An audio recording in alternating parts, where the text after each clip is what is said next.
Red Thirst, Chapter 71.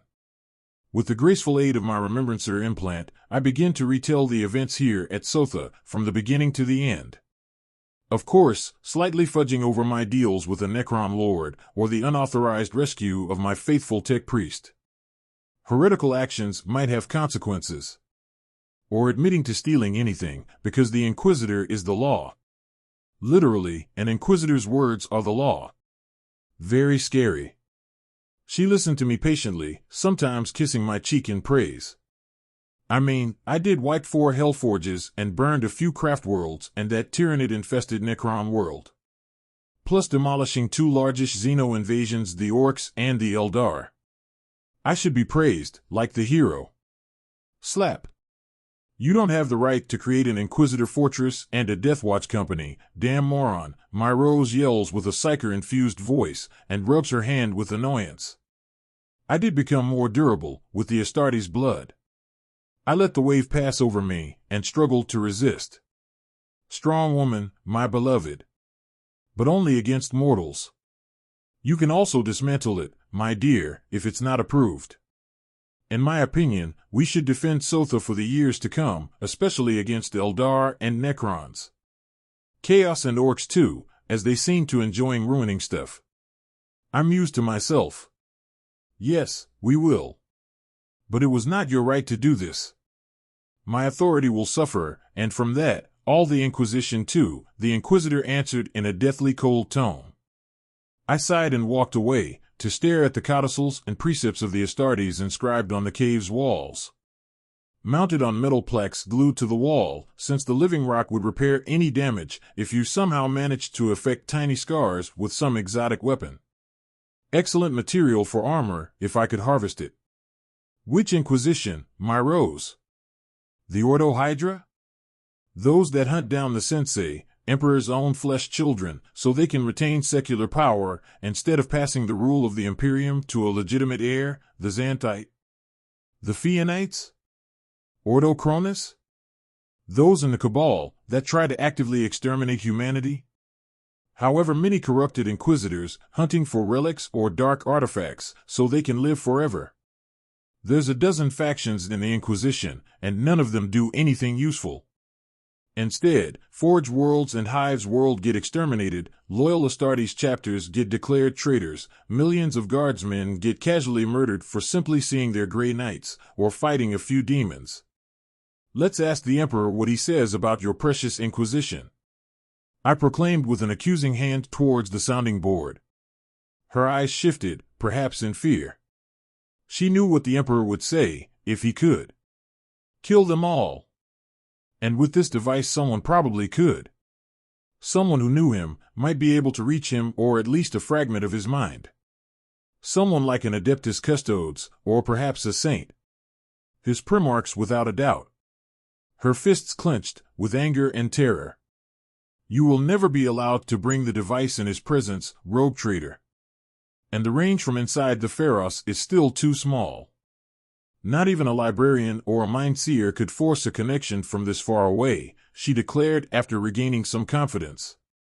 I smiled and nodded. There are roaming Primarchs still alive, and some in stasis. I even found an ancient Adeptus Custodes, imprisoned somewhere. Contemporaries of the Emperor, when he still walked on Terra.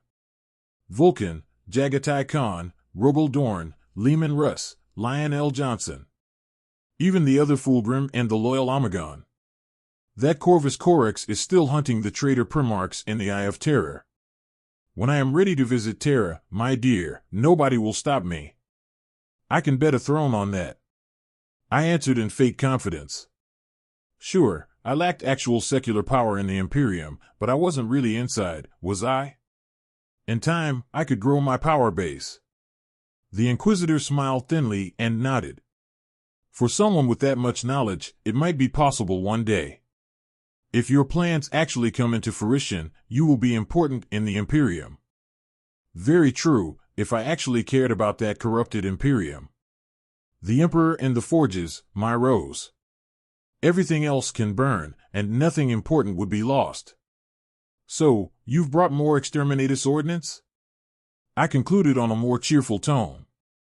She blinked, perhaps in surprise. Of course. I even brought other presents. So, what targets do you have in mind? She asked after a few seconds of deliberation. Good. We weren't enemies yet. Still the Dark Eldar. The faster Ennead gains his powers, the faster we get Gallium back on his feet. Perhaps other Eldar, if they are active enemies. Then orcs and Hruds and chaos, and infested Tyrannid worlds. The Necrons last, because we're still way below them in science. The Subakar Dynasty, for example, have their world hidden inside a hollow sun. And a star is 1,000,000 times more powerful than a torpedo, and they simply use that energy to keep themselves warm. I explained in a tired voice, and willed myself to step directly in my rooms on the Canticle, using the Pharos and not the Teleportarium. Better avoid the warp as much as possible, lest some dark god yank me during transfer and throw me into a gladiator pit. I was almost sure they kept watch over Sotha by now. They shouldn't be even able to see me, but why risk it? In a minute, I disarmored myself and entered the shower, then hopped in my bed, while Canis rested his huge head beside me. A warm body sneaked in the bed sometime later, but I was too tired just then. Make-up sex could wait. Daddy.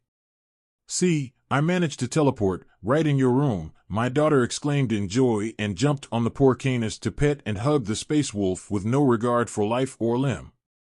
Woo-woo? Canis asked me while enduring the assault bravely. My daughter Janice, puppy.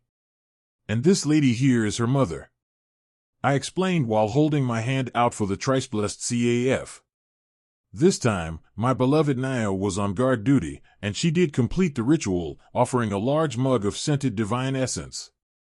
But I didn't manage to take a sip, as Janice screamed and shattered the cup and evaporated the contents. Hold still, Dad. Let me cleanse your hands. Janice added a bit gentler, while Naya was floating in midair. Warpfire engulfed my palms that had touched the cup, and green particles sparkled in the raising fog. My hands were not burned, but I think the poison had indeed reached my skin. Why do this, Voidman Naya? I heard my lovely Inquisitor ask in a calm voice, like this was a normal day at work. It probably was, quite literally in the word Inquisitor. Why?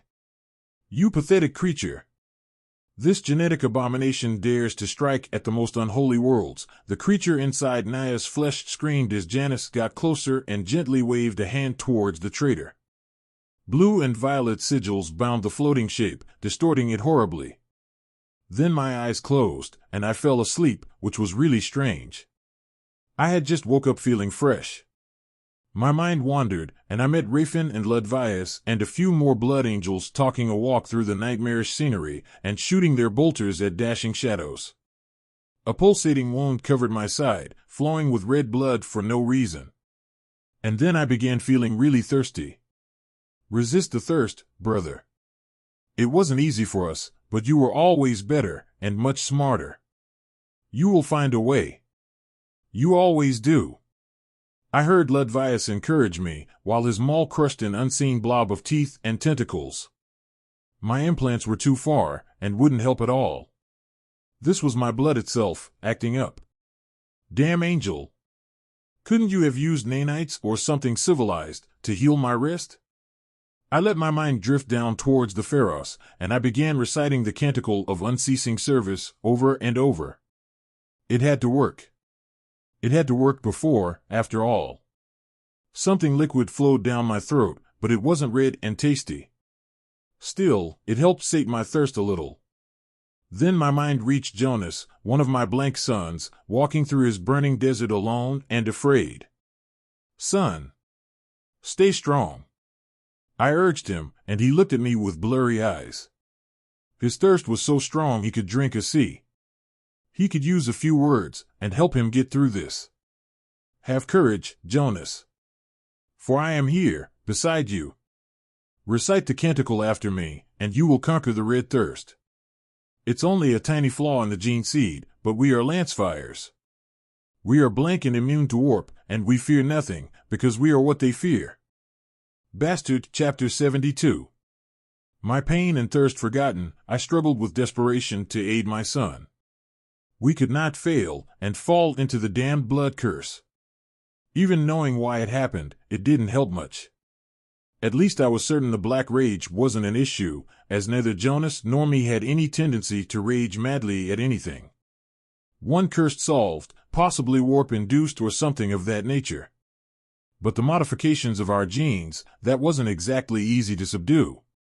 Way easier than normal people, for certain. But of those, you could count on a single hand the Blood Angels who conquered the Red Thirst. Years passed in the scorching desert, until Jonas turned to stare at me, and then to my left. I glanced to the side, catching a disappearing wing before it vanished. You better run, creepy angel. Are you all right now, Jonas? I asked in worry. It hurt a lot, but I think it's over. And to think I made fun of those red drops on the Blood Angel insignia, both blood and angels showed up, my son muttered and began fading away. Write the kinticle on your weapons. I yelled in my mind. Then I woke up, to find Janice and my dear Canis hugging each other while watching over me. Much better than a warp entity with angelic wings. Woo! Woof, my space wolf announced and licked my face with a towel-sized tongue. Wet as towel too. Hey sweetie. Mommy is busy? I asked with a thin smile. Yeah, she's training her new acolytes on that creature. The galls of it, to attempt something in my presence, she exclaimed in a more confident voice. That's right, daughter. We are Lancefires, and we fear nothing. Because we are what they fear. I declared in a level tone, to see her eyes widen in surprise. Oh. Is that our Lancefire house motto? It's great. So, wanna meet the mute big sisters now?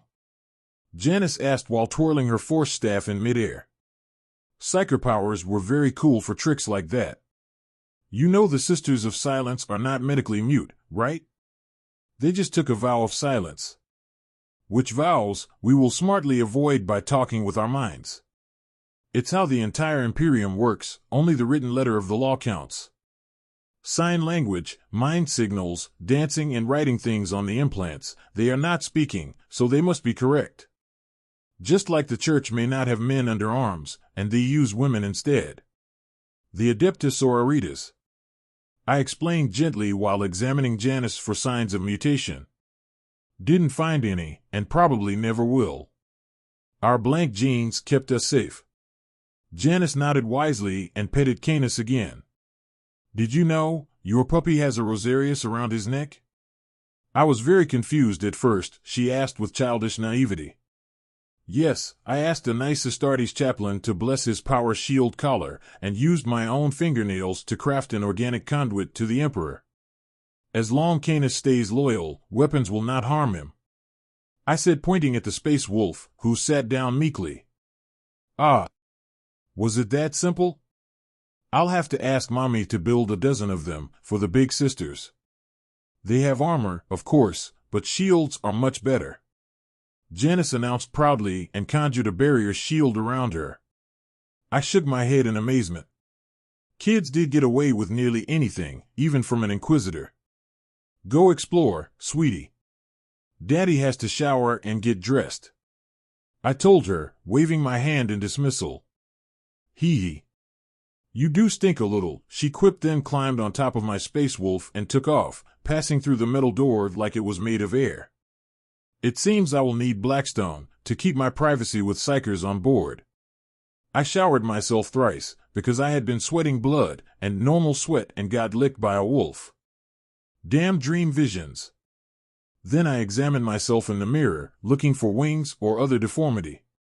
Luckily, nothing of that sort. My balls were still there, which was of vital importance for humanity. Hopefully they still worked, unlike the implanted Astartes. My blood angel bodyguard entered to check on me, and stood guard vigilantly. A bit too late, and my face probably showed it. We're very sorry about the slip-up, Lord Lancefire. We failed you again, the Space Marine chaplain added in a mourning tone. I just sighed and began armoring up. If we could detect Chaos Pawn easily, we wouldn't be in this situation in the first place, and Brother Archeo would still be alive. I heard the Inquisitor and her retinue took the creature someplace to interrogate it. I said in a level voice. Perhaps so, but one of us should have been in the room. The Inquisitor ordered us out, he explained in a slightly colder voice. And you have savant implants, Astartes. Those orders became null once someone else entered my rooms. From now on, don't obey any orders unless from my voice, spoken or sent via implant or mind transfer. There are thousands of Inquisitors out there, and most of them are corrupt to their cores. If Inquisitors want Marines, they have Death Watch or Grey Ones or the Red_Hunters. Here on this rogue trader vessel, my warrant is the law, and I speak with the Emperor's voice. I demanded in a forceful voice. The Blood Angel hesitated a little. You have a child with this Inquisitor, my lord. Aren't you on the same side? I smiled gently and checked my armor again. It was getting tighter as my body kept growing. Soon I will need the Astartes armor I confiscated from Brother Archeo. Normally, yes. But she doesn't receive orders directly from the Emperor, but some other Lord Inquisitor on Terra. And none of the corrupt shitstains ever dare enter the Golden Throne Room, lest be smote into oblivion. I concluded and patted his pauldron. He nodded a bit grimly. I suspect you may be right, Lord Pef, as you were with that corrupt steel. On another note, Brother Cassiol has been found on my planet named Retribution, in the Eastern Fringe. I think he might be one of the first Blood Angels, sired by Sanguinius himself. Want to meet him, Brother Delos? I asked in a teasing voice. He nodded in awe. That would be wonderful, my lord. His gene seed should be the purest. Yes, Delos. You will meet your lost brother today. Afterwards you will report to Lord Dante, and tell him I conquered the Red Thirst, at the same time as my son Jonas, on Baal. The canticle of unceasing service was the catalyst that guided me through. Just like the name of my ship, isn't it funny? I mused mostly to myself. I still wasn't certain what a canticle was. But if it works, then it works. Simple logic. Really? I heard you were poisoned. He asked a bit doubtful. What can I say? I got lucky, and the blood I received from the angel on Esteban helped me fight off the poison. The canticle helped as well. I answered with a shrug, and opened the door to find Canis, standing guard beside another Astartes. Janus vanished someplace? I asked my brave wolf. Woof. Woo, he answered quite logically. Come, Delos. Let's take a walk. I asked softly and entered the elevator. Teleportarium deck, he asked a bit wary. Perhaps my constant fits of tiredness rung an alarm bell. Big secret, Chaplain. I said as we arrived at the hexagonal teleport platform. He nodded cautiously. When that Chaos Sorcerer arrives on Baal disguised as a tech priest Muggos, use these phased iron bolts. I advised him and passed him a bolter clip. What? He muttered in confusion. But I had vanished already, and stepped out inside the Pharos. Pef Lancefire. We have common enemies, it seems, a glacial voice spoke in my head. See? I was right. Damn Tan Shard did wake up, from all the commotion. You must be the mighty Zaryalash. Hold on, we have a few teleports to conduct right now.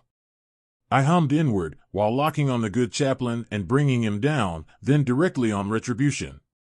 He would be needed to check up on the frozen Cassiol, and explain the new realities. And as chaplains did have spiritual powers and authority, Delos would be quite perfect for the job. Then I checked on Janus, to find her exploring the other side battle barge, pretty much ignored by everyone. No doubt another psyker power to make herself invisible or forgotten. Oh well, I did tell her to explore. And with her familiar presence darting in and out of sealed vaults and locked armories, I could confiscate more forgotten weapons and armors. Even an incendiary torpedo. So, you must recall the route to the Kamarak, mighty Tan God. Wanna help, give them a warm surprise? I asked in my mind, while using my Rosetta codes to activate the atmospheric igniter. It worked wonders on the Tyranids, and the Eldar, even Dark Eldar, were still flesh, and thus weak to fire. The Drukhari? Well, I won't say no to a small Eldar genocide. Nothing like the old days, but better than nothing, the Tan answered a bit more warmly. I had a feeling we will be very good friends in the future. Mostly the same enemies and methods. Sure, I saved the Necrons for last, and will need to convince this God Shard to save humanity for last, just as well. It will take some time to activate this atmospheric burner, mighty Zaryalash. So, what did you learn of my plans yet?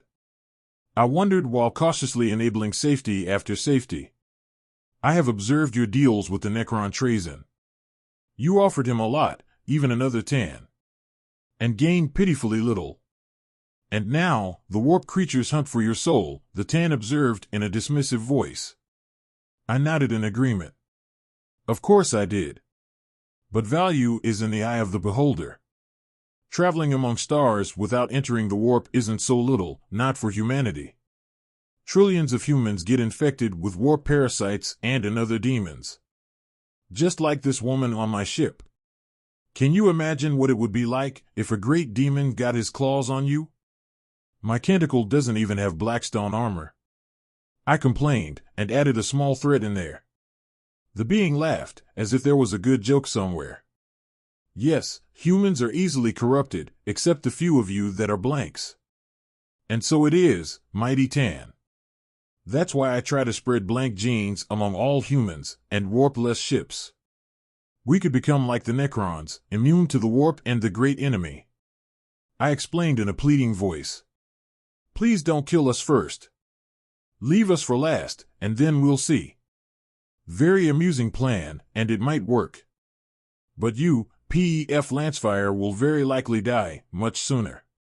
There is an armada heading right here, and those won't be Cretan orcs, he declared in a deathly voice, in my mind. Shit. That wasn't good. Well then. I better launch all warheads available, and run away. If they blow up Sotha, I'm sure we'll meet again. I muttered as the Exterminatus-grade incendiary started beeping in alert. I'll guide the torpedo, human. Send it inside the webway first, the Tan said in slight amusement. And so I did, with much more ease than guiding it all the way to Kamarek, not that I could anymore. The old routes seemed to have shifted since the last time I bombed the Dark Eldar. There.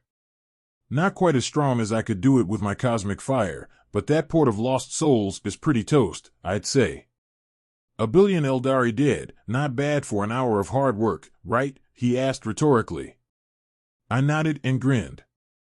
Both the dead Drukhari and the destroyed port will put a crimp in the Dark Eldar raids all over the galaxy.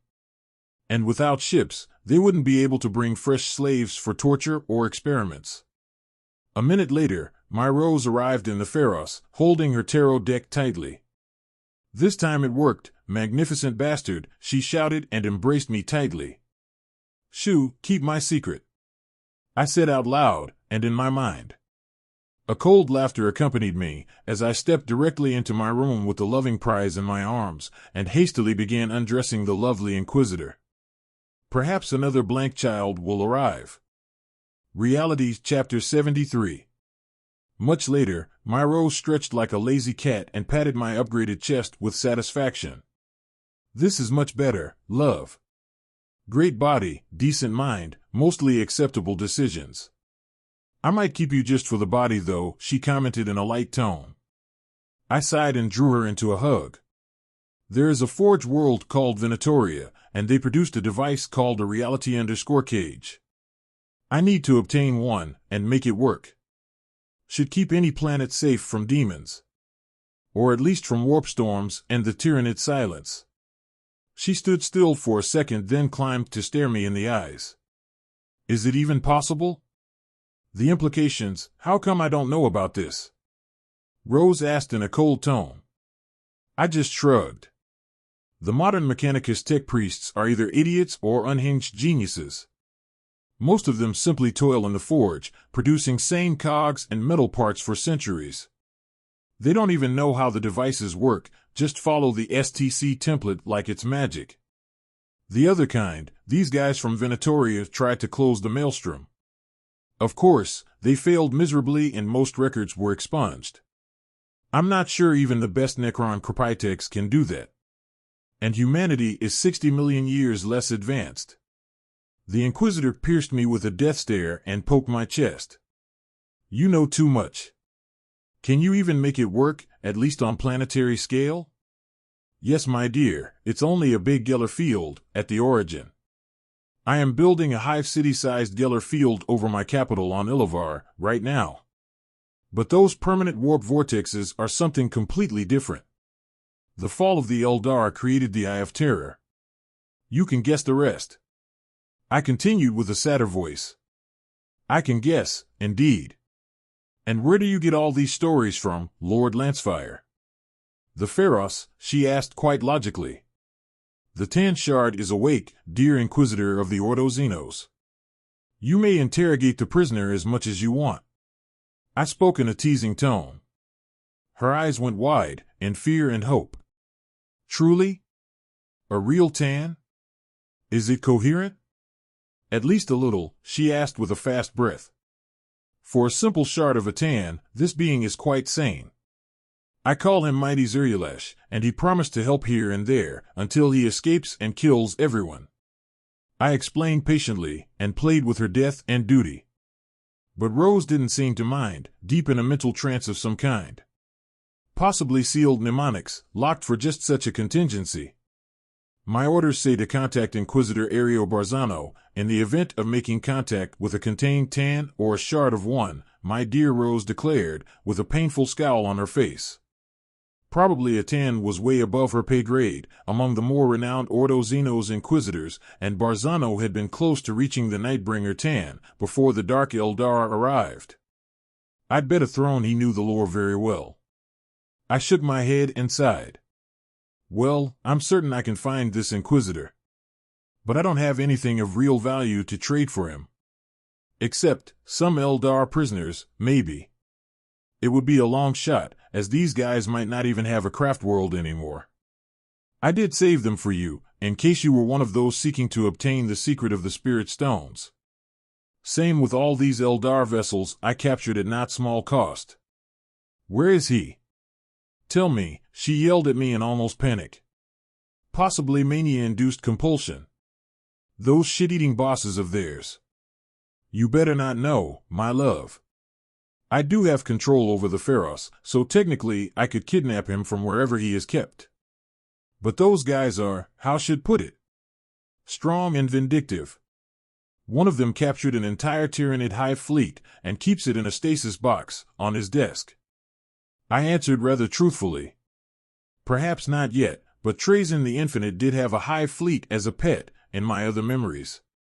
My Rose blinked in confusion, then started to think rationally again.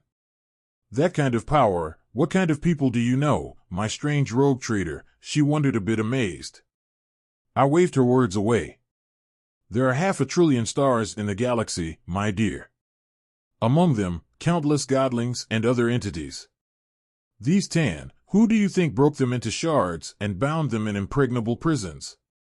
The Imperium of Man is so small, like one person alone on Death World, or like oil poured over a deep ocean. You look at a galactic map and think, we are so big, look at us, spread everywhere. And then waves and currents and whirlpools shatter the illusion, and the oil is scattered in the storm.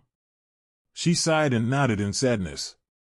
You think I don't know the immensity of what we face? I am a psyker, my dear PEF. I see those currents every single minute. We need to sail above this ocean. Build strong islands where the waves can't reach. And when we learn enough, we can build underground tunnels and airplanes to avoid the ocean completely. And my blank jeans, they are the impermeable suits that keep the water away. I mused to myself, in a reverie. The Emperor had tried something like this, but ignorance was not armor. People would see the warp and play with it. And then the warp will play back. All you say makes sense, yet seems like an impossible dream. Can you get Barzano, Or do I need to make an astropath call to someone else? The Inquisitor demanded again. I sighed and rolled away for my shower. I could try, at least. Maybe the guy wasn't dead. Rose didn't have to shower, using her powers to burn away sweat and smells. Convenient use, if one had enough skill with pyrokinesis. I checked myself in the mirror, and my face seemed a bit different. Prettier. Must be the new genes. Sanguinius, you were too pretty for your own good. And didn't even get a wife or two. I muttered in distaste, and walked out to find Rose already dressed in her combat gear, leather and chestplate, and the nice Rosarius relic on her necklace. Talking with the mirror, she asked me while checking my naked body shamelessly. Well, there wasn't much body shame in this universe. People lived short, brutal lives. One day, I will find Sanguinius and punch his smug face. Look what his genes are doing to my face. I complained as I began gearing for a new day in hell. Rose snorted amused. That would be great to see. Especially when he hits you back. I sighed as she was probably right. Astartes were all violent brutes. A few minutes later, I arrived back in the Pharos, with my Xeno-hating girlfriend. Mighty Zerulash, this is an Inquisitor of Ordo Xenos. Please cooperate, a tiny bit. I spoke out loud while flipping off the stasis field around the sounding board. Puppy guy here, Lord Trazyn. Busy day? I asked in a cheerful tone. Yes, but I will make time for my best favorite trader. This tan shard has a whole new array of abilities, he exclaimed a bit excited. Well, he probably didn't have many friends. I'll try to be nice to him. Mine has cosmic fire. Hits harder than an exterminatus-grade torpedo. I answered, praising my own prisoner. Oh. I don't know that ability yet. Sounds potent, though. Cosmic energies are among top 5. You could train yours a bit more. Other abilities might manifest under duress and pain, the Necron Lord advised me politely. Right. About that. I find myself in need of a tan expert. Is that poisoned Inquisitor guy still alive? I wondered idly. Yes, but he's raving mad. I even cured him for free. Trazyn complained petulantly. Did those enslaver bone shards work like I proposed? I asked instead. I did have a favor to collect, after all. The Necron Lord stopped chatting for a minute. I knew it. Well, they work differently but still work. You want the useless sword? I would have, but you tested it on your tan and didn't work. No point wasting my favor on it. You still have those Astartes gene seeds? I asked to make sure. Probably not. How do you even know about them? And no, someone interesting traded for them already. Trazyn the Infinite answered, a bit surprised.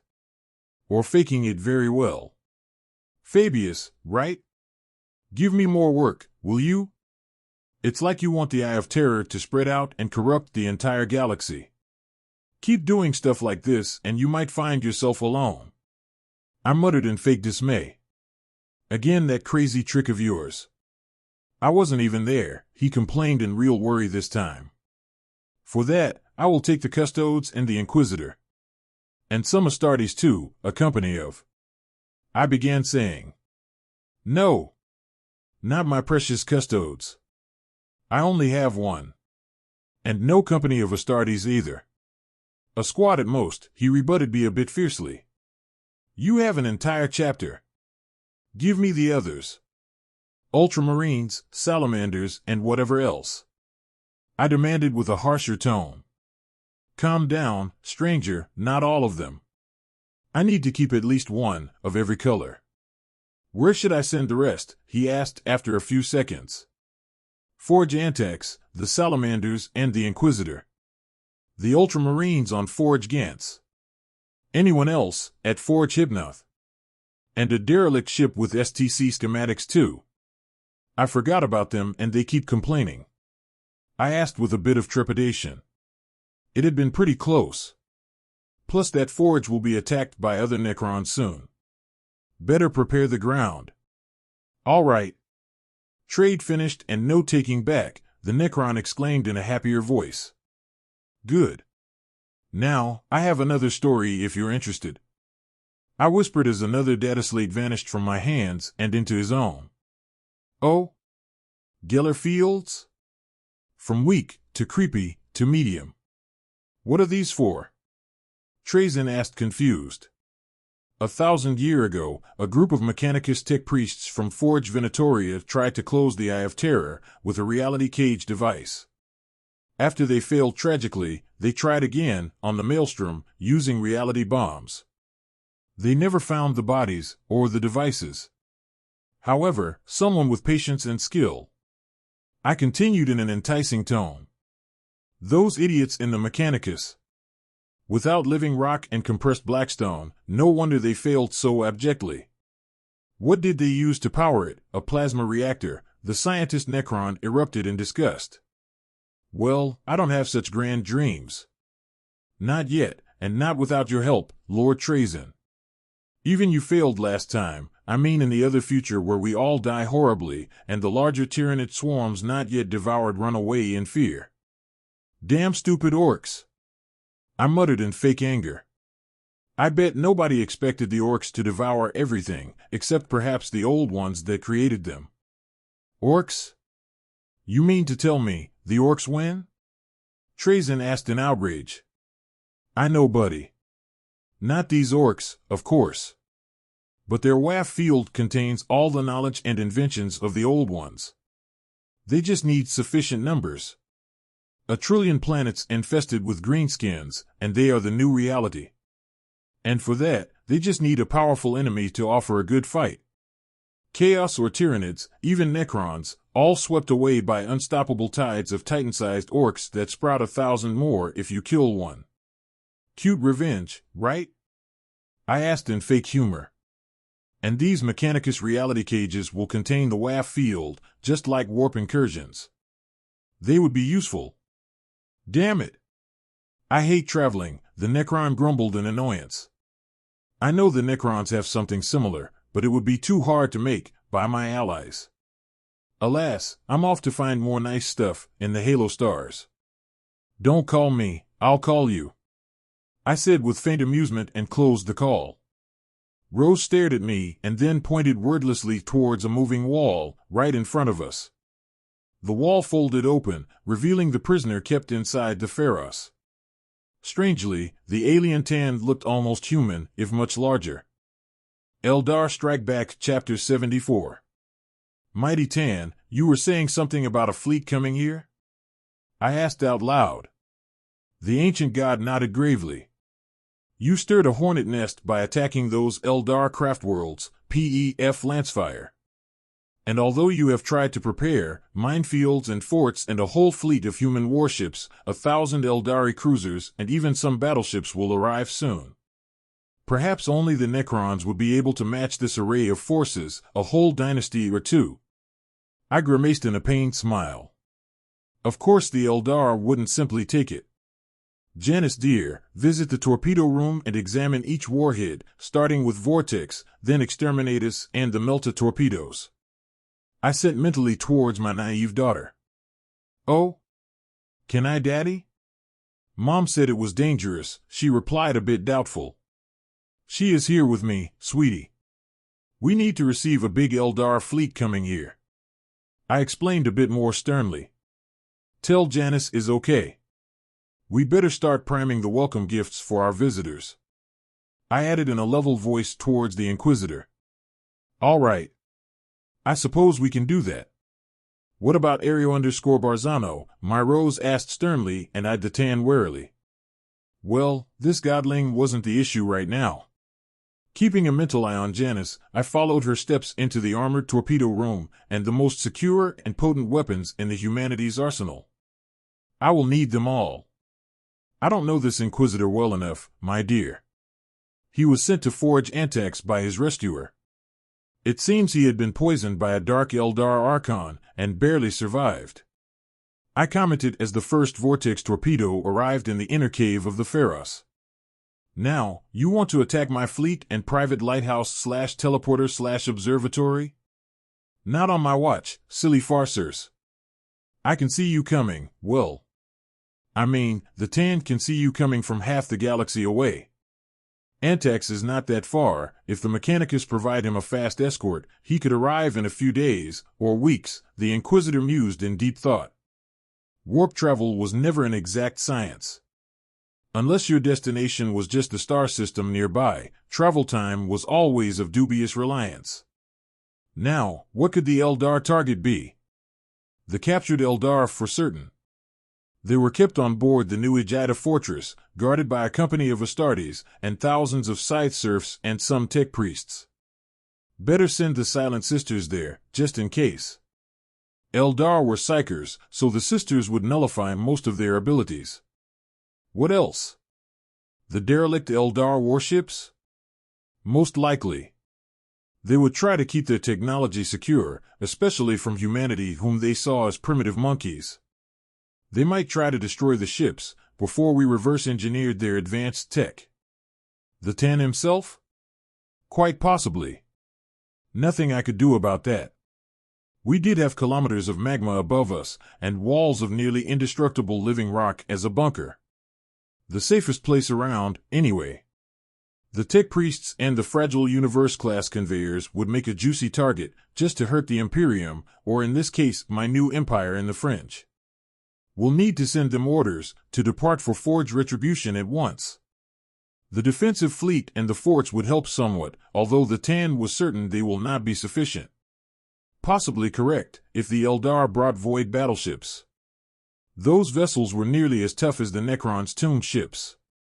So I will need to scry and fry the bigger ships, and won't be available for conducting fleet maneuvers. Except via advice to my more loyal Blood Angels. We'll need to disperse them as bridge security on every ship of our own, if the sides would allow it. Which they probably won't, or would not listen to combat orders anyway. Cygnus, take command over the Teleportarium console. A few Blood Angels will provide enforcement. I sent into the mind of my more trustworthy bridge officer. He did have plenty expertise with warp-based machinery.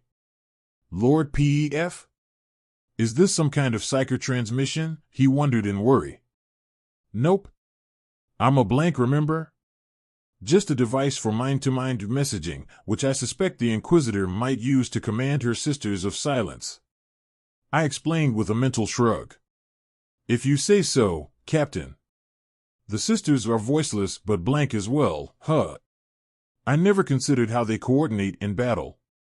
Cygnus reasoned his way through the logic problems, like any Mechanicus member.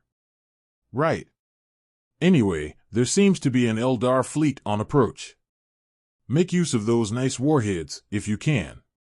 I added, then started commanding the Blood Angels to their new posts. You seem determined to fight these Eldar, even against impossible odds, the Tan commented out loud, while Rose was activating warhead after warhead with her Inquisitorial rosette, much faster than I could. I nodded in silence. Requiem, escort the conveyors to Forge Retribution. Launch our fighters first, and have them on patrol at the webway. The Atriides will keep station and finish off damaged invaders. I continued with another flurry of mental commands. There. Everything was as ready as it could be. My Rose, have your sisters deploy on the Ejida, if you will. I doubt they'll listen to me. I asked in a soft voice and just relaxed to rest. Teleporting torpedoes was a little tiring, and this was still only orbit-to-ground displacement. Don't fail me now, Astartes genes. A true Astartes could maintain combat effectiveness for weeks, or maybe years, by sheer strength of will, while true Primarchs could hold on for millennia.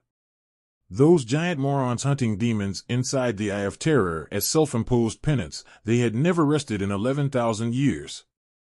I would only need a few hours. I began reciting the canticle over and over, trying to fortify myself, still keeping an eye out for incoming enemies via the Pharos. And as expected, waves of Eldar fighters emerged from the webway, right into the minefield and point defense fire from the Atriides, the scythe cruiser who guarded the portal. Then our own fighters chased and launched hunter-killer missiles and fired their lost cannons. For half an hour the skirmish continued, with starfighter losses quite equal for both sides, despite our ambush. Eldar craft were fragile, but very fast and maneuverable. Battleship arriving in 10 solar seconds, the Tan warned me, with a mocking voice. Instantly, I primed then teleported the vortex torpedo right next to the webway portal.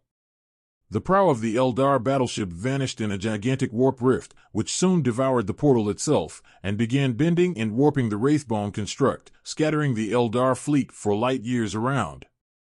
The Eldar battleship flared some kind of shield and pushed through, although a third of its bow was missing and a third more of the hull was on fire and crawling with demons. The Atreides cruiser fired his own torpedoes from behind the gate, ripping off a few solar sails and setting more fires. Well, that ship won't bother anyone too soon. More Eldar ships began to emerge, more or less damaged, and began firing at the warp rift with their own lances and beams, while the secondary batteries targeted the winged demons. I really wish they had popcorn in 40K, although I suppose I could invent it. Microwaves were not all that complicated after all, even if the Mechanicus made only Volkite guns with them. Meanwhile, the Canticle and the Requiem had formed up with the conveyors and were slowly accelerating in the opposite direction from the webway, trying to reach the warp limit for a safe jump. Strike cruiser Atreides, disengage and support the Agita perimeter. I demanded as another battleship began emerging from the burning portal. They didn't listen right away, launching another torpedo salvo and firing their batteries, without much effect. Instead, they got hit pretty bad in return, and they had to enter emergency warp to escape. Damn idiots. Anyway, I did have another Vortex warhead, but I was wary of launching it in the same place. A warp storm could form, and then everyone would lose. Instead, I teleported a Melta torpedo right beneath the battleship's engines, which worked pretty good anyway. The Eldar lost most power and speed, although their big weapons could still fire on the warp rift. At least 100 more cruisers followed, and I began running out of plasma warheads and mental energy, just mechanically priming and teleporting the deadly payload inside their engine rooms. And then, my will began to waver and my knees buckled. Falling to your knees was nothing bad in this universe though. It made reciting prayers all the more effective. Not recommended during melee fight, but I wasn't doing that, was I? PEF? What's going on? Are we winning? Rose asked me in slight panic. I shook my head to clear my muddled thoughts. I don't intend to lose any battle, my dear. Just waiting for the warp rift to close. I answered with a tired voice. So cautious, even in the face of certain defeat. Another Eldari battleship will emerge in 20 solar seconds, the Tan provided in an amused voice. I struggled to lift my head and glare back at him. Good. They will need a big ship, where to sign their surrender. The alien god laughed, and the living rock closed around him again. Laugh all you want, mighty Tan. You won't be laughing much when I keep you in a box. Surrender, Chapter 75. While the Eldar fleet bombarded the rift and battled the howling demons, I fell into deep meditation, using the Pharos to skim the fabric of space for something of use against the remaining Eldar forces. They still had 10-to-1 superiority in numbers and millions of years of advanced technology. And I was nearly out of options. Then I remembered the threat I threw towards the Tan, and smiled. A greater demon would be more than sufficient, and much more. Of course, not summoning one, because I wasn't insane. But if I could find a trapped one somewhere, it would make an excellent trading gift, right? And if my memories weren't wrong, that Hellforge I blasted to bits, it did have a greater demon, trapped in a Tesseract_labyrinth. I turned my mind-eyes towards the scattered fragments of Galmec, and began searching. It did last hours and hours, and meanwhile the warp rift had been closed and the Eldar had began approaching Sotha, if very cautiously. I was running out of time fast, as the Tan kept reminding me, once per hour. But luck was on my side once again, and I located the faceted crystal just in time. So I called my best friend from another race. Overlord Trazyn, may I ask if you're too busy for a trade? Oh? Back so soon? Don't tell me you already found something of value, he asked in a friendly voice. Yes and no. No value for me, none whatsoever. But then, I do not collect rare beings like yourself. Ah, those mind scarabs, perhaps it is time to remove their shackles, now that those delivered to me are my prizes. And the enslaver bone shield too, if it's ready. I kept thinking I misplaced it somewhere, in this dimension or the other. I demanded as a first step. Not going to touch that crystal unless I had a mind shield. Greater demons were bullshit enough. Hee. I forgot about the mind control too, there. All of them have been released. I even found an Arc Mechanicus cruiser for that Hypnoth forge of yours. But no reality cage, not yet. I need to trace the timelines of that Venatoria forge, and they seemed quite tangled, even for those who get close to the eye. And the bone, well. It is ready. Let me hear what you have first. Trazen announced with a more cautious voice. What I have to trade is a tesseract containing a greater demon. I don't think anyone has ever captured one before. I explained in a teasing tone. I didn't exactly claim I did the capture, but then this wasn't the point. I had possession of the goods, which meant I could sell it. The Necron almost yelled in joy, because it was true, nobody else had a caged greater demon. I want it. Of course you do, my friend. So, I need the bone shield, as I can't manipulate such a thing without protection. And then, I want 10 empty tesseracts, with operation instructions usable by a medium-grade tech priest, and something that can move a planet, without damaging it too much. Also, that custodian and a company of. I started adding on my wish list, just as Trazen ground his necrodermic teeth in anger. Enough. No more Astartes, stranger. There are millions of space marines out there, find your own. And nothing like 10 tesseracts. Even empty, they have a certain value. 2, at most.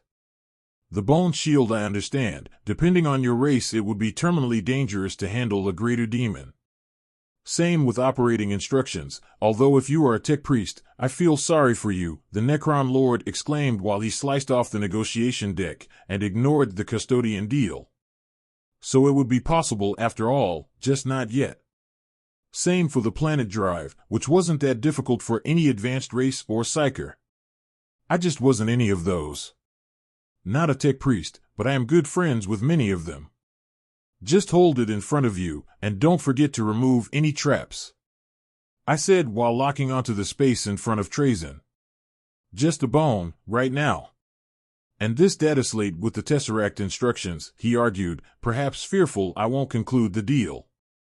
In a twirl of space, I waved the artifacts into my hands. A mind shield sprang around me, eliminating all my fatigue, and there was a mental trigger for some kind of empathic blast wave embedded in the dark metal cover.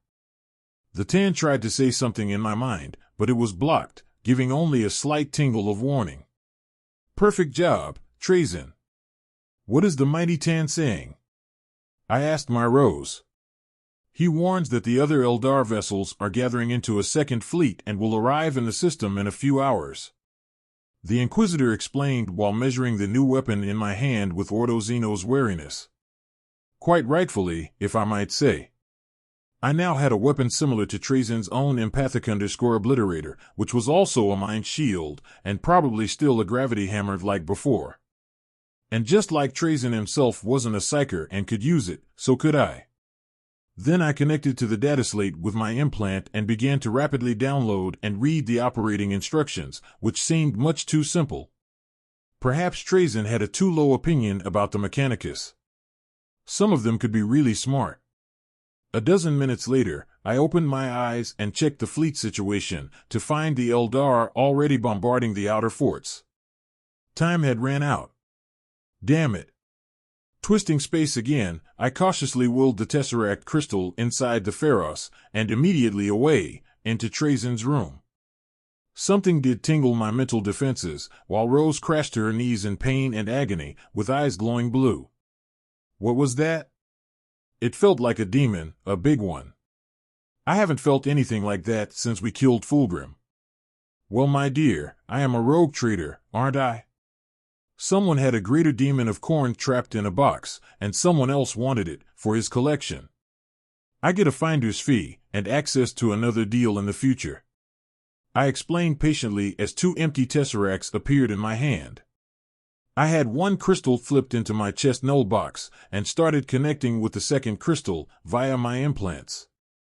Strangely, it worked quite similar to the Pharos, only it had a pocket dimension as the teleport destination, and a much smaller radius, barely a star system, not a galactic sector. But it was enough. With my empathic staff in one hand for mental fortitude, and the dimensional crystal in another, I began abducting the Eldar ships, until only the battleship remained. In a few seconds, the Farser lady on board the last battleship realized the shift in their fate and stopped firing their beams. I ordered my blood angels to stop firing back. No need to damage my new Void_Stalker after all. Lower your shields and prepare to be boarded. Resistance is futile. I send into her mind, and she crashed to her knees in defeat. Cygnus, begin teleporting blood angels onto the bridge of the Eldar battleship. It's time to accept their surrender. I sent to my loyal engineer, who wasn't all that amazed at my victory. I have never lost a single battle, after all. Of course, Captain. Took longer than usual, he complained, for no reason at all. Come on. Asking for a miracle was enough, now you want it fast as well? Go on, Rose. The Eldar Farser awaits. I said with a tiny smile, and beamed her on board the Void Stalker, right after the first wave of blood angels teleported from the hearth of Sotha. My Canticle and the conveyors had already departed for Forge Retribution, so I began collecting my own Lancefire House starfighters inside the Tesseract, from all over the system. This device had a lot of potential, not just to kidnap enemies, but to recover damaged ships or conduct carrier operations without much risk to the pilots. I was now ready to take part in the Badab war, and collect more ships and allies for my forces, and even rescue the bunch of idiot Astartes before they became traitors. But first, I did have a dozen silent sisters to charm, and convince them to produce babies for humanity. That might be more difficult than winning against an Eldar armada. What do you say, mighty Zaryalash? Should I accept their surrender? I asked in a teasing voice. Again, you traded at a huge loss, Pef Lancefire. 2 empty tesseracts for another one containing a greater demon? Or do you intend to trap me inside the other one? The Tan asked in a wary tone. I just smiled sweetly in response. Victory, Chapter 76. Let's hope we never have to get to that point, mighty Zaryalash. Plus, doing what Lord Trazyn says, torturing a Tan to obtain more abilities? Is that really necessary? I asked in a meeker tone, and then located my daughter on the Agita, talking to a sister. So they weren't all muted? Perhaps that woman hadn't taken the vow of tranquility yet. Most likely so. Made sense to keep a few voice-able sisters around if communicating with other people was needed. A few other sisters had Vox comms attached to their Vratine armor, so they possibly could use Tech Lingua or other forms of mechanical transmission. Their armor looked amazing, even had boob plates. But it wasn't air-sealed, and that wasn't so great. Gonna have to fix that. With a twist of the Pharos, I arrived in the same room, to the surprise of the pariah women, who should have nullified any psyker spell or ability. Hello, Janice. So these are your big sisters? They don't look so big. I wondered in a doubtful voice. Daddy. This sister is Alana. She can still talk, because she is only a novice. I could be a novice too, right? My daughter asked in a dimple smile. No, resist with all your strength, Pef. Don't let your daughter get stolen in some creepy cult. We shall see, sweetie. First you need to learn the navigator skills, and then we can work on these other forms of magic. I said instead, not willing to break her heart just yet. Plus, some of these women seemed battle-hardened and quite capable. More than me, anyway. You are Lord Lancefire?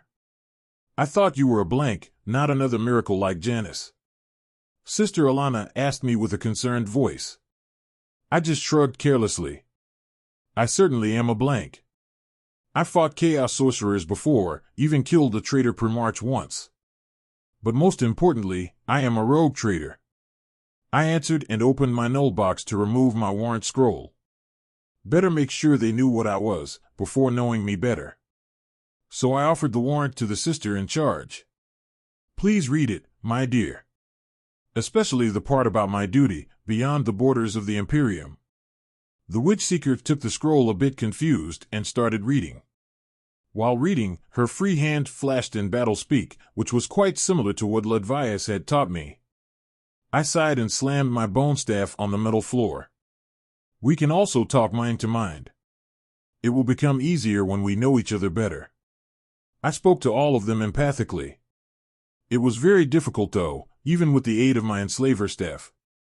Pariah were a different breed, that was certain. The armored women blinked in confusion, then stared from me to Janice and back. More miracles today, no doubt. A minute later, the leader of this squad handed me the warrant, looking thoughtful. The Inquisitor told me your group is interested in joining me and my clan, setting up a blank community in the fringe. Was she wrong? I asked in a gentler voice. The leader stared into my eyes and nodded, a bit hesitant. You look more like an Astartes than a rogue trader, Pef Lancefire. I have seen both, during my duties, the sister replied in my mind. Good enough, for now. You and Alana, join me as we deal with the Eldar. Name? I asked as I turned for the door and began walking away. I am Sister Hestia, the Null Maiden answered in my mind, as she began walking after me.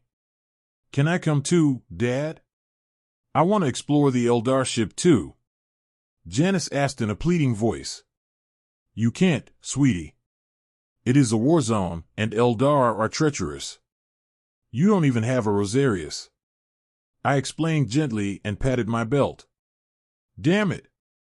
What if I ride Canis? She yelled after me. No means no. I spoke harshly in her mind, leaning on my staff for extra power. The girl pouted and went to hug the nearest sister, who seemed rather confused. Sister Alea, teach me that sword move again. Janice demanded in a childish voice. The sound of an execution blade scraping the metal floor announced how my daughter could get away with outrageous things even from other people, not just her parents, or their wolf pet. The Ajita was a rather big fortress, and it still bore the marks of combat and fire. Tech priests and tech marines worked side by side with serfs and servitors to repair the damage, while a couple of Inquisition acolytes watched over them trying to look scary. I ignored the obvious killers and torturers, and stared at a blonde woman with a dozen Mechanicus implants and lots of gear that would better suit an infiltrator, or perhaps an assassin. So I stopped next to her, to observe the repairs. Hello there. You fought in the siege? I asked with a tiny tendril of humor. The blonde woman patted her needle rifle and smiled back. A single Eldar assault boat made it into the hangar, Lord Lancefire, and it was over very fast. I thought you'd be taller, from all the stories I heard. I'm still growing, my dear. I expect I'll get much taller, in a century or two. I answered in a fake whisper and walked on.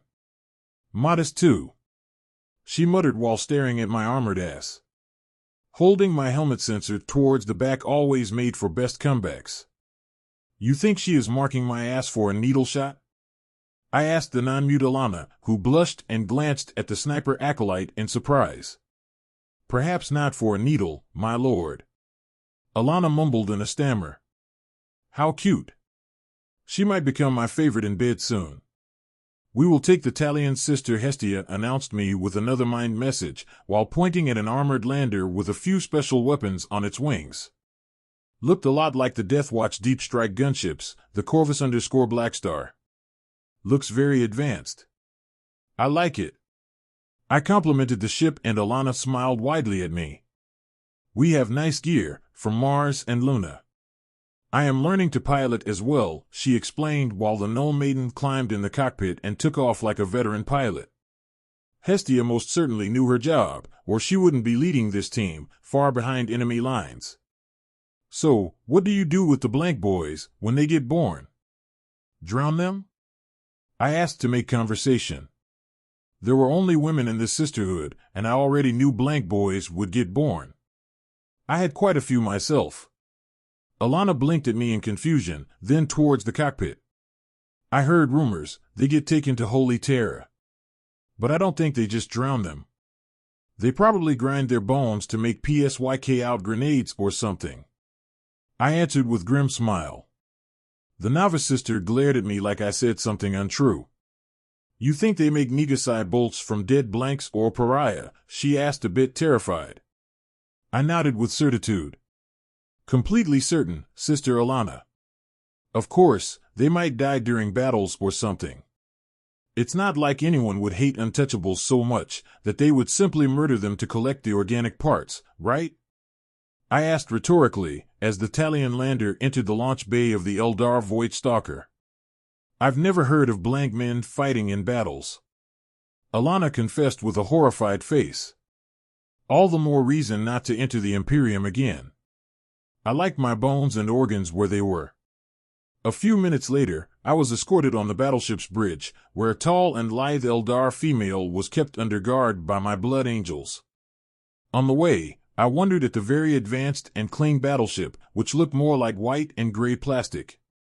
Compared to the smoky, oily, and rather grim human ships, this Eldar vessel was a real wonder. Far, sir? I inquired politely. You have joined forces with that abomination from beyond the stars, human, the Eldar yelled at me, while shrinking from the pariah aura of my pretty escorts. Not sure what your point is, Far, sir. You will offer and I will accept your surrender, or else execute you and all your followers. 1 solar minute to think it over. I explained while deliberately checking the corrupted bolter rounds magazine and loading it inside the unceasing service bolter pistol. Her eyes grew wide with terror as the psychic emanation from those bolts announced an eternity of torture at Slaanesh-loving tentacles. You cannot do this. Our souls would be damned forever. She yelled and tried some psyker gestures, which were rather futile with those pariahs beside me. I hummed, pretending to consider her words. Humanity has the Emperor and the Omnicia.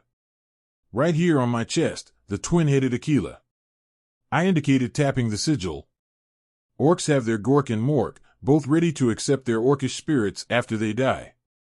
What gods do the Eldari have? Right, nearly all of you suicided to create one, not so long ago. Surely your new god will await you with open arms, right? I continued with fake naivety. The farcer seemed rather reluctant to meet her god. My rose snorted like I said a good joke. How strange. She didn't fear death until you arrived, Lord Lancefire. Your rhetoric might be lacking, but it surely seems to work anyway. I smiled widely and cocked the bolter as a warning. I didn't hear a yes, Farser. 2 solar seconds, 1. Yes. We surrender, damn monkey, the Eldar proclaimed, and her honor guard slumped in defeat. Hestia, gather their potent psychers and transport them to the fortress. Alana, sing something nice. I commanded with a grin. Better get my Alana used to having a voice. I won't let her lose it. A clear voice began singing praise to some long-forgotten saint. But I didn't mind, and just enjoyed my victory moment. Duty 77. Once the battleship was brought under control, with not too many shots fired, to everyone's surprise, I returned to the Agita Inquisitorial fortress. Another flick of Tesseract powers concluded my victory, as I confiscated all the damaged hulls remaining, including Orc and Eldar derelicts from the previous invasions. I will need those hulls for my forge friends. For now, Sotha will have to fend for itself, with the aid of the scythe battle barges and strike cruisers, plus the ring of orbital forts. Of course, my Rose will continue interrogating the prisoners and await her designated Tan expert to handle the imprisoned shard. I was highly doubtful on the guy's chances of success, but it wasn't exactly my problem. Over the next 3 weeks, I continued using the Pharos to collect intelligence for my next objectives, especially around Badab and the Maelstrom_zone. Without the important Hellforge, Chaos forces in that area were substantially weakened, and that allowed the Imperial Navy and local Astartes chapters to conduct more and more deep strike missions in and around the Warp Vortex. Also, as soon as my mental faculties recovered, I would launch new Exterminatus-grade torpedoes at strategically important targets, places like Gorkamorka, which needed eliminating, as a potential outbreak source for a huge WAF or Necron awakening danger. The orcs burned alive, their crashed space hulk melted into torrents of adamantium and plasteel, and the melted magma sealed the Necron tombs even tighter. They should not get bothered again for a long time. Well, unless someone begins mining the place, which would be great too. Forge Maguire was the closest, so perhaps my clan could get a favor or two by revealing a few gigatons of adamantium, ready to be grabbed. Since the Necron world of Summoner got invaded and got rather well chewed up by Hive Fleet Kraken, I followed up with another atmospheric incendiary warhead, melting and eliminating the bugs and preparing that place to become a mining world for more Blackstone. I would take a year or two, but Forge Metallica was nearby. They could handle hot lava. However, the next incendiary attack on the Necron crown world of Sarlacc was somehow deflected by a dampening field, producing minimal effects, so I decided to wait for the Tyranids to reach it and demolish those defenses first. The demon world of Venkrus was next, just next door in the Hadex anomaly, and then demon world Torvendis in the Maelstrom. Still using only incendiary torpedoes, because they were 100 times cheaper and more readily available. Cyclonic torpedoes would be reserved for Class 1 dangers, like Hellforges or Black Crusades. And then the other Inquisitor arrived, high and mighty and full of airs, broadcasting threats and warnings from the edge of the Sotha system, like he owned the place. Well, he kinda did now that I made an Inquisition fortress out of Sotha. There were still 5 cyclonic and 34 incendiary torpedoes waiting inside the Pharos, so I warped them in my other tesseract, where I kept the good things. 2 more vortex torpedoes were returned to their own battle barges, as were their Melta torpedoes. No need to weaken the ability of the barges to defeat another big invasion. And so, I ordered my Astartes and Silent Sisters into their assault landers, then they vanished in the void, and inside the good labyrinth. Continuing the emergency evacuation, I loaded the Pharos' sounding board on its transport tractor and then folded it inside the dimensional tesseract with care. Then I tried using the Pharos, and the empathic console seemed unaffected by the dimensional differential, which made sense a little, and no sense at all. Damn Necron tech was more advanced than magic. My new tan friend was given a few life-saving instructions, which he will probably ignore out of boredom and pride. A minute later, I stepped out of the Pharos and right into my fabricator's office on Forge World Retribution, hundreds of light years away. The guy had been my bridge officer for a few decades, so I could trust him for some things. A second later, my followers and their shuttles emerged in Retribution's orbit, released from the Tesseract, and I ordered them to secure the battleships and await orders. Sometimes, access to very advanced tech meant I could cheat the odds and gain time. That's how Trazyn must feel all the time, with the ability to bend time and dimensions at his will. The conveyors and the canticle had not arrived yet, although they departed from Sotha weeks ago. Fabricator, I believe you found the STC Presents. I asked as a dozen tentacles turned towards me holding deadly weapons. By the Omnisia. Don't scare me like that, Captain PEF. I almost fried you. Muggos Dominus muttered and splattered me with holy machine oil. I felt like home again. This time, however, the oil evaporated with a sizzle on my shield. I glanced at his metal tentacle with arcing current, still tapping my Rosarius conversion shield. I am real, my friend. No need to banish me like a demon. I quipped and blinked a bit surprised. Wasn't expecting such electrifying welcome. Air. Sorry about that, Captain. There have been some strange occurrences on that Apocalypse-class battleship. Voices haunting people, servitors strangling themselves. Dominus mumbled, as he drew his crackling mechadendrite back sheepishly. And thus, you immediately installed a dozen Geller fields to impose reality on the haunted ship? I asked wryly. The tech priest blinked in confusion, then waved his tentacles while spouting orders in Benharic and Technolingua. The cogitator screen came alive with thousands of lines of code and construction routines, some reasonable, others quite irrational. Then again, such was all the Mechanicus, and the Imperium was much worse. Reason was almost forgotten. Only faith and fury. Another red-robed Muggos entered like he owned the place, with an Antax symbol on his cog. Dominus. Why so many Geller? Oh. Captain Lancefire. I am Fabricator Locum Iridin 0119. He introduced himself politely, and without trying to burn me alive. Progress. Go on with your duties, fabricators. I'll be around inspecting my new forge world. I said politely and walked out, nearly breaking my face into Brother's Delos' chest plate. Delos, well met, brother. Where is Brother Cassiel? I asked while patting the man's shoulder in greeting. For a psyker, this guy was quite decent. Didn't even flinch at my blank aura. Reciting the canticle, like you have ordered, my lord. It seems to work great, and the rage is almost conquered. Delos explained, and then grinned warmly. He even seemed happy to see me again. And, you have not departed for ball. For what reason? I asked in slight worry. Astartes wouldn't disregard orders easily, so whatever it was bad. I considered prudent to not expose Brother Cassiel to more stress.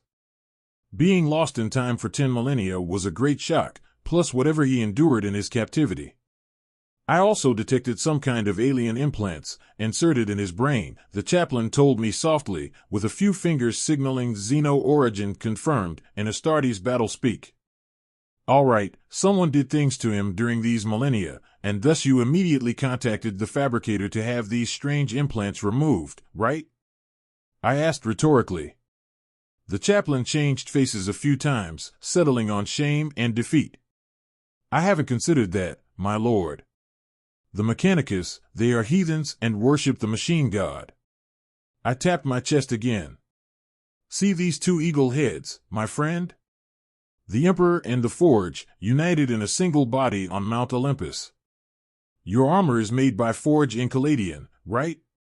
The chaplain stared at his black-painted pauldron and nodded in understanding. So, are you saying we should trust the tech priests? I shook my head. You should not trust anyone, by default. Only by word, deed, and intent. One day, when humanity will be made only of blanks, and travels the stars without entering warp, then it will be different. But until then, always be cautious and ready to shoot. Especially Inquisitors and Adeptus Ministorum priests. Power drives people mad, and absolute power corrupts absolutely. It was the same on Old Terra, and now is 1,000,000 times worse. Delos muttered a prayer and seemed to meditate on my words. Absolute power, like all Inquisitors have as agents of the throne, he concluded with a scowl. Soon enough, we reached an Emperor's chapel where the ancient blood angel was praying, while staring at some grotesque icons of beasts and spears and lots of blood. They surely helped calm his fears, I hoped. What is death? I shouted, using my empowered voxbox. It is our duty, the Astartes answered in a chorus. What is your duty? I continued the chant. To serve the Emperor's will, came the accepted answer. What is the Emperor's will? I asked curious. That we fight and die, they proclaimed with perfect conviction. And who tells you who to fight? I wondered, breaking their protocol. Both blood angels turned towards me in confusion. We go where we are called, Lord Lancefire. Chaplain Delos answered after a few tense seconds. And who calls? I inquired in a softer voice, pointing at the bloody icons. The Emperor. Brother Cassiel exclaimed like it was obvious. Of course, all Astartes will obey the Emperor. But Emperor Adam of the Imperium of Man is not quite healthy these days. Other people give orders in his name. Sometimes, they order Astartes to do evil things, and yet they obey. I mused to myself while opening the null box to extract my rosette and the warrant. The engrams immediately subdued the brainwashed Astartes, who just stared at me like I was a divine messenger. "Brother Cassiel, do you recognize the authority of these artifacts?" I asked gently. "Of course, my lord. A rosette means the bearer is an agent of the throne. The warrant of trade marks you as a rogue trader, speaking with the Emperor's voice. Outside the Imperium, the displaced space marine declared without any hesitation. What about you, Chaplain Delos?" I asked with a wry voice. To his credit, the Psyker Astartes fought through the mind-addling engrams to retrieve his bolter and shoot me in the chest. The bolt vanished in a flare of white light. "You are not corrupted, Lord Lancefire." I had to check. Delos said in apology. "Good. Always check. You are Astartes, the best of humanity. The next time I see any of you obey orders without checking, I will shoot you. Is that clear, Astartes Cassiel?"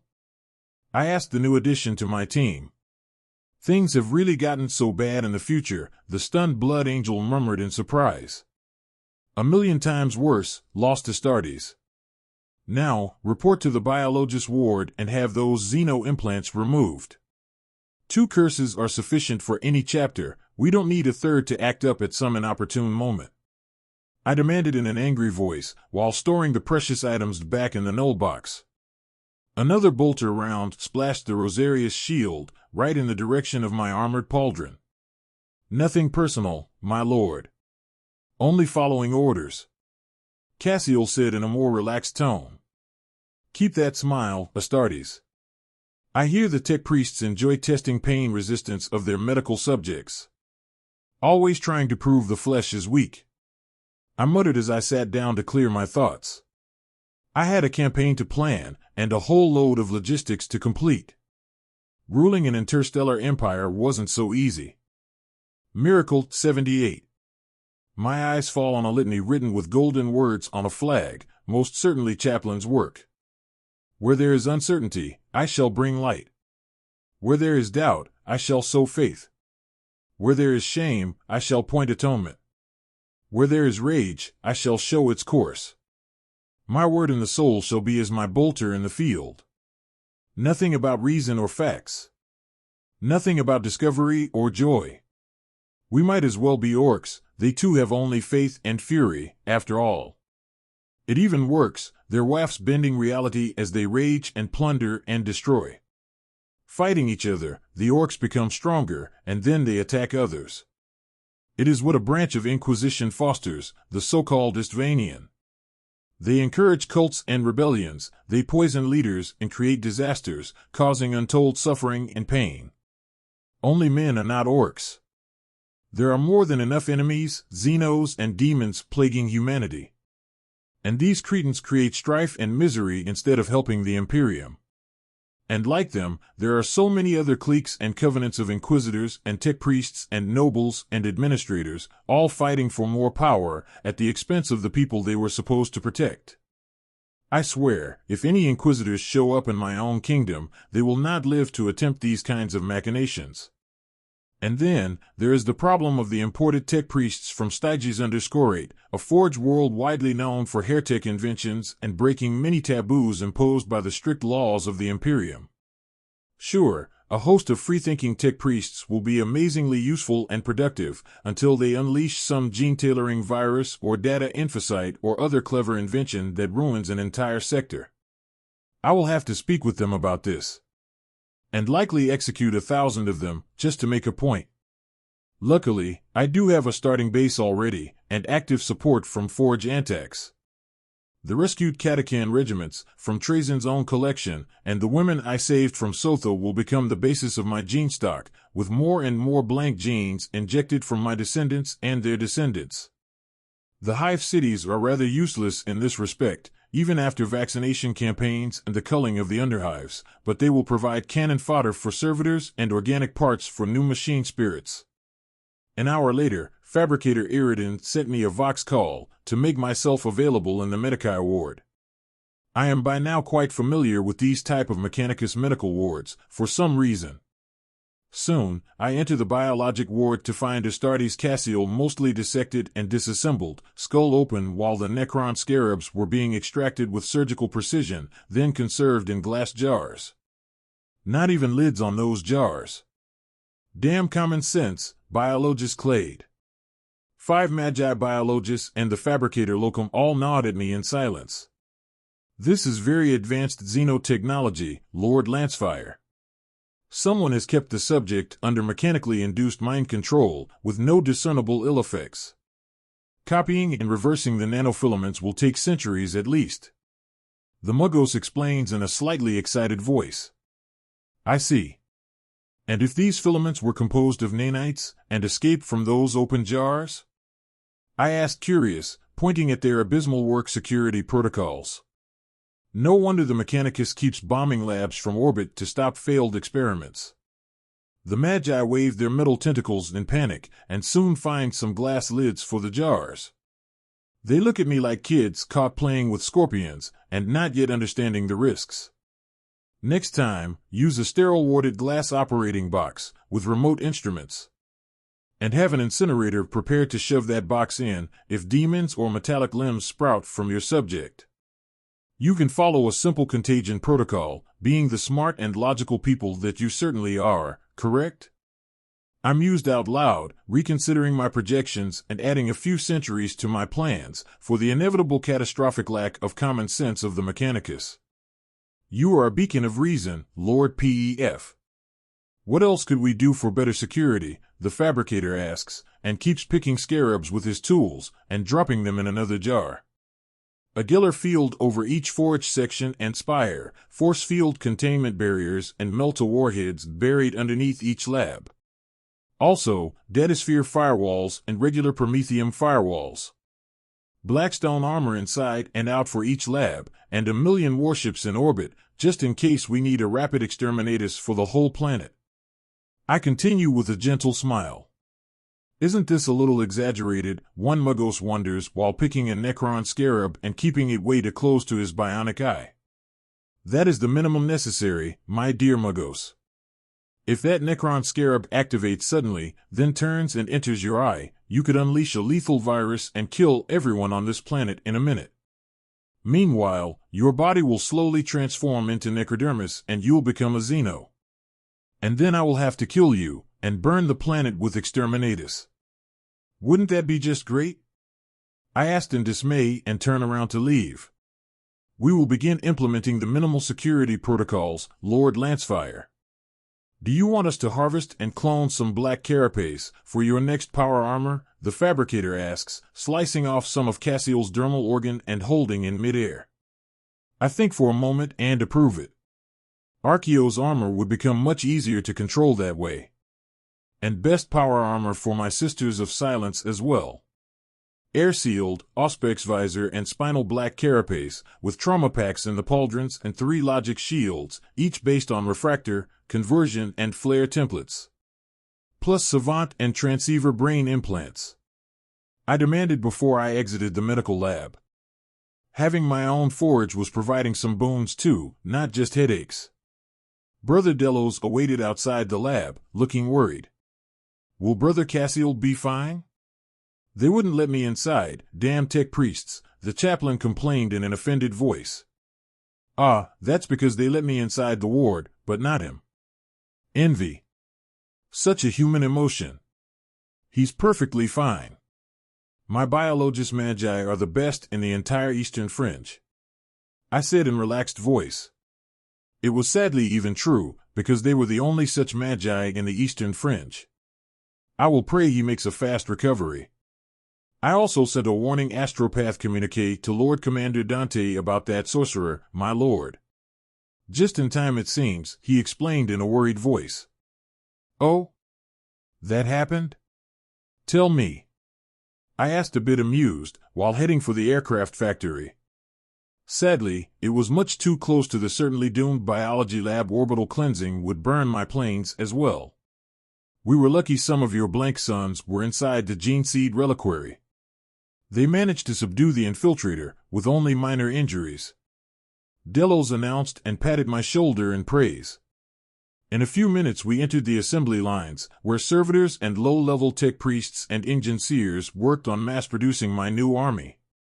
Pretty much every force in the galaxy had too few airplanes, which would prove my advantage. The advanced starfighters, even the scary Hell_Blade made in the Eye of Terror, were produced in too small numbers. The same was true for the Imperium or the Eldar, and only the Orcs had cheap airplanes. The enemy would have 100 or 1,000 starfighters, I would have 1,000,000 cheap fighters. Quite possibly at the same total cost. Damn spacefighters were really expensive. Sadly, losses would be high, due to laser weapons that took milliseconds to hit a target. Perhaps the new cheaper shields, gifted by my friendly Necron wizard, could be produced in the needed numbers. We shall see. The inspection took a whole week, from planes to tanks and small arms factories, to visiting the catechans and convincing them of their new role as guardians of the fringe, and of the defenseless women who fled the destruction of their homeworld. I even promised them 10,000 thrones prize for every 10 kids, and 40,000 thrones for reaching 40 kids, which wasn't a usual gratification for a simple guardsman, even a renowned catechan. Somehow, the trip gained me plenty of goodwill, and 100 old-era catechan concubines willing to bind themselves to me and my clan. We'll have to thank Trazyn for his good taste, and the pleasant warm nights he gifted me. From the sisters, only Alana was eager to taste my body yet, but I was certain the rest will follow one day. It wasn't like they have many choices in men. Kinda hard to get close to anyone else when you were a pariah. A few months later, Sisters Hestia and Alea did in fact give in to my charms and friendly demeanor and argued they might get a new Janus from our holy union. I was hoping the same thing, of course. More medical tests and sample collection followed, fresh eggs and seeds sent to Antax for more and better blank machine spirits. And then, the conveyors and the Canticle arrived, with their own new problems. I gathered all the Styges high priests in the great hall of the Mechanicus Forge, flanked by my Astartes and Silent Sisters bodyguards. Welcome to Forge Retribution, all of you. Now, before you get working on all those STC templates and damaged battleships, I will make things clear. You are not to conduct personal research. That's a capital crime in the Lancefire domains. Secondly, while the rules will be a bit laxer, you will not attempt experiments on my people. No viruses or infomorphs or other Mass Effect devices. You will not work on warp technologies of any kind. Xeno research will be conducted in sealed labs on the outer moons, with melta bombs planted under those labs. You will follow quarantine protocols and stay under Geller fields at all times. I want to hear, yes, Lord Lancefire. Grumbling magi of all clades looked around for support. Perhaps they did want to experiment freely, outside the Imperium. This is not what we were promised, Lord Lancefire. We have brought many forges and servitors and rare artifacts with us, just to escape the oppression of the Imperium, a tall-robed cyborg argued, and many tech priests around him supported him with voices or gestures. The focus of my forge will be warp-less technologies. Real spaceship engines, better reactors, mind-to-mind stellar range transmission, better personal weapons, better shields, cheap aircraft, cheap power armor, and blank machine spirits. That's for starters. Later we will begin assembling reality cages around my worlds, to prevent any warp emissions from interfering with civilization, from warp storms to orc waff fields or tyrannid silence. I don't really care about other types of projects, nor will I fund them. Everyone who agrees, bow down and take a pledge. I shouted as hard I could. From about 3,000 tech priests, less than half agreed. Good enough, I muttered, while flicking my left glove with a shiny crystal on the backhand. The recalcitrant magi vanished in my tesseract, leaving only the more pliable ones. I was certain I could trade them for something of value. I am certain we will have a great future together. Welcome to Retribution, I announced while passing among my new tech priests while they looked around a bit stunned. Another miracle, my lord, Chaplain Delos said while watching me with glowing eyes. I could only sigh and hope it would be enough. Badab War 79. With the increased number of tech priests and their extra forges and servitors, completing the first orbital dock took only a few months, and we began manufacturing the new Necron-based reactor and ship drive, using the new and fake STC patterns we have discovered aboard the derelict battleship. We called them Macarius pattern, because that guy was now a saint and thus less likely to arouse too much suspicion. Brother Cassiel was reassembled successfully by the strangely effective Biologus Magi without the Necron mind control scarabs and expedited to his homeworld of Baal to donate his knowledge and gene seed to his weakened chapter. Meanwhile, Forge Antax worked hard to upgrade our Bane Blades to the Doomhammer pattern with twin magma lances and adamantic reactors, and converting the Lehman Rust tanks to Volcano Lance variants. It took much less time and resources than building a new super heavy war machine, and with flare shields the Doomhammers would be twice as durable now. Our destroyers have all finished converting to the Los Angeles class, with 30 torpedoes and a vertical cell, and the corvettes followed the upgrading queue right now with a 20 torpedo cell, because they were smaller. The Litany and the Hymnal, as well as the Dominator-class cruiser and the new Mercury-class battlecruiser will take much too long to upgrade, and so they remained in factory specifications, only adding the improved auguries and a lot more point defense weapons. As for myself, between coordinating construction and making babies, I worked with the two fabricators on the Nova shells we had, trying to modify the schematic for a Nova mine. For all our efforts, the best we could achieve was something akin to a slow torpedo, sheathed in layers of ceramite and asteroid rock. Wasn't ideal, but I did have my Tesseract to deploy them in advantageous locations. For other people and our local defense, they would be much less effective. And then, the first transport of Blackstone from Mandragora arrived right on time, and we could really start upgrading most of our installations and ships with warp-resistant armor. Only 10 centimeter thick plates of Blackstone, because we had a lot to cover. Necron ships were made entirely out of this stuff, and were amazingly durable, but we were thieves and scavengers and had to ration our resources. We did have enough adamantium to cover the battleships in 10-meter thick armor layers, and we will probably do that, once we had strong enough reactors to allow those ships to still move. One mass conveyor was sent to Forge Ryza, containing a few new STC templates, a melted adamantium hull recovered from that Space Hulk, plus enough Blackstone for thousands of power armor plates and a dozen Eldar derelicts from the siege of Sotha, and even an intact Eldar cruiser, without prisoners. I was sure the fabricator will appreciate the gift and start upgrading the conveyor into the fleet carrier I had envisioned. I even found an ancient STC template of an Odysseus_class_war_galley retrofitted for carrier operations, both parasite-type system ships and starfighters, plus torpedo cells and landing bays for troop transports. The new carrier had 10 Geller fields and 4 void shields, because it would carry a valuable fleet inside. Another Universe-class conveyor departed for Triplex Fall, though without Blackstone, because they were mining from Mandragora right now. Mostly adamantium-made hulls and Eldar derelicts. In exchange, I requested one more Nova Cannon armed cruiser and another armored regiment, because I did have many kids in need of a good ship. And if the same fleet carrier could be converted from the conveyor hull, even better. My blank daughter Andrea was still a cadet pilot, but she boarded that conveyor to return as a cruiser captain. It would take years till she returned, so she had enough time to finish her command courses. She also had an Astartes bodyguard and 2 companies of catechans if she eventually wanted big strong kids with razor-sharp reflexes. The frigates were recalled to Retribution to receive our first locally made conversion into missile frigates, with 40 torpedoes ready to launch and 40 missile launchers each. They did have a heavy lance and 40 LOS cannon and 40-point defense multi-laser batteries as well, but that was mostly for moral support. I wasn't planning to fight anyone at that close range, but better to have them than not. Next year, we were ready for the Warpless engine's first test run, using the big Orc Terror ship as a test bed. Our last conveyor was still being prepared, its hull split open to allow the next engine to be installed. But only if it worked. Nobody expected the Orc derelict to survive, not even myself.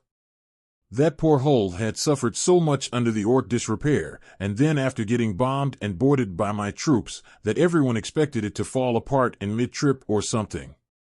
Instead, the tech priest in command and his servitors made it to Illavar and back in 3 weeks without entering the warp. Twice as slow as a good warp current could take you, and 100 times better than the worst currents. And most of all, it was reliable.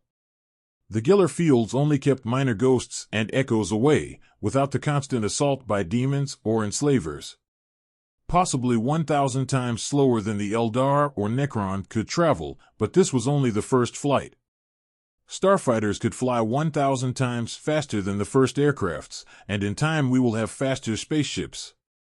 This called for a big celebration, and the Silent Sisters agreed unanimously. The ship kitchens provided foodstuff and drinks for a dozen people, my cogitator provided non-stop victory hymns, and we got to taste all. In fact, we locked ourselves in my Kenticle apartment and came out a week later, very drained but very satisfied. I was pretty sure both Adarine_Hestia and Tanau_Alea got pregnant during the celebration party, while Alana was months pregnant already. She did get to taste me first, after all. The troops on the ground were being ordered to muster for war, those of them in rotation for deployment. We wouldn't leave the forge defenseless, because that's how bad things happened. The conveyors soon received the new engine, and a fleet of 1,000 system-only corvettes was loaded from Antex, in exchange for the first warp-less ship. And so, we departed for Badab, just in time to intervene in the worst massacres. The Kenticle and the Mercury stayed behind, because they formed the backbone of our domain defenses now. Instead, we had 20 Los Angeles destroyers and 3 cruisers as escorts for the Icarus fleet carrier, which carried inside enough ships and troops to win a small war. For example, it carried 5 Catacan regiments, all mechanized and armored.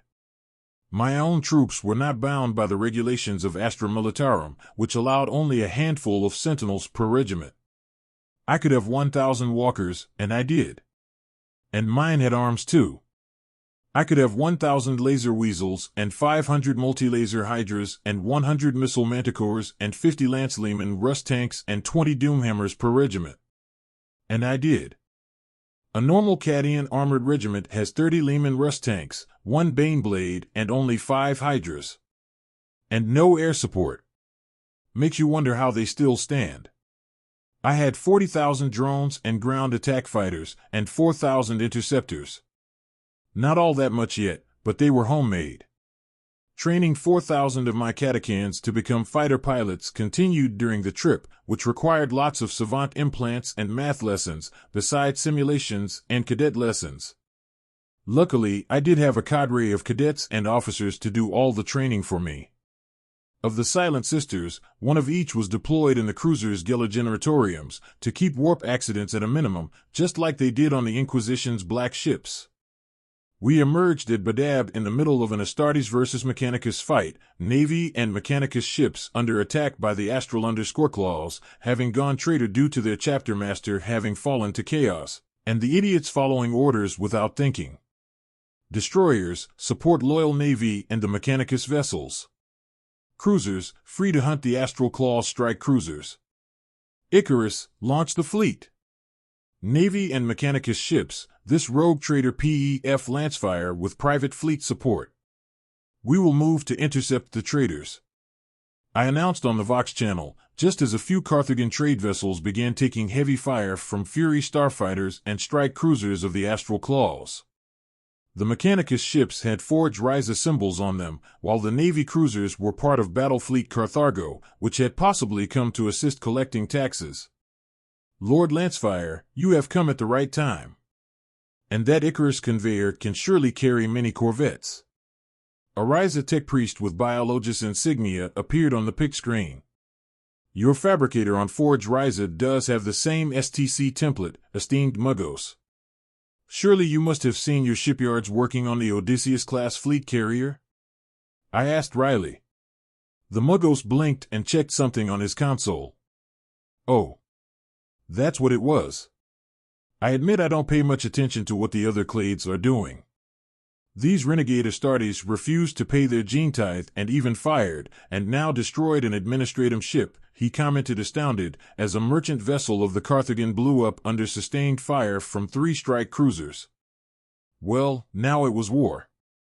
The traders fired again on the other administratum trade vessels, and perhaps got lucky to hit something vital, as more and more exploded, curiously at the same rate as my plasma warheads teleported towards the enemy. I directed 30 corvettes to attack the Lufthansa-Huron's battle barge, while mentally priming a plasma warhead for teleport. Just needed to get closer, which took some time with the lumbering fleet carrier. The traders also had another Overlord-class battlecruiser like the Canticle, for Grand Cruisers, and a Ramles-class starfort known as Canaan's Eye, which would be rather useful too. I just needed to make the ships run, and then capture them, without witnesses. I could also use my troops to quell the rebellion and conquer the starfort, and claim it as war loot. This confiscation of assets was a rather common occurrence in the Imperium, but I didn't have enough Space Marines to win over the Astral Claws fair and square. They had used the stolen gene seeds to mass-produce more Astartes, 20 times more over the Codex limit. Well, the extra Astartes should sell quite well to a certain collector of historical artifacts, plus nobody knew yet how many Astral Claws there really were. More warheads will be needed to obscure the forensic investigation that will follow.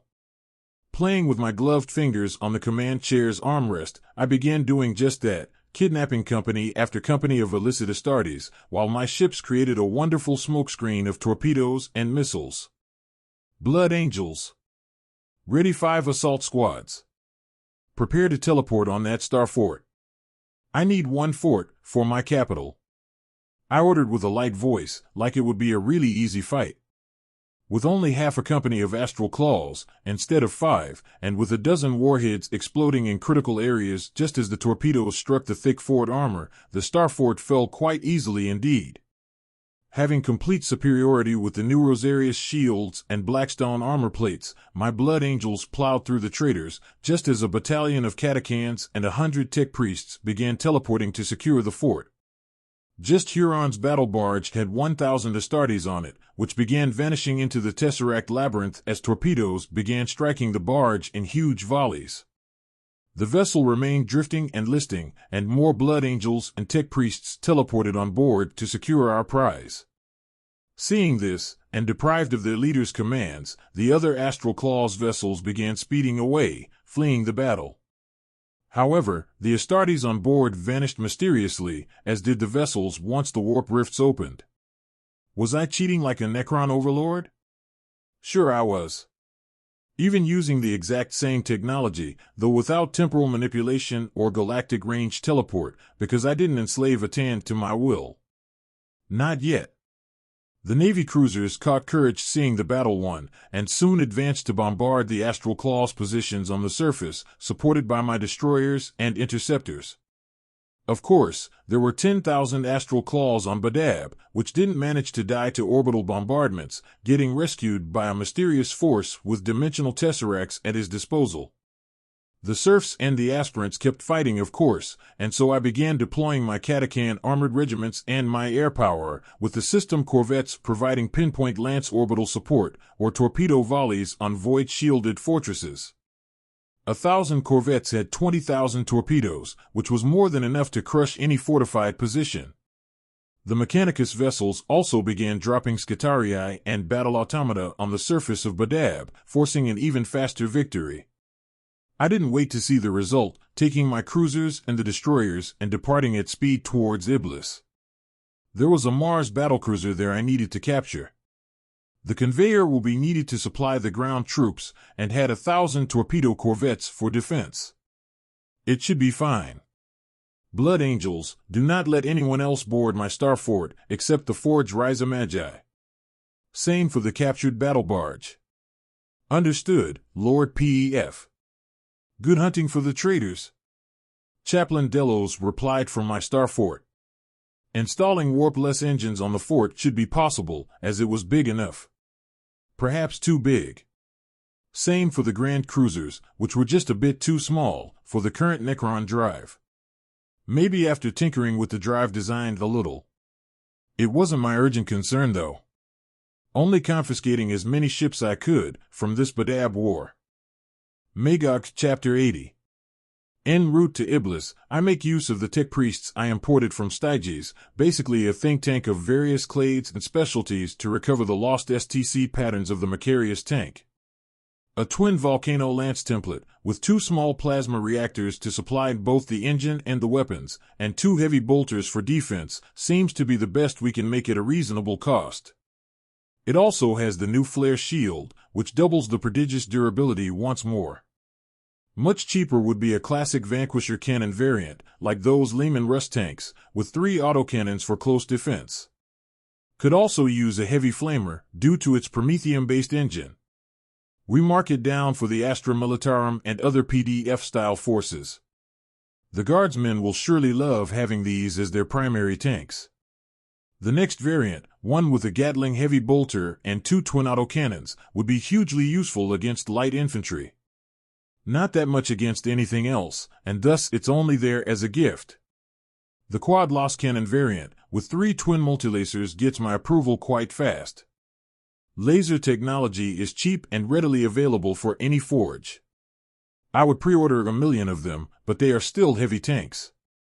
Perhaps the entire Imperium of Man might produce 1 million in 100 years. They would probably need to, considering what's coming. A power shield could be also installed, for extra resilience and cost. The next variant takes more work, because it uses the Ryza plasma cannon and the Tigris adamantic reactor. There is enough energy for a flare shield and 3 triple multilasers, and this beast will keep working for a decade. Only the more advanced forges could build them, for Astartes and other elite units. This variant, though, can face the worst in the galaxy, Titans or Necrons, even Chaos engines. Every forge world should have a few hundreds, just in case. The last variant has the Volkite cannon from the Glaive, with a frontal twin las cannon and 2 quad multilasers on the sides. It is obscenely powerful against most units, and as expensive as the plasma variant. But it doesn't stand a chance against Titans or Sane-class enemies. It is the future, though. Forges working to build this complex beauty will need to struggle and grow, and Tyranid swarms would just melt in front of it. Only Mars can build it, or maybe Graia, if their new planet has been developed enough. And then we arrive at Iblis, to find the place peaceful and rather confused at our arrival. This is the base of Battlefleet Maelstrom, but the war hasn't reached it yet. Seems I won't confiscate anything here, without the spark of a war. We refuel and rearm the torpedoes, for money. It's not that I'm poor, I'm not. My clan is damn rich and I rarely spend money for anything. I must be the strangest rogue trader ever. Anyway, with the loot of this campaign, I will have the largest fleet of any rogue trader dynasty, even those 10,000 years old. We already have battleships and battlecruisers, plus all the other ships. I tell Finona to instruct her astropath, and have Victor sell 12 crippled Eldar cruisers on the market, via Antax. It will make us twice as rich, and more importantly famous and well seen by the xenophobic Imperium. Plus, we will need lots of thrones to sponsor the immigration policy and subsidize childbirths. Those thrones will return as taxes once the population grows. Many times over, if my savant implant isn't wrong by a few zeros. Using money to promote orc-style reproduction is funny, I know. They use teeth, but it pales in comparison with a real economy. This gives me an idea, and I instruct Virion to attempt to barter with our northern orc neighbors, those that I bombed into Bronze Age. He still has a decent fleet at Natale, and a growing coal and promethium industry. The orcs will move away from those northern planets, in exchange for a few derelict orc ships and a new target. We could gain 50 livable planets without a long fight to cleanse the worlds and ruin the ecosystems, and without spreading orc spores by the billions. And if those orcs try to loot the Novak_dynasty, it will be fun to watch. Who knows, maybe the Necrons will deploy their Tan Crimson God, and I might get a chance to steal them. I'm not sure what abilities the Crimson Tan Shard might have, but better send the orcs first and observe. The greenskins are not completely stupid, but promise of loot and a strong enemy always makes them jump head first. It is a very risky mission for my brother, but such is life for all rogue traders. You want an empire and riches, you have to take risks.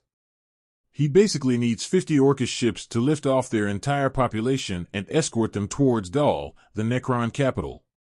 Then run away and just observe from a great distance. My own fleet begins hunting the Magog sector, closer to the Maelstrom, and I do capture an Orc cruiser and a Pirate Dictator cruiser, a carrier type with 5 squadrons of Fury fighters on board, as well as bombers and landers. This pirate had 3 allied destroyers and a parasite stalwart escort ship with melta charges on the prow ramp for boarding. Like a 800-meter-long boarding torpedo, filled with ravenous and rapacious looters and criminals. This loot is already worth 70 billion thrones, and I have just begun. As long as we avoid the Hrud temporal event horizons, we should be fine. I'm certain Trazyn can deal with the Hrud just like he can with anyone else, but I lack his 60 million years of immortal studies. Giller fields are no protection against the Hrud abilities, but perhaps they could be used on the Tyranids or Chaos. And speaking of Chaos, 2 systems over we find an Orc empire battling a Chaos fleet and winning. I hold my ships while we observe, and when the Orc boss teleports with his mechs and knobs on the Chaos battlecruiser, I steal his ironclad battleship and all the escorts. 10 ships already captured, and they even have leaderless green crew. Perhaps gathering enough forces to drown the Necrons in a green sea won't be that hard. Once the Chaos Marines are butchered, I contact the Orc boss to tell him where he can find the next good fight. Somehow his mechs take over the infected Chaos ship and depart to fight a Necron god. They didn't bother to close the hangar doors, so I expect a lot of demons will provide entertainment till their final destination. What just happened, my lord? Chaplain Delos asks me a bit confused and amazed. What do you mean, Astartes? I ask in fake innocence. You allowed the Orcs to capture that traitor vessel and sent them to fight Necrons. He mutters in dismay. Not sure what is your point, Chaplain. I wondered in real confusion. He loses his train of thoughts for a moment before sighing in defeat. I keep forgetting you're a rogue trader. My bridge crew laughs heartily, glad we didn't have to risk our skins in a rather perilous boarding for no gain, as Chaos ships should always be pushed into a sun. Before we depart, we fire our lances at the surface, burning off most of the Orc infestation, looted cities and factories crawling with Gretchens and boys. The mushrooms will return, but without industry, ships, or a warboss they won't be a danger for a Millennium. Next 5 systems are empty, and then we stumble into a nest of pirates and some kind of criminal cartel, mining some rare minerals. 20 pirate destroyers, 5 Tempest frigates, and 2 light cruisers with macro cannons get vanished into my crystal labyrinth before we launch our invasion. Of course, my blood angels are kinda overkill for this type of enemies, but I'm here for loot and plunder. We also have thousands of combat servitors with adamantium shields and a battalion of void marines with volcano sentinels. A dozen various transport and courier vessels get boarded and captured, and we find almost 50 billion thrones and valuable jewelry, rare art items, and lots of ancient weapon patterns and portable shields. On top of that, we liberate 1 million slaves, including captured nobles, administrators, and navigators, even some navy officers and another night pilot. I keep the navigators and the knight, as I can provide them with ships and a new knight suit, and the rest of the more important former slaves are loaded on my new fast clipper to be deposited at Iblis for a small rescue fee. I don't even get a thanks from the entitled bastards, but then I didn't expect one. Can't carry 1 million people, but there is no need. This mining base and port is theirs, with few transport ships to keep trading. I don't need to take everything, and I don't. Pirates and criminals get executed or transformed into servitors, depending on what the locals claim. I won't sit in judgment too much. If there's a charge, death. If not, lobotomy and eternal servitude on my ships. For the next year, we continue hunting the edge of the maelstrom, while the Badab War slowly changes focus to other rebellious chapters like the Mantis and the Executioners. We find 300 more destroyers, some 30 frigates and cruisers, and an old Grand Cruiser transformed into a casino/space station. The local mob had 100 billion of illegal thrones in the vaults, which is of course shared by 1% with the crew. I also gained more control over the labyrinths, and lined my captives in nice organized rows by race and height. The Astartes look great, like I have 1,000 decks of miniatures. Somehow, I begin to understand Trajan's fascination with collecting various decks. It is rather fulfilling. Angstrom's Chapter 81. With fuel and supplies running low, I decided it was time to return from our hunt, just as the second year of the war came about. In my fleet's wake there were 20 burned-out orc planets, plus 2 chaos fleets pulverized by Macross-style torpedo volleys, and their wrecks pushed into suns. Almost 1,000 vessels captured, half of them transports of smaller size and mining barges, a few factory ships, and nearly 400 warships including the Overlord battlecruiser and 5 Grand Cruisers, then 83 orc ships including 1 ironclad battleship and a dozen cruisers. Only half of what I had hoped to achieve with my campaign, but the local pirates wouldn't simply stay put where I first located them from Sotha, and allow me to capture them, instead hiding into deeper parts of the Maelstrom. Even worse, various Astartes forces started shadowing my fleet, salamanders and scorpions, and even star phantoms and firehawks. I did keep a smokescreen of 200 smaller ships around, and kept buying fuel and torpedoes by the thousand, so this might have raised alarm bells, especially with so much traitor activity going around. Someone must have tipped off the pirates too, because too often we arrived to find pirate ports and holdouts deserted. My fleet was fast, but astropath messages were faster. Even worse, the astral claws had still not been completely vanquished. Their master of the forge and many of his Tegmarines, along with some escorts and 1 cruiser, managed to avoid my fleet and all pursuit from all the hunting forces, which was eerie and not a good sign. On board the capital vessels we had captured were 117 atmospheric incendiary torpedoes and 4 cyclonic ones, plus a dozen vortex torpedoes and even 3 biological exterminatus virus warheads. The captured battle barge at Badab had 6 more virus warheads, which the Biologus Magi from Forge Riza were allowed to retrieve. Better not make a scandal out of that, as I had my own samples now, hidden in a pocket dimension. Luckily, due to the presence of my blood angels, nobody could claim my star fort and the barge, although it was certain many Navy and Astartes captains would have wanted to. So we returned to Badab, and began the tedious task of dealing with tithes and splitting of loot, and then recovering my occupation troops. This time Badab wasn't completely burned down, only half of it, perhaps due to my catechans and their armored forces moving fast to capture key factories and a couple hive cities. The loyal Astartes were out for blood though, and assaulted Hive Domina and the Palace of Thorns Fortress Monastery with overwhelming force, leaving only burning buildings and shattered bodies. In their defense, the astral auxiliaries and their aspirants fought to the last, using advanced weapons like conversion beamers and plasma cannons, which caused many casualties towards Astartes chapters such as Carcharodons or the Exorcists. 100 times fewer losses than without my involvement, which probably ruined some well-crafted plans among the great enemy or the conflict-stirring Inquisitors, or both. From Badab, we simply tractored the Ramley Star Fort with the Icarus to the nearby Forge Angstrom, a low-level forge, but enough for my needs. The Astral Claws battle barge made the jump by itself, having received emergency repairs from the Ryza Tech priests and my own tentacled engineers. Can I say I was received with warmth and friendliness? Nope. The fabricator of Angstrom was exiled here from Forge Ryza for a reason, and it wasn't for his polite manners. I had to deploy my corvettes and parade them around, just to get an audience.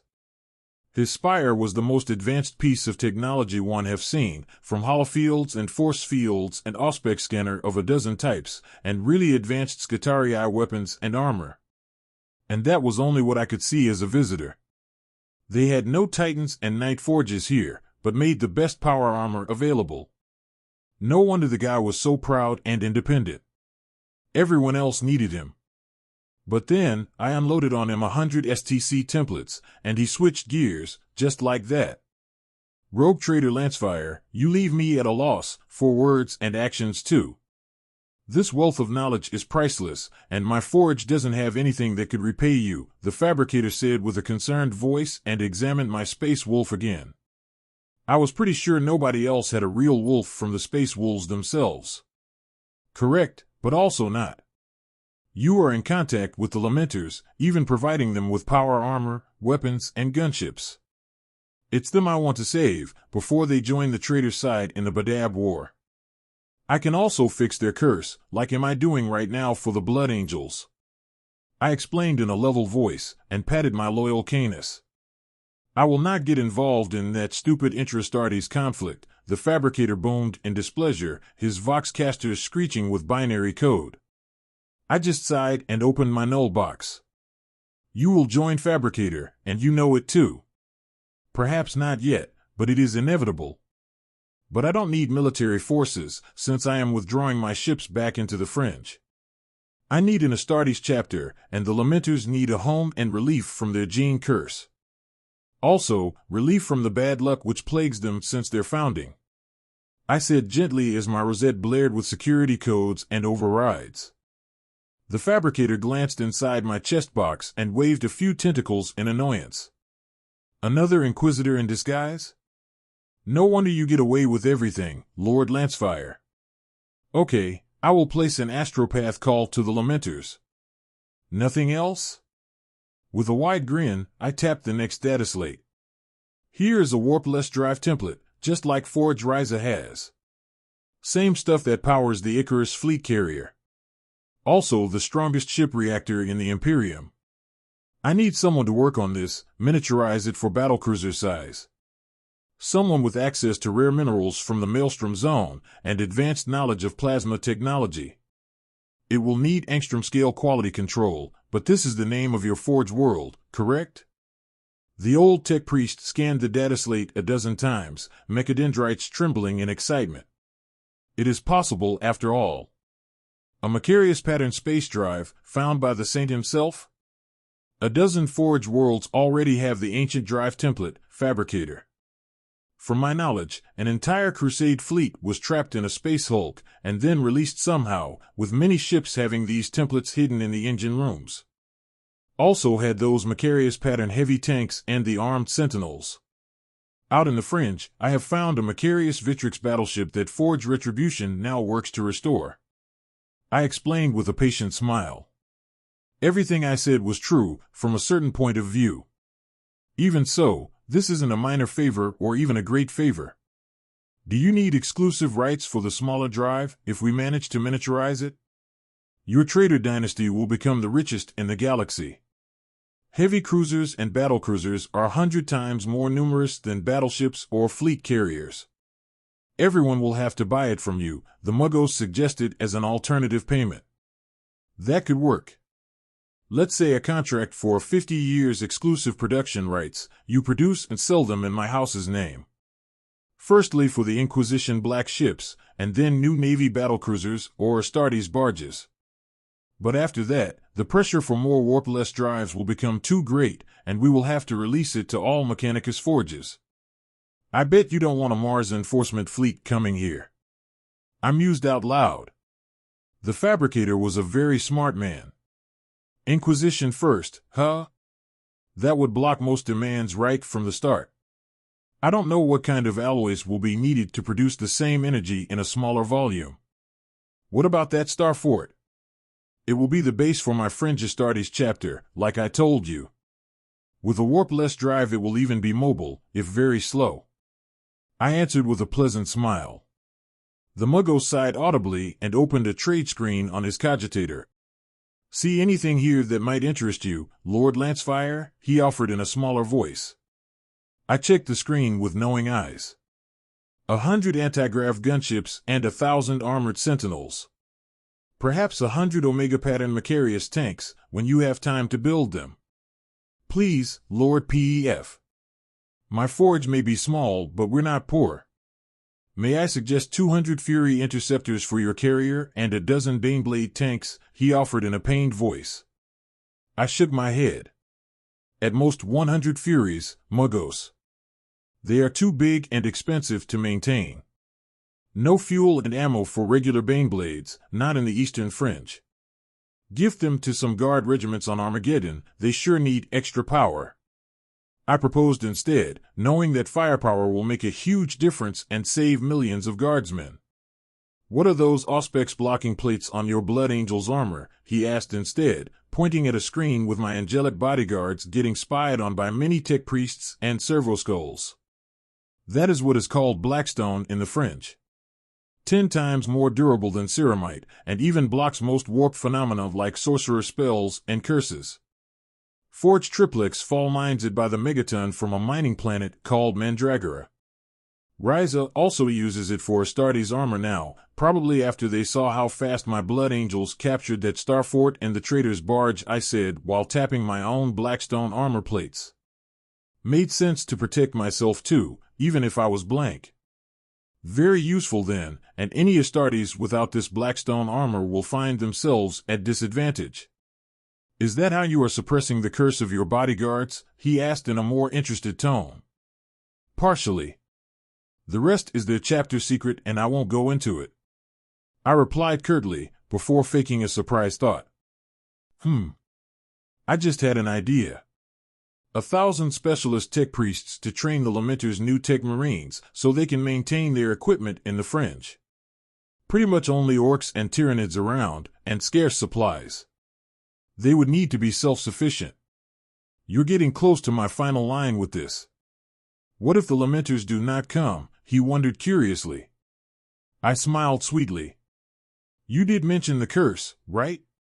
They will come, Fabricator. They will come running." My voice sounded convinced, although I had mere hope. The Lamenters were prone to warp accidents, and might come very slowly. "Woof!" Canis exclaimed in agreement. I was getting more convinced every day that my wolf understood words just fine. Lamenters, Chapter 82. Of course, warp travel takes very long sometimes. We waited 2 years at Engstrom for the Lamenters to arrive. Thankfully, they didn't stop by Badab this time, and thus they should escape the century of persecution that would have followed. Of course, Forge Engstrom uses this time to repair and upgrade my starfort and new battle barge, and fill the corvettes and destroyers as well as the fort's torpedo bunkers with new torpedoes and the armories with tons of weapons and vehicles. They give me a lot, in exchange for those priceless STCs. No money exchange hands though, because my actions around the Magog sector are now spoken of as the Lancefire Crusade by some administrative officials. The time is not wasted, not at all. But when the Lamenters do come, they all come, which makes some sense as they are a fleet-based chapter. 2 battle barges, Mater Lacrimarum and Daughter of Tempests, 9 cruisers, 22 escorts, a dozen support and supply ships, and 2 more mobile forage ships. Most excellent, although it is not enough. My own fleet before the Badab Crusade was larger than this. A Lamenter delegation lands on my Icarus, including their chapter master, who doesn't seem too happy to meet me. Nor are his brothers, the sanguinary priests which carry in their blood the renewal gene seed for the next generations of Astartes. I don't care about the corrupted Lamenter seed at all. Whatever happened to their modified gene seed has backfired so badly that even other Astartes chapters refuse to fight beside them. However, their tactics in combat favor shock assault and close air support tactics, and they are used to performing boarding actions. Pretty much perfect for my needs. You a rogue trader, Pef Lancefire? We paid our debt dearly, for another one of your kind. Our brothers who departed for the HIATUS Crusade did not return. Chapter Master Malachim Foros proclaims in a distrustful voice. I nod politely. They chose to join the Death Watch, so their return is in absolutely no way related to me, or even the rogue trader you aided in that crusade. I answer with a shrug, and rest my glove on my wolf's horse-sized head. Canis had grown even larger than I thought possible, but he won't let me ride him. Only my kids get that privilege. Strange, but then I do have plenty ships and dropships to carry me where I need. The man blinks in surprise and glances at his aides. They possibly thought those Lamenters were completely lost, like it sometimes happened in this dangerous galaxy. There are ways to find out, even if the Ordo Xenos hid our brothers from us. Master Foros mutters with a determined voice. Anyways, come. Let's visit the engine room. I bet a throne you have never seen a warp less drive. I demand and walk away, with Sister Hestia flanking me on the right and Canis at my left. The visiting Lamenters debate for a few seconds and finger gestures, probably like "you go, I cover the exit if my helmet's visor is correct." Well, they are walking into a trap, but it's not the violent kind. Quite the contrary. "Have you noticed I am a blank, just like this lovely lady here?" I ask the Astartes with a curious tone. He just nods, not that impressed. "I have seen others." "And yet, you didn't immediately recruit those blanks for your cursed chapter." Then again, those afflicted with black rage can barely even think, let alone make good decisions. Understandable. I answer in a patient voice, and pat his pauldron in compassion. He deflects my hand in anger. "I don't need your pity, rogue traitor. Get to the point." Master Huron of the Astral Claws has fallen to chaos, and dragged his chapter and his allies after them into treason. Killed him myself a few years ago, just for sport. I also killed the more famous traitor, Primarch Lorgar. Might have heard of him, even in your rage-induced stupidity. I explained patiently, while waiting for the elevator to arrive, which given the size of the Icarus took a few minutes. His eyes glow with fury, but he struggles to restrain himself with all his willpower. I guess he must have some control over the black rage, or he wouldn't last as a chapter master. The Lamenters owe the Astral Claws a huge favor. "You just made things worse by killing their chapter master," the old Astartes growls in a pained voice. Hestia gestures at me something like, "Is he a traitor too?" which the Astartes can certainly see and interpret. "Mind your sign words, no maiden. We also owe Forge Angstrom a considerable debt for their machines and supplies. It is why we agreed to come, but don't insult us." Master Foros mutters, in a lower tone. I gesture a quick silence, to the silent sister, which makes the Lamenter chuckle sadly, and Canis to make himself smaller and whimper in protest. So, even Space Marines can understand irony. "Not you, Canis. The loud woman with the big knife." I console my wolf and pat his head. Is my wolf grinning? I don't think anyone has given space wolves the savant implant before, because my Canis is way too smart, even faking emotions to break the tension. It works a little, as the chapter master shakes his head at our antics and leaves it be. Eventually, we arrive at the tech priest-infested engine room, where 1,000 of them inspect, bless and measure the wondrous ancient machine like they have seen a holy relic. This device is part of the solution to your curse, Astartes. Using these type of engines, ships can travel among stars without entering warp, and the dangers implied with that. Forge Angstrom will provide me warp-less engines that I can gift for your 3 barges and your new star fort. That's for starters. I explain while Hestia climbs on my wolf and goes exploring. I think she might be a bit upset with me, or she simply wanted to give me privacy. You never know, women are fickle. I have heard a rumor, but it seems true after all.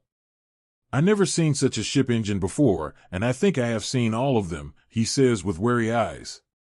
Well, after boarding 1,000 ships you probably get to know your way around engines. Well, the STC template is millennia old and probably not complete. That's why only large ships can use this drive, for now. The fabricator is trying to repair the flaws and make it usable for cruisers, but it will take time. The star fort is more than big enough. It may even need 2 or 3 engines. Perfect place for a fortress monastery, especially after it could travel the stars. I say as we walked around the many suspended bridges and walkways. A perfect place to fall and break your neck, but such is the way things work here. Probably to reduce contact and create an isolation barrier for radiation. I am not sure, as the real science of the engine is way beyond me. And beyond the Mechanicus as well, which is why I needed Trazen to make it, probably in a time-locked field to save on time. Anyway, there are no serfs or indentured convicts around the engine, and probably never will be. The engine is too rare, expensive, and hard to maintain. Only tech priests, servoskulls, and servitor cyborgs are allowed to service the drive, with a core of engine seers learning their way around the pipes and fusion cells, and what else? Can the ship fly through warp? That has tactical advantages too, the man asks me curious. Dragged behind a big ship, yes. The Icarus has 10 Geller fields and 4 void shields, but no warp engine. Only has this Macarius pattern drive, plus normal plasma engines for real space maneuvers. I explain patiently. Like they move star forts, makes sense, the Astartes mused to himself. The former Astral Claws fort had a single Geller field. Better than nothing, but I wouldn't risk my people flying on an accident ready to happen. The Litany has 2 Geller generatoriums and another mechanical one covering the drive. And we still got invaded by demons once. I conclude as we head back towards the reception lounge. You really killed Primarch Lorger? I'd have thought something like that would be voxed all around the Imperium and beyond, the old space marine asks, a bit doubtful. I have recordings, although it isn't much. I lanced him for a second with my cruiser and he died. My mother killed Fulgrim as well. Wasn't so easy as this other traitor, though. She was a blank too, and could restrain his powers while the rest of her team chopped and shot at the serpent. I explain in a softer voice. Hopefully that serpent demon won't get revived, not after Esteban sent his melted corpse into a black hole with a sacrificial ship. Another one? At this rate, we Astartes will be left with nothing to do, he complained in a half-joking tone. I smiled and didn't comment. Some truths hurt too much. At the elevator, Hestia and Alea waited beside Canis. Woo! Woof woof, the wolf signaled in warning. Bridge, talk to me. I asked on the Vox bead. Astartes forces inbound, my lord. Believed to be executioners and mantis warriors. Fleet is redeploying to defend the Forge world, per section F/113 my XO Ant explained in an assured voice. I should probably give this Ant a cruiser of her own, she was capable enough. With a frown, I tapped my glove to check the Tesseract labyrinth. A mirror of the Angstrom star system appeared in my mind, including all the ships. Real-time too, possible with whatever Necronter technology the labyrinths were made from. No need to wait for return augers or analyze gravity distortions. Those Astral Claw sneaky bastards. Must have heard of my fleet repairing at Angstrom. Another sneaky fleet was moving in behind the sun, thinking themselves hidden by the solar flares. In a second, that invisible fleet behind the sun vanished into my labyrinth, and will never be spoken of again. If nobody knew it was there, nobody would know it has vanished, right? A free Mars-class battlecruiser? I really needed one for my set. Those 9 Tyrant-class cruisers were also nice, and so it was the Endless Redemption battle barge, with 3 Astartes companies on board, including 10 Terminators. It was really worth to stick around here. Good things happen for those who wait with patience. Masters, Chapter 83. The fleet advancing on us from the direction of Badab sector is pretty big for the way most battles take place. Both the Executioners and the Mantis Warriors have a dozen cruisers and 2 barges, while the Astral Claws have 1 cruiser and over 80 destroyers, because they haven't paid taxes in the past 200 years. The Imperium only just noticed, which fills me with great confidence about their decision processes. Also, I think they're not after the Forge world, but trying to recapture their lost barge and fort. Wendian, Nova Cannon in middle of Trader's escort group. I demand out loud, just to test how the Lamenters master reacts. Right away, Captain. Targeting. 1 minute till they enter range, my uncle replies from his Dominator cruiser. Master Foros winces in pain. Do you have to fight them? He asks in pleading voice. As I was saying, the problem all Astartes have is this falling to chaos idiocy.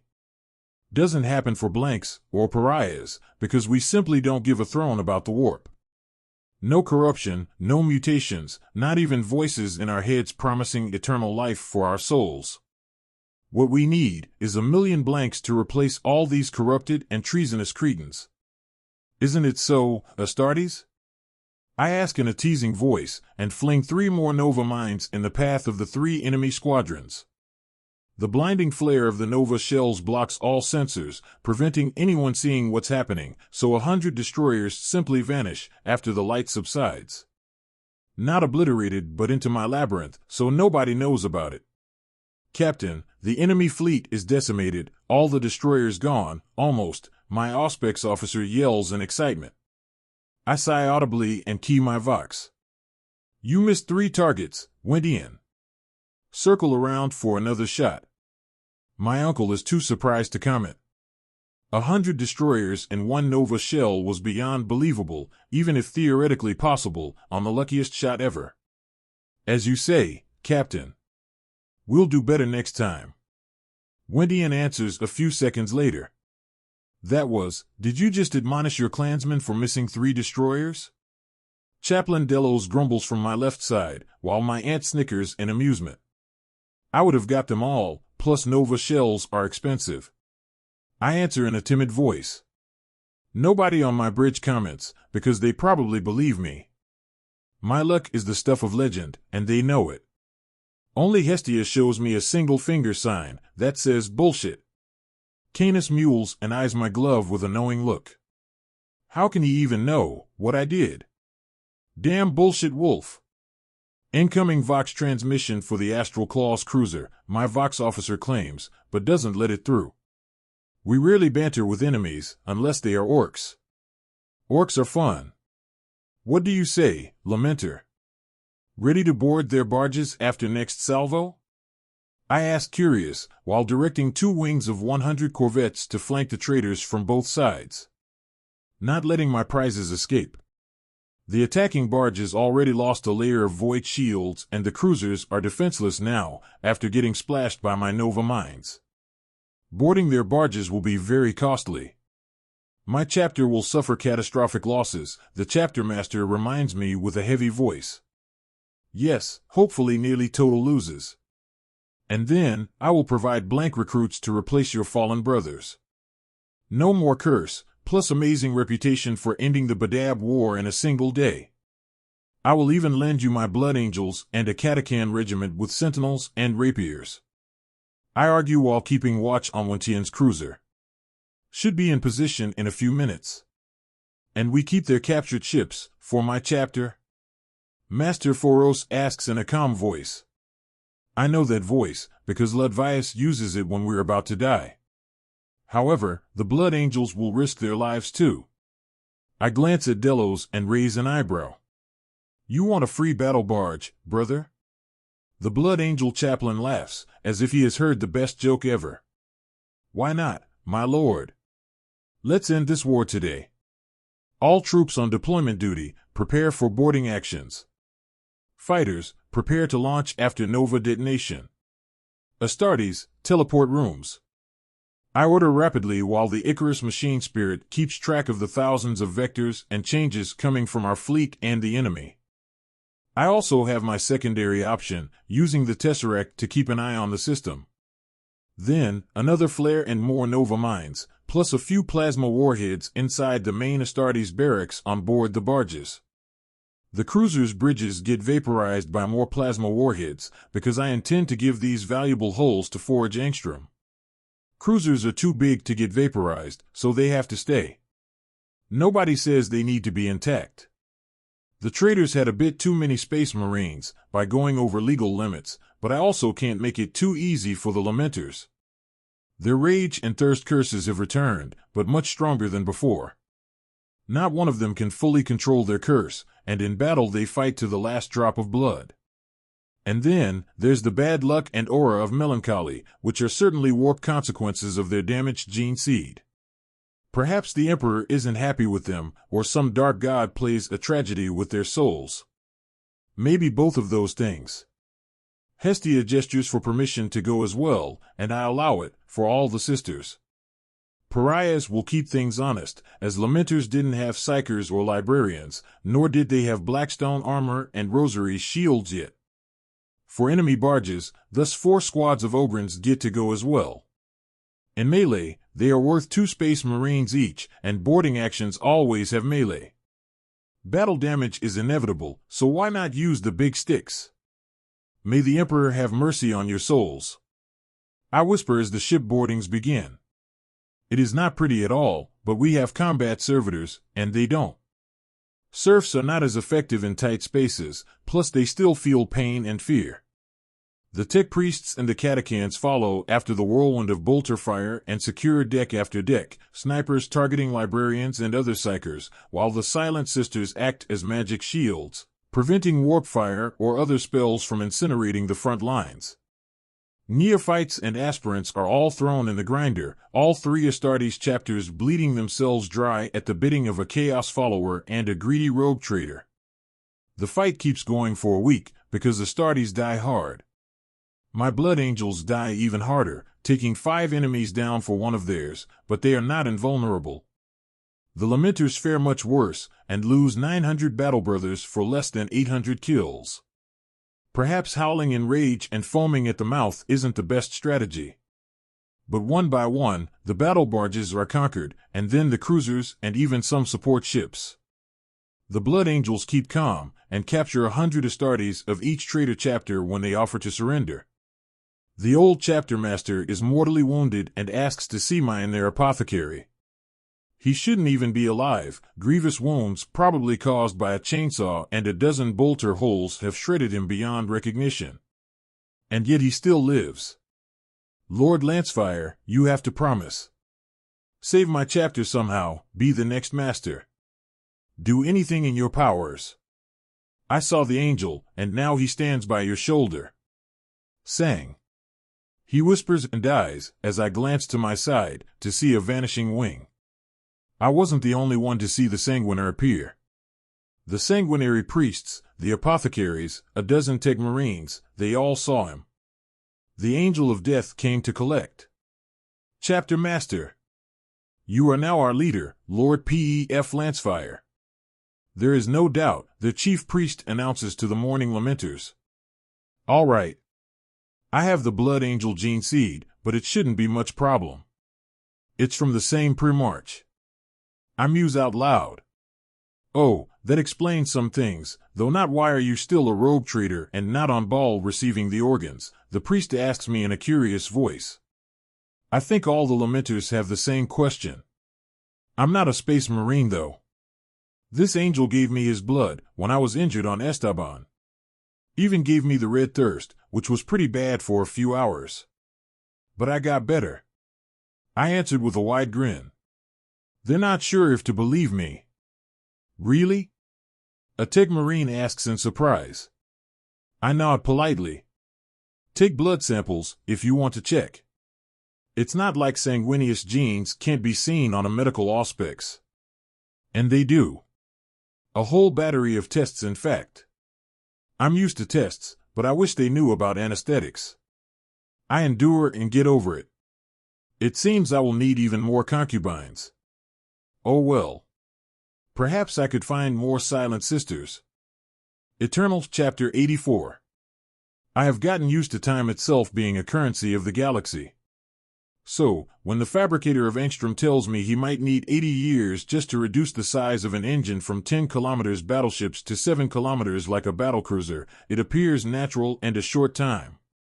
I nod wisely, and advise him to use 20 years just to train a conclave of tech priests by building big engines and selling those to the Imperial Navy. More minds and brains are better than just a few, and the Imperium will need these specialists anyway. He agrees, after a minute of silent deliberation. We shall do so, Lord Lancefire. So, you have an Astartes chapter now. A very reduced one, Fabricator. No combat-able space marines remain for my Lamenters. Most neophytes and aspirants are gone as well, and their gene seed is still damaged. We don't even have enough crew to man all these captured vessels. I explain in a tired voice. And the same for those traitor marines that you preserved. The Inquisition will arrive for investigation and possibly execution of the survivors, the Archmago says in a confident tone. I highly doubt that. In fact, the High Lords on Terra will most likely impose penance and a century of crusade to these failed Astartes. That will take a few months. Let's make sure the executioners and the Mantis warriors get some aid in recovering their numbers, plus 1,000 Tech Marines each. Plenty of gene seeds can be recovered from the corpses, plus they do have intact stocks in their gene vaults. And what stock of men will they use, Lord Pef? Miners and servants from the planets in this system, he argues, kinda dismissive. Well, he does have a point. But I have an answer for that too. Those, if the miners are healthy and without mutation. Some of your own fresh acolytes for the Teg Marines, and some of my catechans and voidsmen. The same for the Lamenters Teg Marines. For the Lamenters Battle Brothers we will use blank recruits in the Eastern Fringe, which have proven to resist the Rage Curse, and are testing with the Blood Angels. Blanks are such a wonderful and convenient genetic stock, after all. No mutations, no warp corruption, and that even works for organic parts and machine spirits. Forge Esteban makes them already. I announce and detach my Vambrace Power Shield, which is indeed made on Esteban, and hand it over. The Mechanicus Fabricator scans and considers the power shield for a long hour, turning the orange energy field on and striking it with his portable arsenal. I only recognize a third of his weapons, and I think one of those pistols is a silencer, something only Ordo Malleus and the Grey Knights are allowed to have. Then again, someone has to produce these weapons, and that is only the Mechanicus. It does seem to work, Lord Lancefire. Sure, it is very low-level technology, as it is. Any forge can make these power shields, and Esteban still uses nanometer-scale forges. The quality is abject, the tech priest complains in disgust. He might puke his guts out if he learns my forge retribution only has millimeter-scale quality control for the cheap infantry vehicles. So I don't tell him. See, I'm smart like that. Want to check my Savant implants while we're not busy? I may need a better implant and more functions if I have to lead an Astartes chapter. Never been a space marine before, you see? I ask in a wry tone. My skull gets shaven and cut open in a minute, and I hear grumbling and more quality control expletives. A few hours later, my skull is put back together, and a whole new world opens to me. I can see the datasphere now, hear the machine's constant droning, and hear electric currents and taste infobytes on my tongue. And there's something else, a feeling of control over my armor. I have given you a mind impulse unit, Lord Lancefire. You will certainly be able to pilot any human ship or vehicle, up to night suits. I have also cleaned some blood clots and silver particles deposited on your right brain lobe. A tech priest has made a mess in there, so you were right to request a new implant. Silver and gold. Cheap materials like that will not sustain battlefleet-scale computations, nor resist stronger machine spirits like an Astartes battle barge has, via the captain's command throne. The fabricator explains in a weird tone, while holding out my old implant in a mechadendrite. Is the implant defective? I wonder out loud. Not exactly, no. You would be brain dead if it was. But it was deformed by some type of warp phenomena, as you can see here. Where it was not covered in cerebral fluid and your blood, the golden eagle sigillium that shines, without bioelectric impulse. I think you had a relic in your head, Chapter Master Lancefire. The fabricator says in an odd voice and sprinkles some incense on the implant. The glow fades. I had an active warp emitter in my head? Would that even work on a blank? I asked in confusion. Not directly, no. But a powerful Primarch _psyker or a skilled navigator might be able to track the emanations of this relic.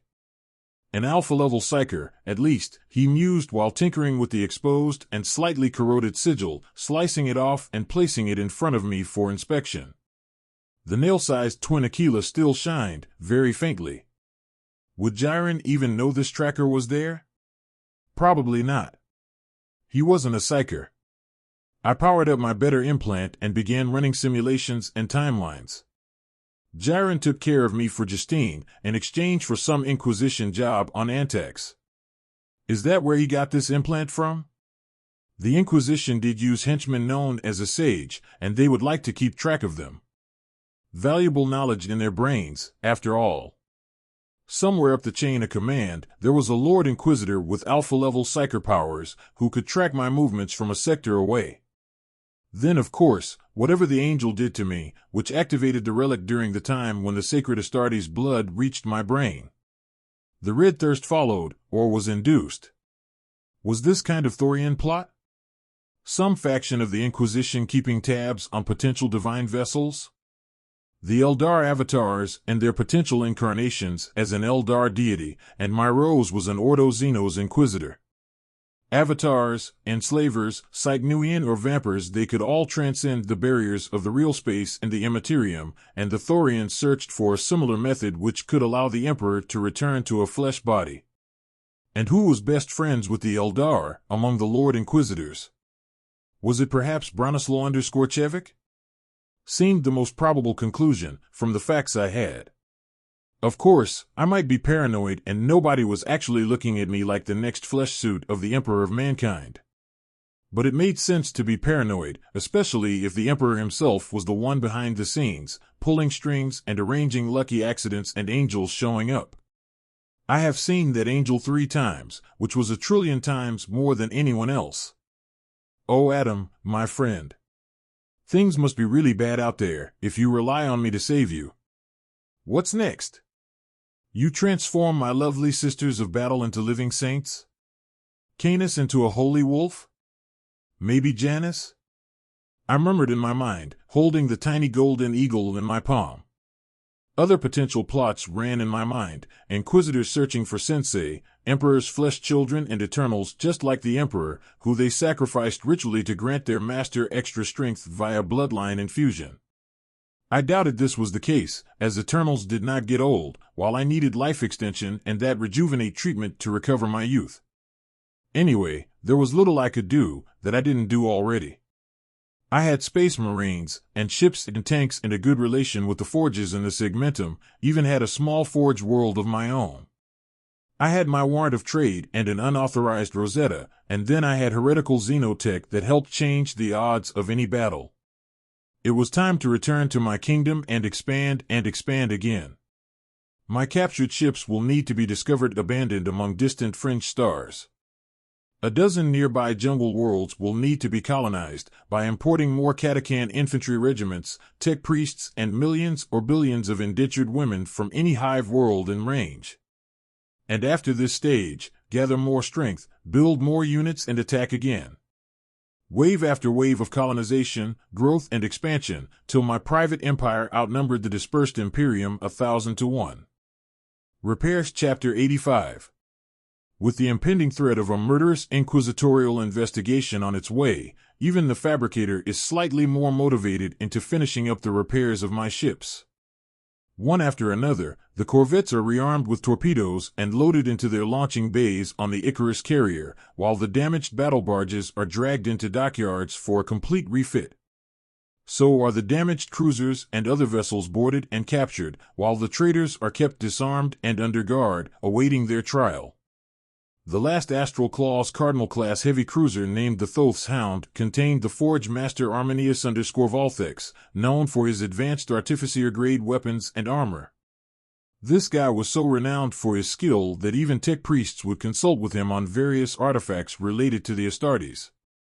Well, Volthex was presumed dead after his cruiser's bridge exploded from a teleported plasma warhead, but he now simply laid in stasis among many other of his astral brothers.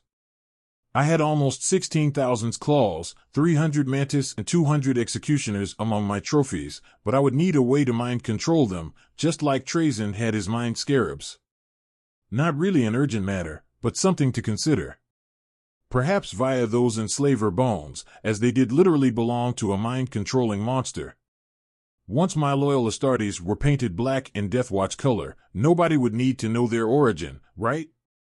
The stolen ships would be harder to disguise, although this wouldn't matter for now. Crew and officers, servitors, and tech priests will be needed for every single ship, and extensive repair and refit to make the warships effective when they had to battle outside the range of my cheating presence. I did send an astropath message to Sotha, informing my Rose of the official result of my crusade, and requested the Lamenters still in the Deathwatch to be released into my care. That will take some time, but having a corps of veteran Marines as trainers for my blank recruits would be invaluable. She owed me a lot for all those Eldar prisoners, including a farcer, so might as well spend that favor for my Astartes.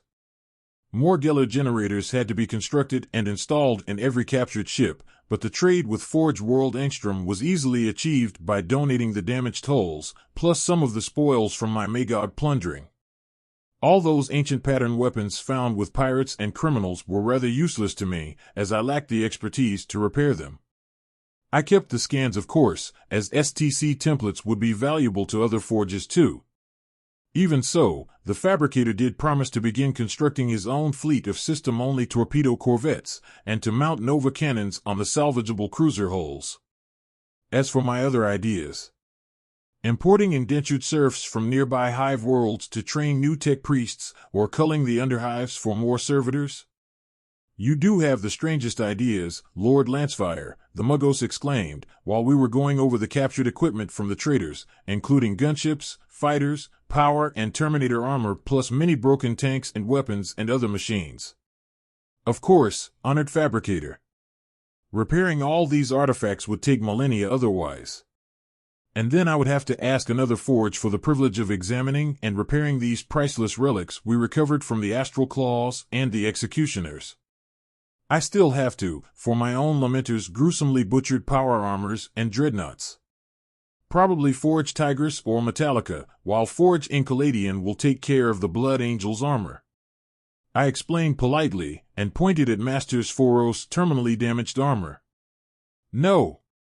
I mean, don't take everything away, Lord Lancefire. Leave us at least 2 of every item, and we might uncover more great mysteries of the Omnicia from them, by careful logis comparison and arduous machine canticles, he asked in almost panic.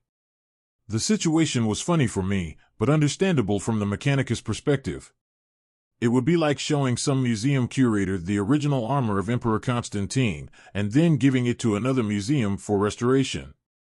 And that Contemptor_pattern_dreadnought?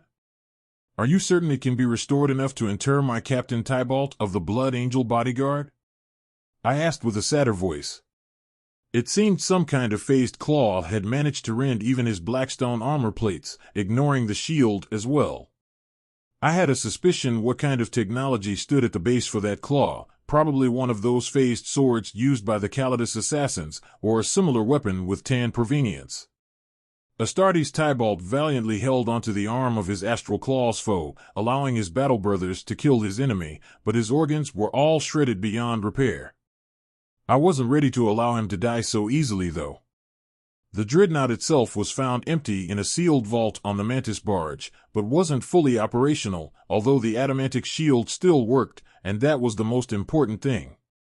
And I expect you want that Ghost Razor's gauntlet installed on the dreadnought as well.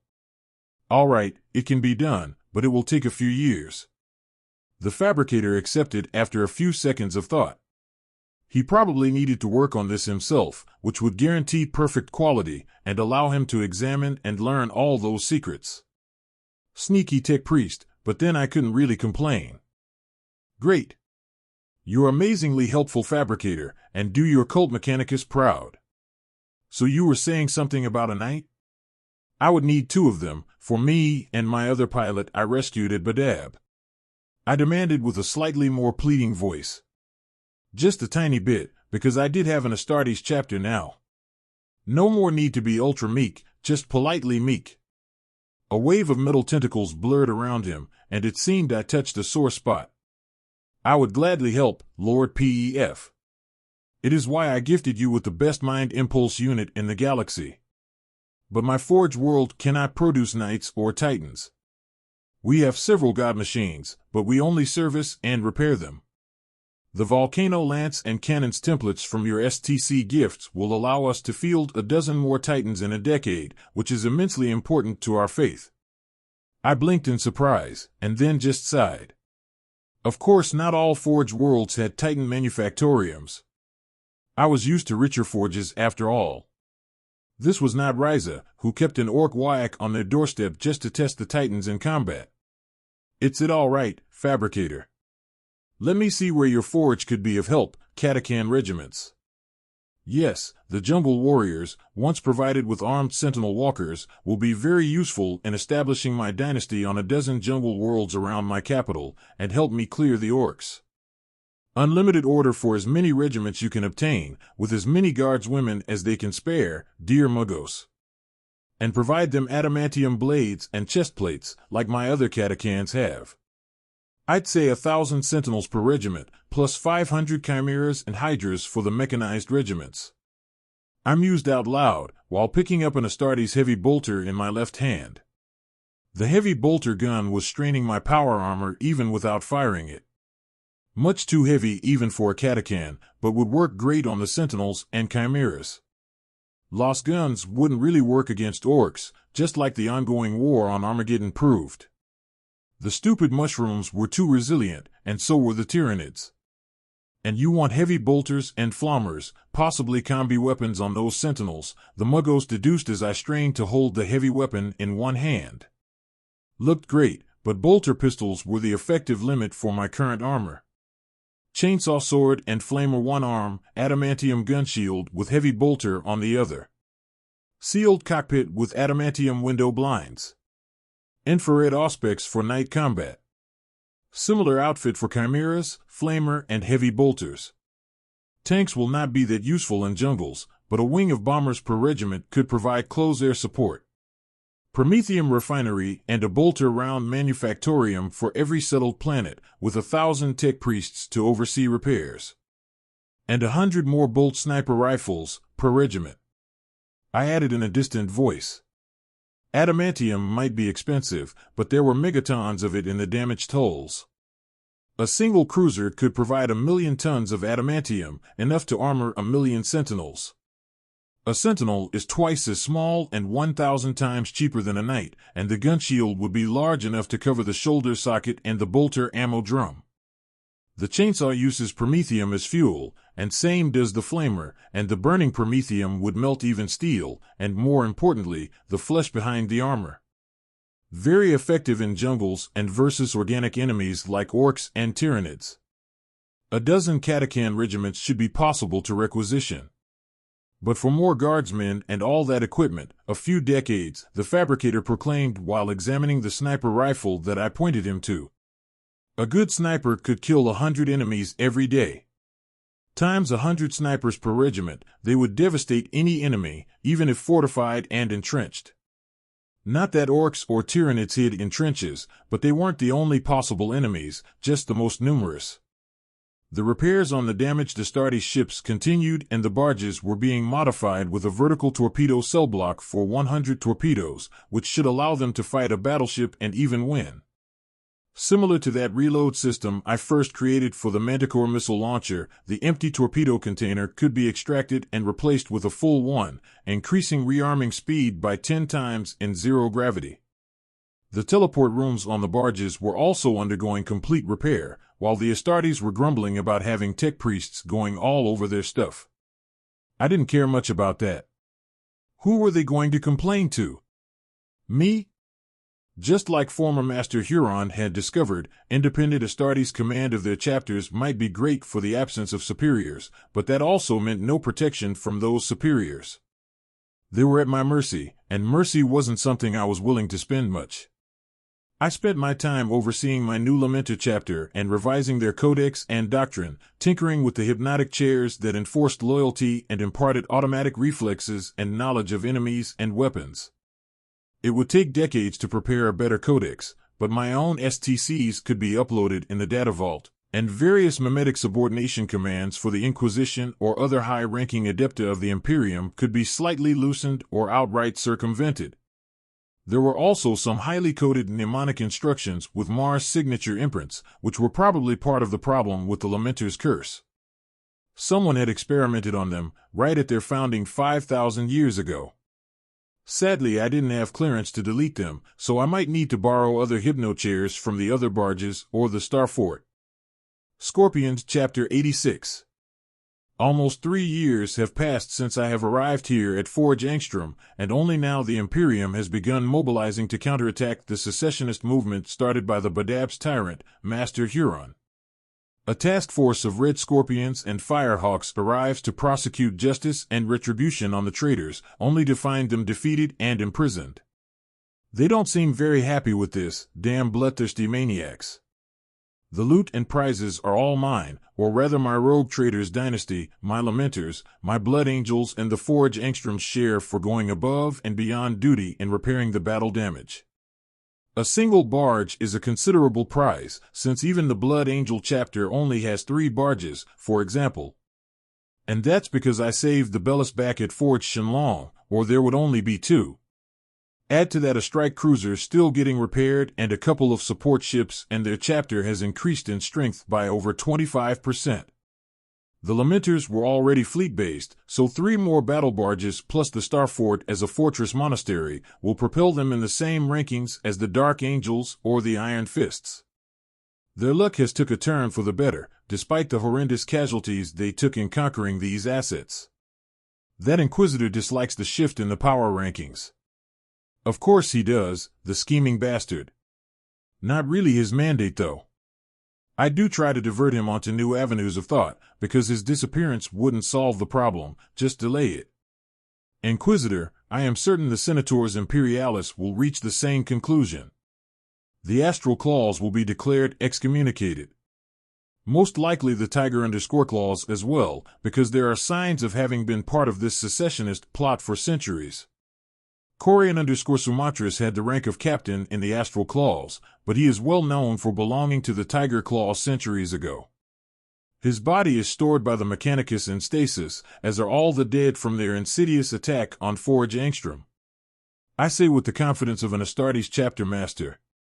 That includes the Lamenters, but I will gladly pay the gene tithe with their bodies.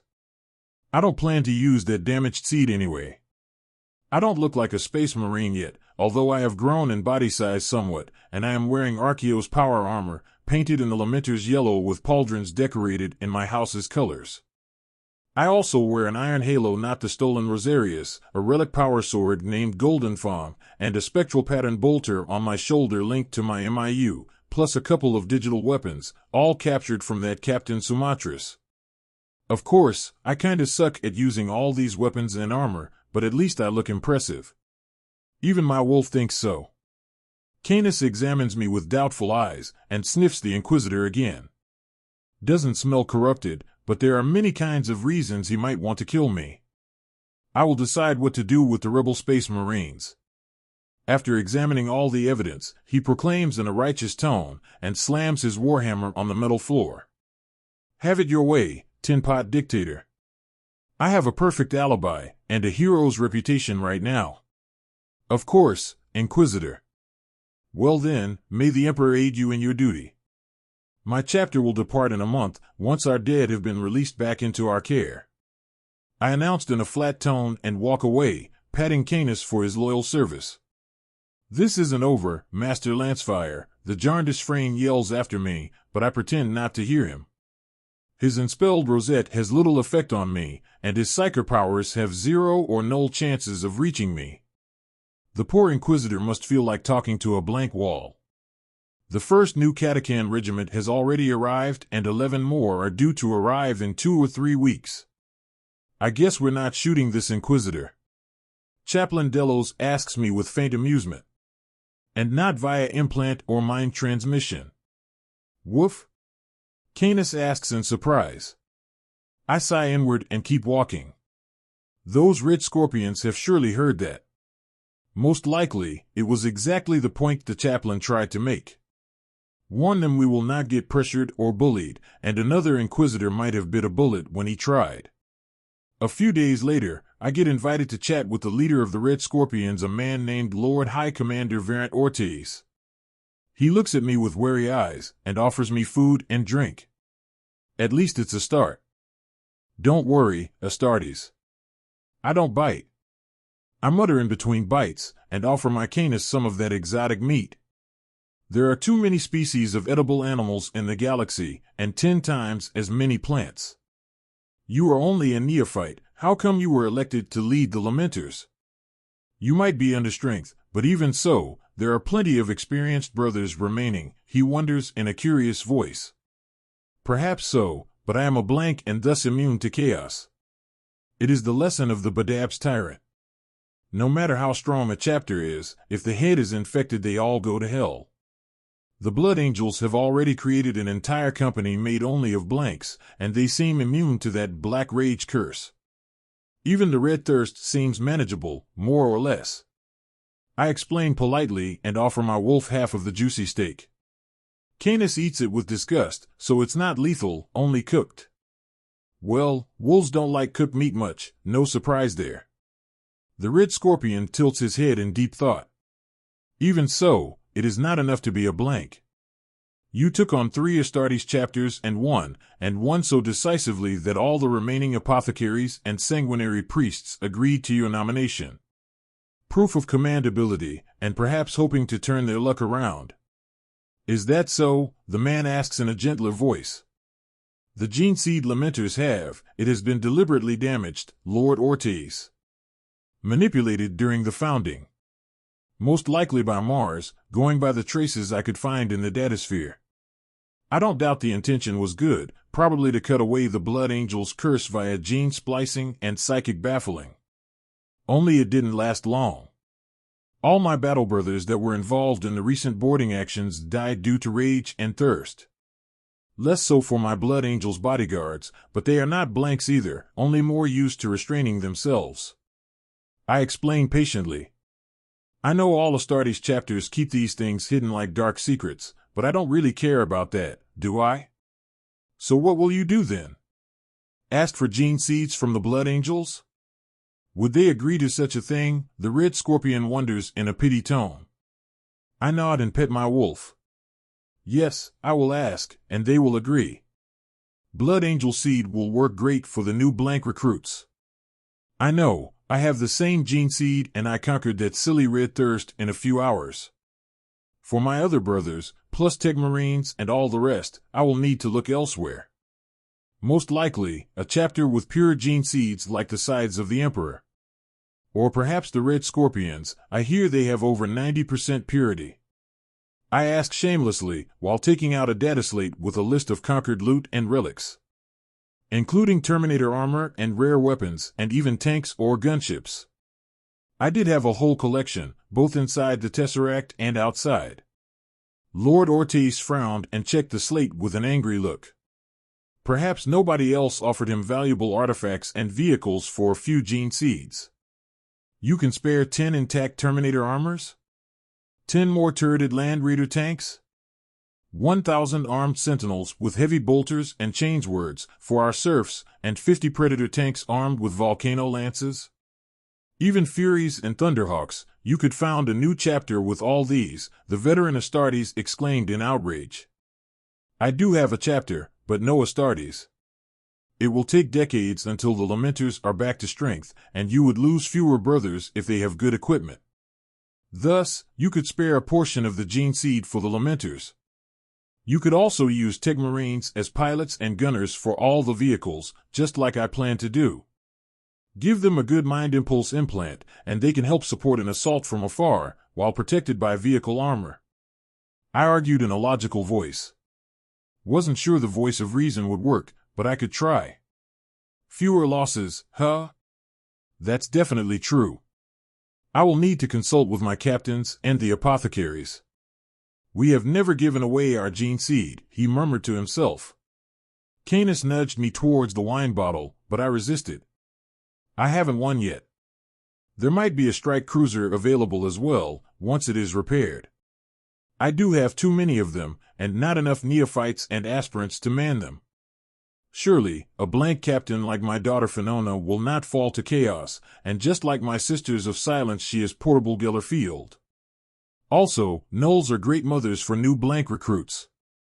I offered with a thin smile. Finona would keep making babies of her own, and some of them will be blanks. It was a honey trap, and the chapter master of the Red Scorpions saw it instantly. Some clause for securing her status as a free citizen and not a serf will be needed though. Lord Ortiz gulped his wine cup and rose to his feet. As it happens, we do have an Inquisitor available to request a squad of Silent Sisters for our fleet. I will explain this to my captains, and we will have an answer soon, Lord Lancefire, he offered politely and held out his hand for a handshake. Now, I could drink a toast for this victory. So I did. Nulv Chapter 87. As expected, the Red Scorpions agree to my proposal, although they demand 2 cruisers for their reduced recovery ability in the next decade, until their progenoid glands create more gene seed. I am almost tempted to refuse, just to spite them. Then again, pure gene seeds are rare. I disperse my silent sisters among the largest ships to protect their Geller fields from warp intrusion, because the remaining Lamenters still carry the curse. That sometimes results in warp storms yanking them away, or unlucky damage to their warp drives, or malfunctioning weapons, and many similar problems. Most of the Lamenters have moved to the Starfort, which has its own warp-less engines now, and only an honor guard travels on the Icarus carrier. The new Catacan regiments are also spread among the barges and cruisers, because I don't trust those Navy troop transports at all. They look like they would explode at the first missile or lance that might hit them. However, ships are ships and one can never have enough of them. A couple of Blood Angels depart for Baal with their new barge and cruiser, escorted by a pair of my Los Angeles destroyers. They also carry 1,000 Catacans, those I got most complaints about. Pretty sure the Blood Angels will whip them into shape, and possibly even induct some of them as new aspirants. I'm not sure how that Death World keeps producing so many regiments. There must be hundreds of Catacan regiments in the Astra Militarum, plus just as many on their own homeworld of Catacan. They possibly bang as many times as possible to keep their numbers high. Not a bad idea, in fact. I did convince a new batch of Catacan women to become my personal guard, and by that I mean concubines. Only as a chapter master I have to retain dignity and stuff and be more respectful. Oh yeah, big boy. Pump those hips, and give me a Space Marine baby, my current personal guard yells and embraces me tight. I think my spine creaked. I inject my gene seed and fall to the side, a bit exhausted. Still much better than all these Astartes that inject other men with their gene seed. I'm not sure why the Emperor came up with that idea of asexual reproduction among men. The guy was strange though, and probably lived among the Greeks and the Spartans. The companions of Alexander the Great were battle brothers just like his Space Marines, and lovers too. Thus, he now has an Imperium of Man, which kinda sucks if you're a woman. On that note, Helena and Catherine arrive next, and begin massaging my tired and bruised body with healing oils and grabby hands. Training with Astartes is a bit painful, and the Catacan concubines aren't gentle either. Helena has finally given birth to a blank boy and Catherine has 2 blank daughters, among other kids without the immunity. See, Lord Pef? We were right to follow you, after all. An entire Astartes chapter, and so many heroic deeds. So will you recruit little Homer to become an Astartes like his father? Helena asks softly, and rests her head on my shoulder. I nod in agreement and kiss her forehead, simply enjoying Catahirine's massage of my progenitor glands. In his late teens, at the earliest. Homer needs to learn all he can from a tech priest, just like I have, and sire his own natural children. Perhaps a few more gnolls will appear. I say in a relieved voice. Again with the tech priests. Why not call a confessor or a sister from orders _Famulus? Helena argues in a convincing voice, and this time she might be right. Those women do have excellent skills, both as teachers and as genetic matchmakers. Many nobles make use of their talents to preserve or enhance their house's genetic purity and special talents. All right, my dear. Place a call for a squad of those sisters, because I do have many children already and many more to come. They could teach evening lessons, while the tech priests have morning lessons with my kids. I allow as Catherine climbs on me for another pleasant duty.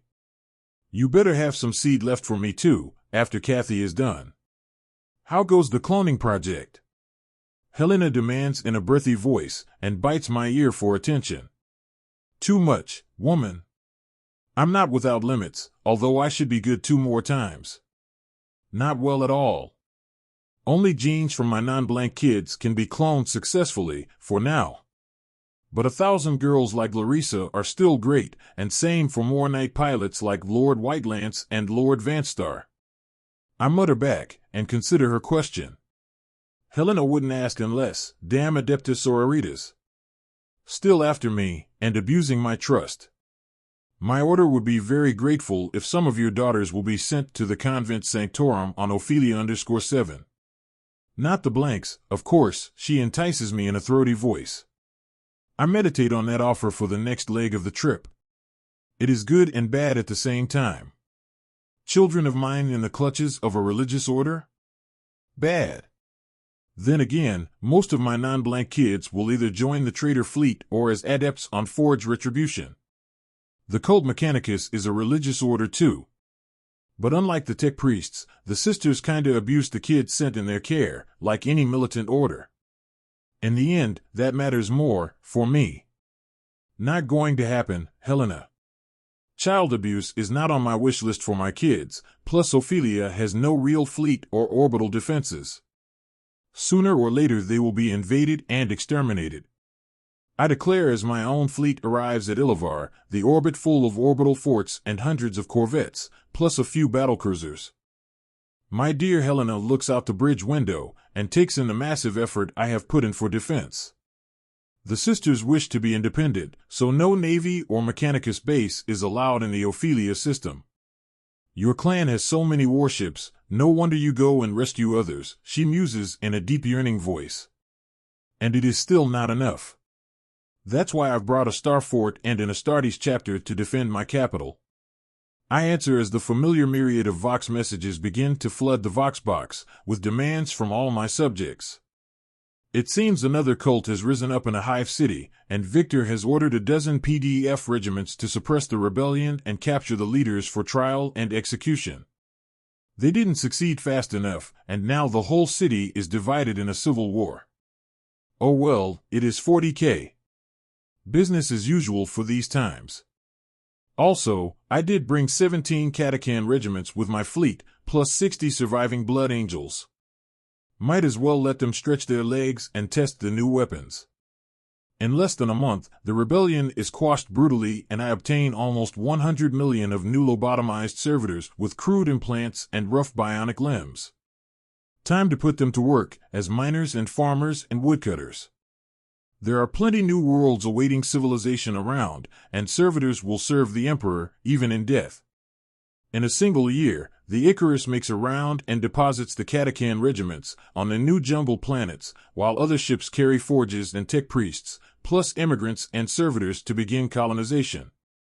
Sadly, my brother Virion did not completely succeed in his task, and only half of the northern orcs have agreed to board cheap transport to be sent to fight the Necrons. He might have, if he didn't try to battle an orc boss in melee. Some sort of manliness ritual, I guess? Oh well. Orcs are strong and die hard. Don't wrestle orcs in your next life, silly brother from another mother. My daughter Teresa has command of the Northern Fleet now, as she isn't the type to wrestle, except perhaps in bed. She has a dozen kids already, which is amazing. I will need to reward her effort with 10,000 thrones, just like I do for everyone else. Those Eldar cruisers have all sold for 10 billion each, even damaged as they were. I can sponsor population growth for a century easily, and make sure the new generations get low-level technician training on the outer colonies. The hive cities are a different problem, as the local nobles will oppose mass literacy projects out of inertia or fear. But I don't need all the hive cities civilized, only my capital and the outlying towns. Starting from the top, and with the young generations, and then working my way down. There are enough tech priests here to keep the utilities and other services working, but to create a factory world will need educated people, or at least 10% of them. The celebrations for my return last for a whole month, with military parades and picked projections of our fleet actions in the Badab War, the Crusade in the Magog sector, and the valiant defense of Forge Engstrom from traitor forces. Of course, I do not stay for all that, instead returning to my blank village, which has grown into a modern town by now. Here, everyone is educated and civilized, and my tech priests make sure there are training courses and various schools for every important specialty. Military arts and officer schools, manufacture and production, medicine and botany. Over 5,000 blanks, now joined by a new batch of silent sisters and my freshly born kids. Alana is ecstatic as we visit the place, and nobody recoils in fear from her pariah aura. This is wonderful, PEF. Everything is so clean and bright, and everyone is a blank. It's like a dream. Many of the machine spirits in this place, from the Geller generators to the void shields and the defensive batteries, are also blank, using organic components harvested locally.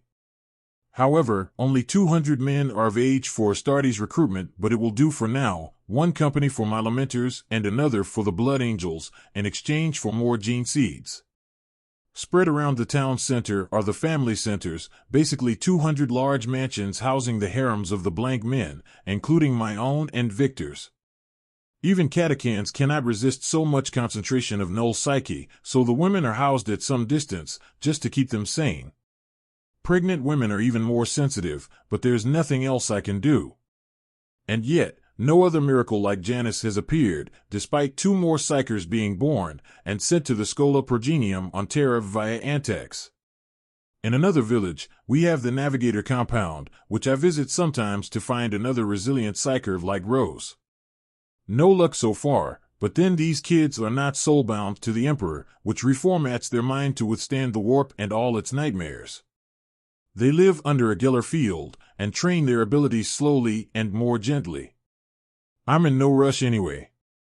I did capture hundreds of new navigators, which simply get released at the edge of the compound, a few at the time. Miracles happen all the time, even more so for navigators and astropaths. And of course, once in a while an empty ship simply appears in orbit or in the asteroid field, devoid of crew but otherwise undamaged. Pirate destroyers, Astral Claws destroyers, even an intact battle barge with Mantis Warriors symbols. Finders keepers is the rule, so I get to keep these ships, and it's even legal. Decima is suspicious and Hestia outright tells me I am the one responsible. I agree, my dear. Of course I brought a battle barge here, with my mind. Worship me. I proclaim heroically and point at the sky. Sadly, the Null Maiden simply slices a finger across her armored gorget, which covers her neck. No luck. Failures Chapter 88. Captain Aphael from the Blood Angels arrives one day, and brings with him Ludvius and Raphin, which is great. You got your own chapter, I see. Not bad for a whiny traitor. Raphin comments wryly at my pretty Astartes armor and sanguinary guards. It wasn't my idea, you know? They kind of forced me into this. And the angel showed up to enforce the claim. I defended myself while shaking hands with the 3 of them. You've grown taller, Captain. Still got that baby face though. Ludvius observed smartly. Well, he does have savant implants, so it makes sense. Ladies love it, so I can't complain. I'm not like you guys, impregnating men with your seed. I'm modest like that. I laud myself while Chaplain Delos slaps his helmet in despair. Probably shouldn't have said that out loud. Captain Aphael simply smiles serenely and gestures me aside.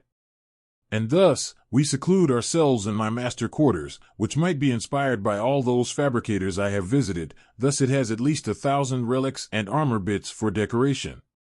Nice quarters, Lord Pef. You almost get the feeling right. But the baby face spoils everything, he comments in a joking tone.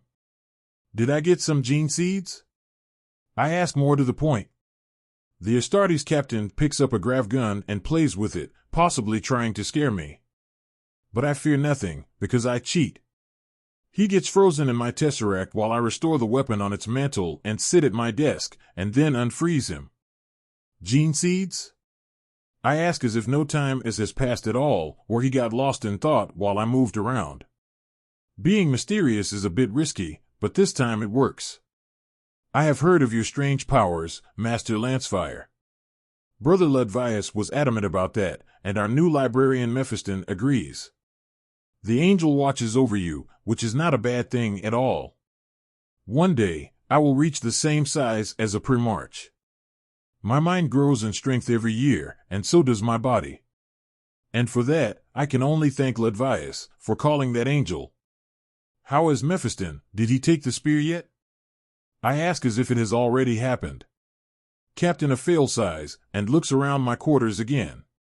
Not yet, but I believe it will happen soon. They are still testing him for corruption. The last adventure of Brother Archeo has made everyone paranoid, and that chaos sorcerer in our dungeon doesn't help at all. Still got nothing out of him? His name is Fabius, of some traitor legion. I hope you did chop off his limbs at least. The only use of those limbs would be to escape, right? I ask rhetorically. His face tells me they didn't consider it. A bunch of childish, naive idiots, all of them. That's so dishonorable and logical. Raised by a tech priest, and it shows, the Angelica Astartes comments in a sad voice. I wouldn't care if that guy gets to the Grail and steals the blood, except my kids are there. If they get killed by your stupidity, I will retaliate. What about the accomplice, that whatever guy who invited the sorcerer inside your fortress? Still alive? I ask curious. Captain Afail blinks and stares at me for a minute. Seems they didn't even investigate the crime, oh well.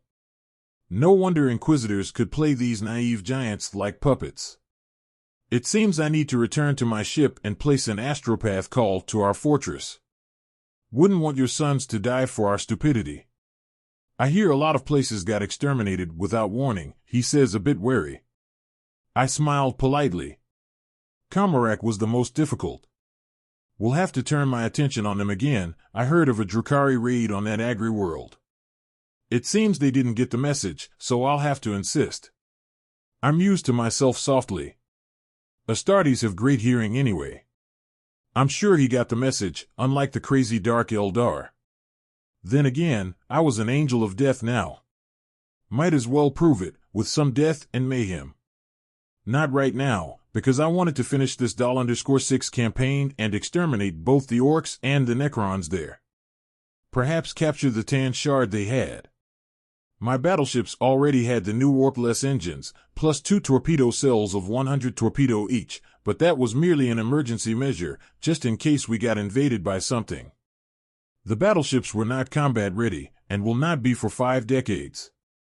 I wanted them plated in adamantium and blackstone, just like I was doing for all the Lamenters and the heavy tanks of my armor regiments. Same thing for my battlecruisers, starting with the Kentacle, then the gifted Mercury from Forge Kronos, and then the other 2 we haven't discovered yet. My mind made up, I began sending orders to my fleet to prepare for a limited deployment. 1 battle barge, 2 cruisers armed with Nova cannons, and 20 destroyers. Blackstone had been lined around the engine room and the bridge for those ships, which would make warp travel somewhat safer. A very small fleet, given what my dynasty could field, but this would be just a small incursion. A minute later, Ledvius and Rafin ran inside my quarters with wide grins on their faces. Another crusade? We have to come. I smiled kindly and nodded. Sure, why not? But I do need those gene seeds. Someone did bring them, right? Yes, Lord Pef. They are being transported on the Starfort right now, but I guess Captain Afail didn't tell you. So you have more blank sons already? You sure work hard. My bodyguard praised me with a knowing look. What could I say to that? I worked hard every day. Go to my forge master and have him fit you with new armor plates. I thought I sent some of those plates, with the barge I gifted your chapter. I demanded as I noticed they lacked the blackstone plates that all my other Astartes had already. Not Codex approved, or something. Our librarians don't like them. Ledvius explained in a sadder voice. Right, because protection from the warp must be in the Codex, I see. Just like growing wings is in the Codex. One day I will visit Ball and straighten your chapter out. I'll ask the angel explain things, while I beat a few defenseless librarians with their books. I mutter in annoyance. By next day, the fleet is on the way, while Captain Afail has departed for Ball with 100 new blank recruits. Technically, I could give them more, but I want these men to be educated and have their own kids before they leave. Critical thinking and a basis for science and technology will help them more in their lifetime of strife that will end in brutal death. My sons and grandsons will not be farmer boys manipulated into traps and plots by whatever enemy comes first. Back on Illavar, my apothecary and sanguinary priests have already began implantation for new Tegmarines, plus a company of blank Lamenters. Couldn't help with that part, except proving good quality gene seeds. The Red Scorpion's genes will work well enough for the non-combat roles, be they herbalists or lorekeepers or Tegmarines. My apothecary confirmed they had 94% purity, which was amazing for this era. And because the Blood Angels did not lose the original blood of Sanguinius, they had even higher purity. The dead bodies of my Lamenters were simply sent to forge Antax without extracting the gene seed at all. If the Mechanicus wanted the gene tithe, they could have it all, 900 dead brothers, paid in advance. And so said my written message to the Fabricator General. Do not expect more of it, trying new gene stuff that's not damaged in fabrication. Their armor better be in excellent shape when returned. Following our fleet was a forged ship and a dozen mineral barges with mining equipment, just in case we accidentally found more blackstone to mine. And 3 weeks later, we arrived at Dal to find the planet embroiled into a large-scale WAF and 100 orc ships bombarding the Necron positions. A golden figure, at least 50 meters tall and trailing whips made of living stone, was battling a pair of giant orc gargants, while thousands of Necron machines and millions of warriors supported it from afar. Then under my eyes, the golden figure turned right towards my fleet and smiled, with a tingle of mental communication trying to reach my mind. Must be the Crimson God then. He felt similar to Zaryalash, the Tand from Sotha. I was pretty sure the Tand could have won easily, but perhaps it wasn't often the Necrons let it out to play. A salvo from a Gargant passed right through the Tand and pulverized a few Necron divisions, as the Crimson God became phased and untouchable. Perhaps he was worried I might use some psyker power? Necrons were still vulnerable to that, and so were the Tand. Captain, do we engage the orcs? I heard the gunnery officer ask in anticipation. I held my left hand up for silence, just as Alana tried to speak. Wait, they have a Tand. I want to see what it can do. The ship's holoscreen couldn't get the high detail I could observe via the Tesseract labyrinth, and most of our long-range auguries were slightly distorted by the WAF field or by some Necron dampening field, or both. Then something flashed on board an orc cruiser, and down on the ground a large orc boss appeared via teleport. Necron God. Fight me, good fight. Whack, the idiot mushroom screamed as his orcish underlings cheered him on. The Gargant stopped firing and a sort of impromptu ring formed with the Tand and the orc boss inside. A giant lighting claw stuck the Tand in the chest, and the orc tried to headbutt the larger enemy in mid-jump. And then the figure smiled, with red teeth. I do enjoy a good fight, but most of all, I enjoy bloodshed, the Tand replied politely, ignoring the arcing voltage and the adamantium spike stuck inside in his stomach. Instead, the Crimson God grabbed the orc by the rusty spiked shoulders and kept him in midair with the trailing chains, and then ripped the orc boss to shreds. He was still smiling, like this was a great day. I sighed inward. Damn boss had been too weak. Fighting resumed, but without much coordination for the green mushrooms, especially as the orc ships began vanishing from orbit. That might have been my fault, but I'm not sorry. In an hour, the Gargants were destroyed and the Necron armies began advancing, massacring million after million of greenskins, their Gauss rifles and many other weapons no longer ineffective. I decided to risk it. A flick of my gloved finger plunged an atmospheric incendiary torpedo right on the other side of the planet and exploded, rapidly igniting all the air and biomass and spreading fast around the globe. My lord, that seems to be an exterminatus. Chaplain Delos observed in horror. Please make a point with that. All I see is two Xenos fighting each other. Exterminatus is the correct solution, as per the Codex, isn't it? I asked in a sterner tone. I waited for the flames to engulf the smiling Tand, and then I tried to whisk him away in my labyrinth. An immense headache blinded me, and the golden being vanished, falling through the ground towards a tomb deep underground. Damn it! I have failed. Cheaters, Chapter 89. It hurts my pride to have failed, and the damn headache is certainly not natural. I suspect the Necron Lord or Pharaoh has some type of mind control shackle over the Tan, which kinda makes sense in hindsight. However the Tesseract Labyrinth worked, it wasn't able to unbind the Tan, which sucked for me. The Xenos are eliminated, Lord Pef. The world burns. Alana proclaims naively. My headache still pulses painfully in my temples. I shrug and reply softly. On the surface. The Tan allowed the world to burn, perhaps to cleanse the orcs from this world.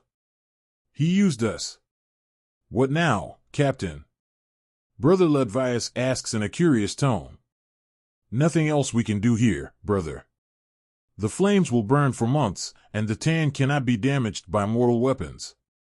We shall move onwards and scour the world of Draven of the same Xenos. I answer after considering for a minute. Necron Tomb World of Draven is also a part of the Novak dynasty, and also under attack by orcs, several wafts in fact. In less than a day, we arrive at the nearby Necron world to find it mostly conquered by orcs, at least the surface. 100 orc rocks and a similar number of orc ships, including a couple enormous terror ships and another ironclad battleship. Blown-up fragments of Necron and orc vessels litter the void, even some Eldar derelicts and a dozen Navy troop transports. There has been a failed invasion here, or a number of them. On the ground, orc mechs are casually repurposing captured Necron weapons and anti-grav platforms into orcish machinery powered by pedaling Gretchens and steam engines. Painboys are grafting Necron limbs on their greenskin brethren, and their orc warboss wears proudly an armor of ancient runic Necronter origin and holds a 5-meter-long nucleonic lance like a pistol. These orcs are winning, and would become hard to stop for any human force. In orbit above Draven, the same thing happens. Blackstone armor is slapped on top of their ragged warships, and because Blackstone is black it increases in durability even further. Eldar Brightlances and Necron Gauss cannons are being welded beside macro cannons and plasma batteries, turning their cruisers and battleship into formidable death machines. The spectacle is very impressive and a bit scary. My fleet's chances are minimal against such overwhelming firepower, and our torpedoes will probably not damage their larger warships, not enough. Windian, Nova Cannon on the Orc battleship. Destroyers, dive for torpedo strike on my mark. Maintain passive sensors only. I command and relax in the captain chair. Canis nudges my left glove and eyes the fleet arrayed on the holoscreen. I know, buddy, we will steal their stuff, like we always do. Just need a flare and smoke screen. Using Xenotech openly would likely get me flayed alive or something of that nature. But a potent orc waft to deploy when needed? That would be awesome too. Target at maximum range, Captain. Firing. Windian announces on the clan's Vox channel after maneuvering into an advantageous firing position. Much farther range than even our long-range torpedoes, the Nova cannons are the strongest classical weapon in humanity's arsenal. Sure, there are warp vortex weapons, but those are not classical, nor available to normal Navy units. As expected, not even the Nova shell is powerful enough to destroy the Blackstone-plated orc ironclad, and merely disables the void shields. In the same instant of sensor blindness, a dozen capital orc ships vanish in my pocket dimension, while my left gauntlet pats Canis on his wise head. He does have good ideas, my smart wolf. The orc boss and his nearby mech and knob guards, as well as 100 Stampas and Gargant's Titan-class behemoths vanish as well, while another Exterminatus torpedo detonates on the far side of the planet. I need this warboss to maintain the WAF field, and this is both bad and good. Good because their silly adaptations will keep working. Bad because the damn orc boss is slowly moving inside the labyrinth, his WAF field helping him overpower the dimensional differential. Oh well, it would take him years to escape, and I don't plan to keep him for years. Of course, right now the orc fleet is becoming a mess, orcs fighting each other for dominance while their greenskinned fellows burn alive on the surface of Draven. The orc rocks are useless to me, but they will help in my plans, at least several of them still filled with orc boys and other troops. Good shot, went in. That battleship has vanished, somewhere. I praise my uncle, yet allowing for the ironclad's miraculous reappearance over a friendly forge world, like retribution. Indeed, Captain. Let's hope your luck holds, and that vessel will return to us empty of Xenos, just like it has happened before, my uncle replies in a teasing voice. Well, rogue traders are not brainwashed zealots, and they can add 2 plus 2. Pretty much the only free thinkers remaining in the Imperium, or outside it. If that's the Emperor's will, uncle, then we will gladly accept such a gift. I comment piously. My bodyguards all snort in disbelief, except Chaplain Delos, who prays loudly for another miracle. Don't worry, brother. I'm just getting started. Alana kisses my cheek for good luck, and whispers a promise in my ear. If that promise will end with a dozen more blank kids, then we're all set. I urge the Serenity for the Vanquished onward, which works better now with the upgraded Trazen-class reactor. Even if we cannot install the gigantic warp-less drive on the barge yet, the reactor is slightly more manageable.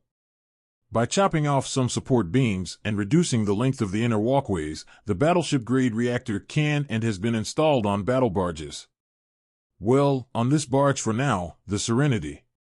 It is still a plasma reactor after all, if somehow 3 times stronger and more efficient. For fuel is used hydrogen with jets of oxygen to increase temperature and burn rate, which also makes refueling easier, and it needs simply scooping out cometary ice. One day every vehicle of humanity will have a miniaturized version of the Macarius pattern plasma reactor, and shields and weapons of higher strength and reliability. It just takes enormous effort and long time to start meaningful changes in the Imperium. Even now, after decades of spreading new and better templates, the Astra Militarum still doesn't have new vehicles or ground support aircraft. Elite regiments here, and they do receive a few of my earliest templates, durable tracks and night vision sensors for example, but that's only a drop in the ocean. The Imperium of Man is very resistant to change, and various organizations work hard to maintain their grip and control over the military powers, especially the Administratum. Of course, the Astartes and the Forges here in the Ultima sector have fewer qualms about adapting to better designs and more powerful weapons, like I have found out when my troops invaded Badab and fought against serfs and aspirants' vehicles armed with triple-barrel multilasers and hunter-killer missiles. For another week we skirmish with the remaining orcs, giving my captains valuable experience in naval warfare, while I keep absconding human origin ships and a couple of orc rocks filled with 1 billion green mushrooms. The forged ships and the mining barges will remain here to exploit the orbital graveyard, and the first mining barge leaves with hull fragments of Necron origin towards Forge Riza. I leave a couple of destroyers to defend the miners and most importantly the forged ship as I take my fleet on a trip to Sotha. I have need of the Pharos again, and perhaps arrange a deal with my Rose and the Sides of the Emperor. A month of ship travel brings us to the edge of the Sotha system when our warp drives start to fail. Captain, the Tyranids are here, my navigator announces in a distorted voice, as if he's in enormous pain. Of course the Tyranids have returned. Sotha still shines in the warp, drawing hive splinters that intersect the lighthouse's psychic beam. Captain Lancefire. Request assistance, hive ship attacking the Agita. A crackled voice comes from the Vox box. Wendian, you heard the brave Astartes. Begin Nova Cannon bombardment. I urge my uncle while I close my eyes to encompass the hive splinter with the Tesseract. There are over 10,000 bioships, and a pair of hive ships among them, one of which appears to have been struck with a vortex torpedo, and is battling demonic invaders. The other one is indeed attacking the Agita fortress, ignoring the sides barges and the cruisers unloading all their lances and batteries on it. What could be so yummy inside the fortress? Oh no. Silly Inquisitors. You didn't keep the Psyker Eldar still here, did you? Of course, they did.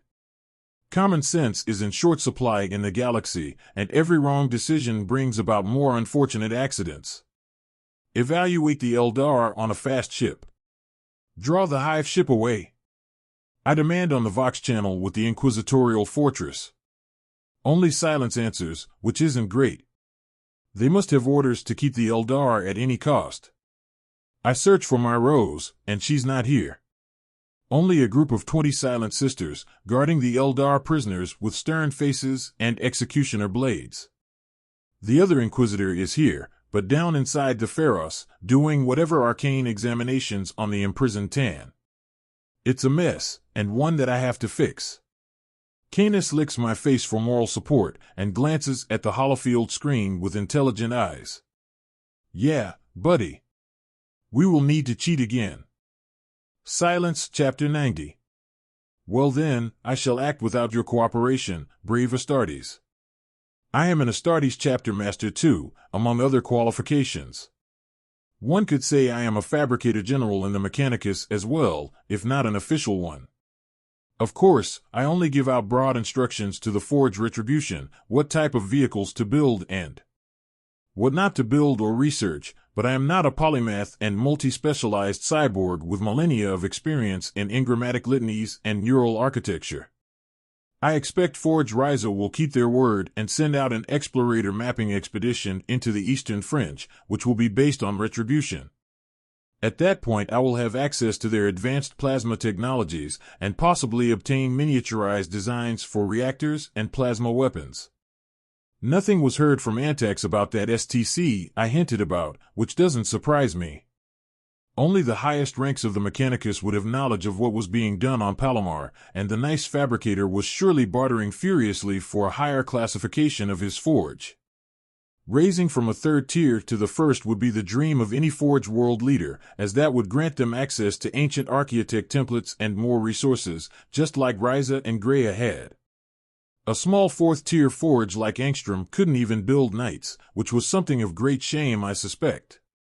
Well, they should raise to third tier after that influx of templates and damaged hulls and vehicles I donated to them, and the fabricator was a genius, no doubt.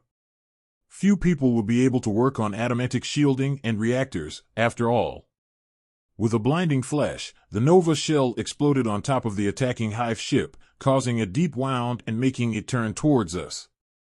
I beamed a Nova mine right inside the bleeding cavern, and that worked wonders. The entire Hive fleet trembled and fell listing on the side as their synaptic link snapped.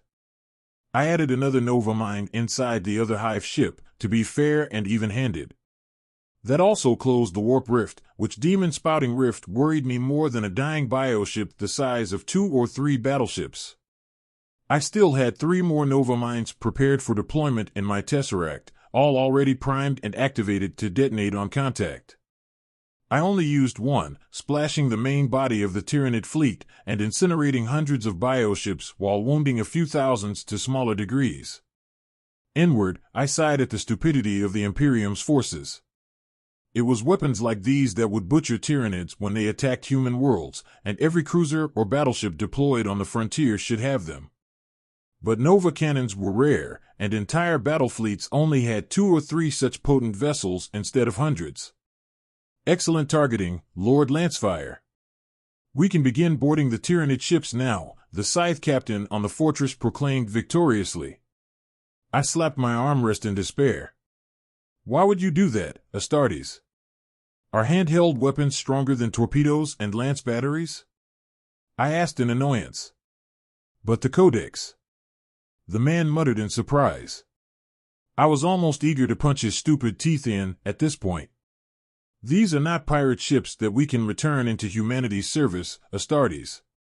Capturing prisoners or vessels is the only possible reason for boarding. If you board the Tyranid bioships, expect to be slightly burned or obliterated while my fleet massacres their Xenos bodies. I explained in a harsh voice and shut off the Vox channel. At the same time, the Eldar prisoners and their silent guards vanished from the fortress and into my Tesseract. They weren't treated kindly, that was certain, but then those brethren of theirs were still kidnapping humans to torture them in Kamarak, and my people suffered much worse. I wasn't sorry at all for their fate. They did come here to kill me, and then free that Tan godling from its prison. All fleet elements, advance and bombard the Xenos. Maintain safe distance from claws and tentacles. I ordered and rose from my chair. 100 Tyranid bioships vanished in the nova flares, providing me with my own tiny hive fleet that I arranged around the captured Orc boss and the Eldar Psychers. The silence soon proved to work, balancing the WAF field out and keeping the potent Orc still. In the other labyrinth, I stored the Silent Sisters for a later use. While I was almost certain my Rose has arranged for their arrival as anti-psyker guards, I wasn't sure if they were meant as my concubines, and their reaction might be violent. After entering my private rooms, I dismissed my bodyguards and took out the enslaver staff, then brought out the leader Null Maiden. I am Pef Lancefire. I believe you were told to expect me. I told the masked sister. She glanced around in worry, then noticed my space wolf grinning at her by my side. A flash of her hands inquired about her sisters.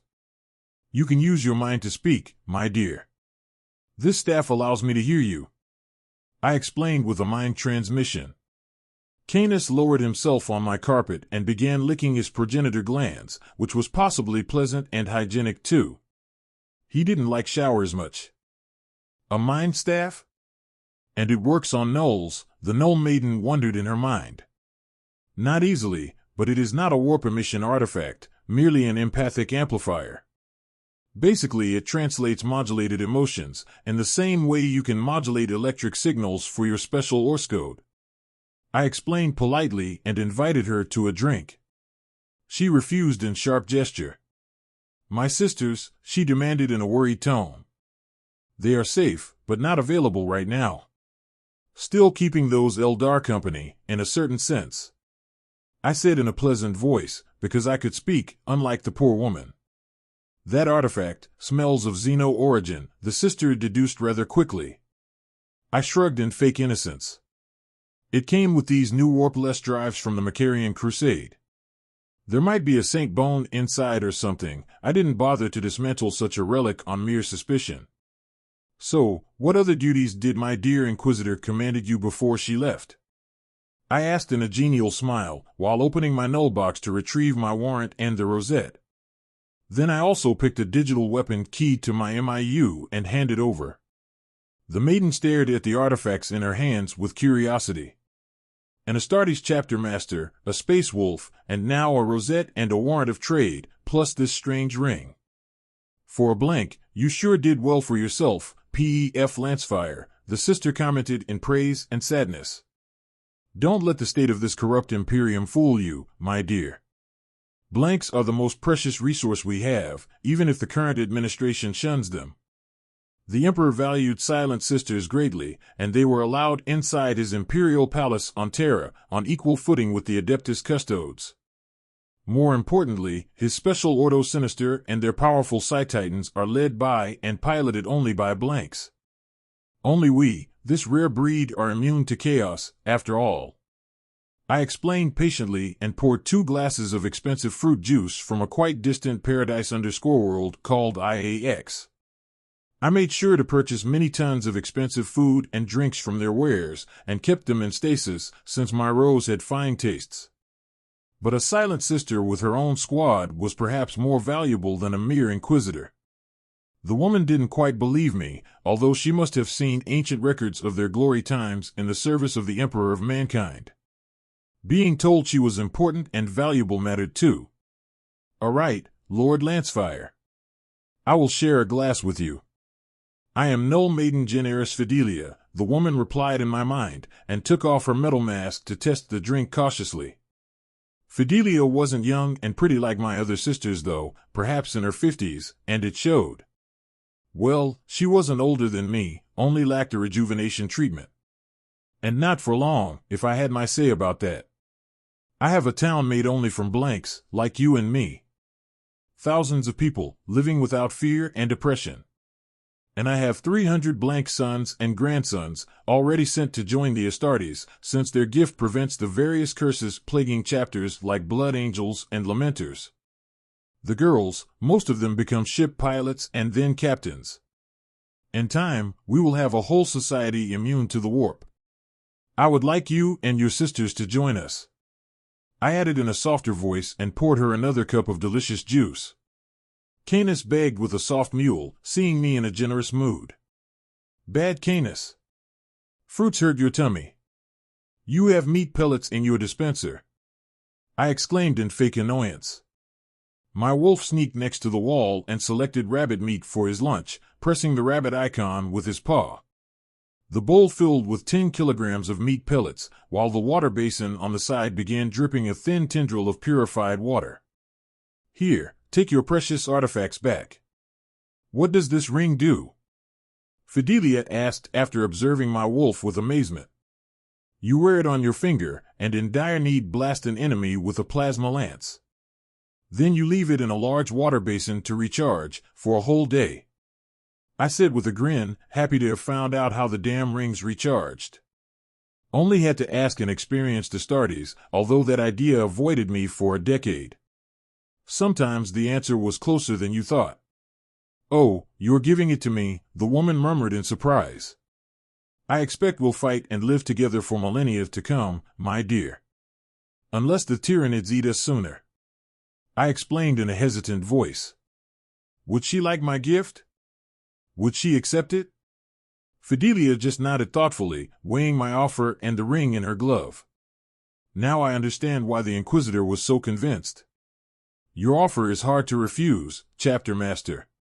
But I have other duties, most importantly to my own family. We too have a pariah community, hidden away. Only a single Astra telepathic of black ship visits us once a century, she explained in a pained voice. I smiled and offered a hug, which Fidelia did accept after a short pause. That's not a problem at all, my dear Fidelia. Your family is my family, and we simply need to bring them here. Well, after this high fleet is destroyed, of course. I think I heard a sob, but I must be mistaken. Silent sisters stay silent. Maybe Canis said something. Hollow Chapter 91. With a twist of my left glove, the Ordo Xenos Inquisitor is frozen in my labyrinth, because I have need of the Pharos, and no need for foaming at the mouth extremists ready to flay me alive for my heresies.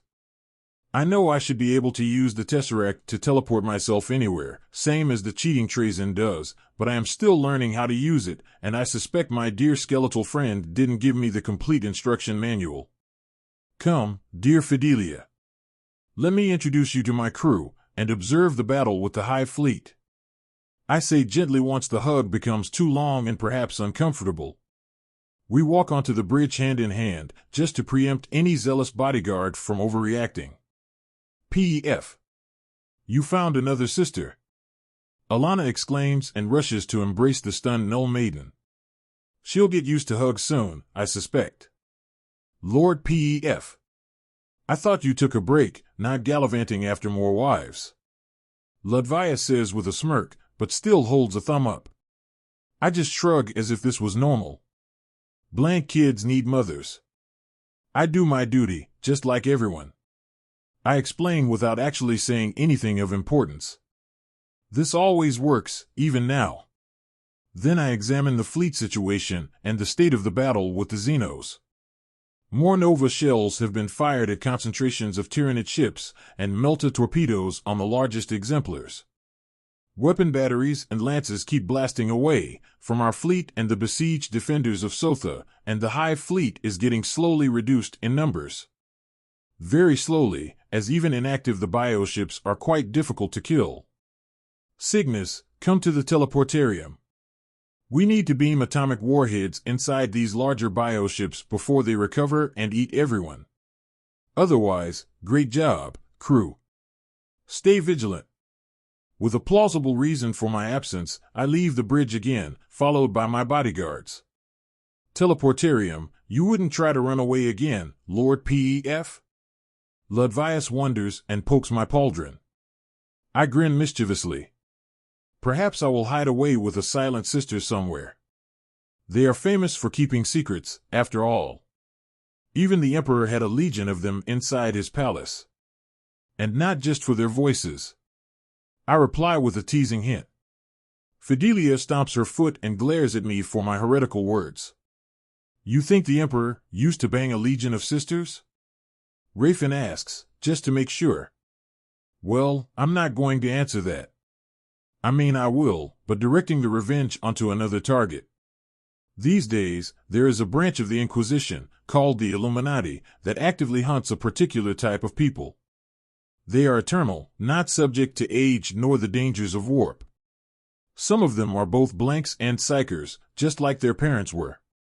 The Inquisition calls them sensei, and fears them, because they would be the rightful rulers of the Imperium, as natural heirs to the living emperor. I can see both Ludvius and Refitting begin getting red in the eyes, which is exactly the result I wanted. Fidelia is even more amazed, and pats her neck in voiceless anger. Big secret, though. So keep quiet. I murmur as the elevator doors open at the teleportarium deck. My engineer Cygnus meets me here after a minute and goes to his command console to begin preparing for teleporting warheads. Normally, the active silence in the warp would prevent most teleports, and only powerful psychers like librarians or inquisitors would be able to reach a hive bioship. Not so much right now, while the Tyranids are trembling in synaptic overload. No wonder the Sides wanted to teleport on board the bioships to battle the tyrants or other Xenos creatures in melee. Damn idiots. Refitting, stay guard and check every coordinate twice. Don't want to blow up a friendly ship or fort. I explain while I retrieve my rosette and beam onto the planet, where the locator beacon pointed. Ludvius and Fidelia get included and beam alongside me, and they can only stare at the imprisoned tan which lay on the wall, slightly dissected. Pef Lancefire.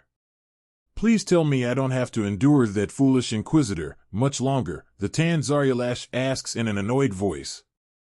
I was never here, mighty Zaryalash.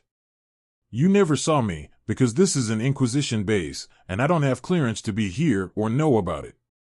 However, it has come to my attention that Drukhari raids still continue, probably from Port_Carmine in the webway. I explain politely, and produce an incendiary torpedo right in front of me. The tan examines me and my retinue with murderous eyes. What do you want, rogue trader? You always trade for things, and this time I have something you need. I nod politely while I link with the Inquisitor's apparatus and download his findings in my Mind Impulse implant. Obviously, the mind-probing device was of Mechanicus origin, since only they make anything technical for humanity. Then, I extract the sounding board from the good labyrinth and connect it to the Pharos once again. The galaxy opens in my mind's eye again, with slightly better controls and fidelity. Can you guide an exterminatus torpedo onto Port Carmine? I wonder while I locate a host of new targets in the nearby HIATUS anomaly. I could, for a price, the tan answers in a hateful voice. I sigh inward while I locate the world of Stigmartus and consign billions of souls to oblivion. The flames engulf the low orbit as well, incinerating the orbital shipyards and 100 chaos vessels based on this cultist world. Another incendiary torpedo moves in its place, inside the Pharos. That was Stigmartus, in case you were wondering. I hear flames are great purifiers for sins. I explain in a low voice. Ludvius pats my head, while Fidelia simply hugs me with one hand. Good enough, I guess. Perhaps a warmer reward in my bedroom, one day. How many of these torpedoes do you have, Lord Pef? My Astartes friend wonders, as I begin to activate the new warhead. Over 100. Those guys in the Astral Claws sure collected plenty of the exterminatus munitions for their rebellion. And now, they are mine to use, on whomever I deem fit, as a chapter master. I muse out loud. No more need to ask my rose for permission. I only listen to the Emperor, after all. So better start talking, dear Adam. I listen for a few seconds to make sure, but my best buddy doesn't speak. The fortress world of Magog joins the screaming pyre, despite the warp storms surrounding it. Thousands of traitor space marines vanish in the hellish flames, as do whole hive cities infested with mutants and other chaotic cultists. A single structure remains in orbit, intact and impossibly massive. A Blackstone_fortress now devoid of life and most demons. I even have a buyer for this Necron artifact of old. A Necron of old. My knees start trembling from the mental effort, but I should be good for one or two more deep strikes. Lord Trazyn. How goes the search for those reality cages? I ask a minute later. Oh, the mysterious stranger. That Badab war you predicted wasn't all that exciting. I expected entire sectors to burn, an interchapter conflict among Astartes, the Necron magician complains, and doesn't answer. So he didn't find them, which isn't so good. Probably too much chaos interference, but I have a cure. With some effort, I prime another Exterminatus warhead, this time a dual-staged cyclonic torpedo. Store this weapon, and release on the Hellforge of Zen_2. I whisper in his mind. As expected, the Necron Lord simply pokes the torpedo and it vanishes inside a labyrinth. I see. This is to aid me explore the Eye of Terror without so many impediments. And it was even released from those complicated safety protocols. As for our future trade, I have found an abandoned Blackstone fortress in orbit above Magog, among the Sharon stars. Paid in advance, so you may as well collect it now. I mutter while I bring out the final warhead, another incendiary. Then I just wait, until Trazyn teleports and collects the fortress, as it is rather rare and valuable. I have to admit, you do find the most wondrous things somehow.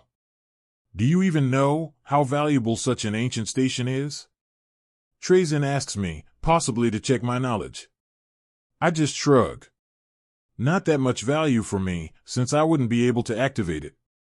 If you can close the HIATUS anomaly with it, then it might be worth something. A minute passes while the insane Necron considers my words. You even know its true purpose, how amazing. So what do you need from me? Well, I can be shameless now.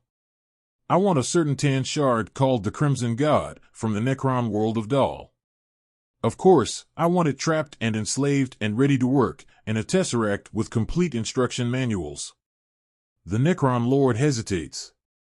That is a crown world, stranger. Even if it belongs to another dynasty, my race would frown if my forces attack them. Dal has already been attacked, by a huge orc waff. Most of the Novak dynasty troops have been killed, and the surface burns. Should be easy enough for someone with skill and patience to sneak in and abscond with a tan shard. I advise the insane Necron while pushing on my enslaver bone staff. He shakes his head as if disturbed. That's a compelling argument. Both an orc attack and an exterminatus? Perhaps the Crimson King has begun to slip up. Another tan shard for that fortress.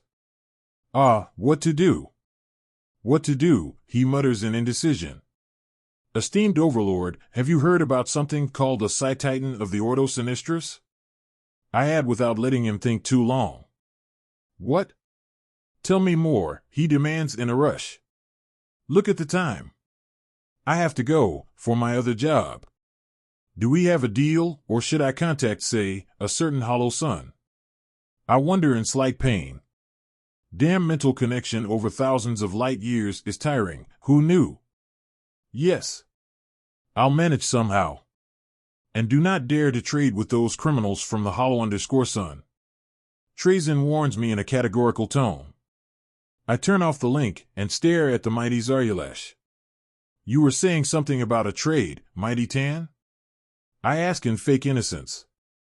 This being is still alive and can still feel fear. I know it, because I can see it in his eyes. Whatever Trazyn does to enslave his tan shards, it must be horrifying enough to induce such fear into someone tortured by an Inquisitor for years without anything sign of discomfort. I suspect he was only mildly annoyed. Of course not, Pef Lancefire. You are a merciful being, worthy of praise among the stars. I shall endeavor to aid your Exterminatus warhead reach Port Carmine in the webway. Purge the Dark Eldar, he proclaims valiantly. Someone has spent too much time with the Ordo Xenos. Ludvius coughs in surprise, and a soft breath enters my ear from Fidelia's side. Oh my! I think someone is in love. Gauntlet, Chapter 92. Well, there's time enough for love. But right now, there's vengeance to be had first. I flick the atmospheric incendiary torpedo into the webway, and monitor it as the Tan pilots it to its final destination. Much easier to do than last time, because I have grown a bit more and I have this enslaver staff to lean on. Time in the webway doesn't pass normally, or perhaps at all. It is a very strange environment as kilometer-wide tunnels twist and circle around for no reason. Well, perhaps they bend around gravity wells like stars and black holes, which makes some sense. Or perhaps it's simply an aesthetic choice from the Eldari gods who built it. Hordes of alien creatures battle inside, Eldar and Drukhari among them, but hundreds of different species too. The webway seems to be a final refuge for many species thought extinct, and for many others interested in trade or warfare and plunder. Zaryalash coasts above an entire maiden world, and keeps going. Dark suns illuminate the paths inside the tunnels, halfway outside reality completely. I think I heard of such a dark sun making appearances in the Calixis sector, driving people mad for weeks then vanishing again. Humans call it the Tyrant_Star and believe it brings some kind of prophecy. Well, I'm almost certain I know someone who collects rare items. If the Dark Eldar can play with this kind of forces, or perhaps is that Harlequin god, called Segarak. He would be the type to torment people for no reason, just to have a laugh. Then the torpedo emerges above Port Carmine, where there are thousands of Eldar ships gathered for some big raid. I even see a few spiky capital vessels like the Falling Moon-class battleship which gets hit directly. The defensive Shadowfield isn't of use against a physical torpedo, and the surprise is total. The explosion ruptures something important inside the battleship, because while a burning atmosphere is rather lethal for any life form, including durable ones like Tyranids and Dark Eldar, that antimatter fuel is even worse. Zaryalash's mind stays to observe the genocide for a few seconds before snapping back into the coffin of living rock chains that bind his flesh to Sotha. And that was Port Carmine. I counted 2 billion deaths for this strike, Pef Lancefire. Even a couple of their archons. They appeared to prepare for a punishment raid. You were quite fortunate to intercept that large fleet at anchor, the Tan explains proudly. What do you mean, mighty Zaryalash? The Drukhari had gathered right now to be exterminated by my punishment raid? Don't be preposterous. I decline in a dismissive voice. The Tan blinks in confusion, then looks away in defeat. That's right, you evil godling. You met my Luckperg now, how do you like that? My legs wobbled a little from the effort, so no more exterminators for some time. Maybe tomorrow. I send my escorts away back on the Serenity, and return to my rogue trader persona. Lord Trazyn? Any luck with my item? I ask in a pleasant voice. It was much easier than it seemed, stranger in my head. Luckily, the Crimson King was suffering from an immense headache, almost like someone had tried to snap the control binder over this tan shard with brute force. The Crimson King even passed the control scarab to an underling, so he could rest. I only had to ask for the shard box back, and the idiot Lich gave it to me, the Overlord proclaimed in self-praise. Well, a silly rogue trader had something to do with that too, I suspect. Who else tried the brute force approach and failed miserably? Trazyn the Infinite holds the third tesseract in his hand, beside a strange chip or circuit, definitely of Mechanicus origin. Now, the story of that Psi-Titan is sad indeed. Even worse, only someone with access to deep-time investigation could recover it, and that with great care. Want to learn more? I would need to be well and not detonate under subversion. I asked teasingly. The Necron Lord suspects a trap, so he hesitates. I know he trapped that Tan somehow, because it is his nature. Or perhaps a mind virus inside the memory device. Maybe both? How did you know? Trazyn asks after a minute of silence. My abilities are different, but they lead to the same future, Lord Trazyn. We either work together, or we both die. And if we die, well, that would be rather bad. You should disable the traps, and prepare a minor gift for me. Perhaps that Chronoblade and the Custodes. Afterwards, I will give you an interesting problem to solve, if you are able. It might lead to another Tan. I offer as an equitable trade. Tell me of this problem first, while I work to remake the labyrinth and the console, my murderous friend accepts in a pitiful tone. Imagine someone had 10,000 Astartes in a labyrinth, but he's not a Necron lord, so no mind scarabs. He does have enslaver bones, which should allow mind controlling even in Astartes, if carefully crafted empathic overrides are inserted into their brains. Or perhaps an orc boss, leading a big waff of billions. Even Tyrannid bioships. I propose in a cheerful voice. I do have all that, and more. You have been busy, stranger. Well, finding test subjects will not be difficult at all. But different Astartes chapters have different physiology, just like Tyrannid swarms differ from hive to hive. I know, because even my advanced scarabs need adjustment. Trazen explains in a thoughtful voice. Also, there are some artifacts called Halo_devices. Very hard to find, and completely forbidden in the Imperium. Forge World Stragos experimented with them, and found they grant eternal life and restoration of the body.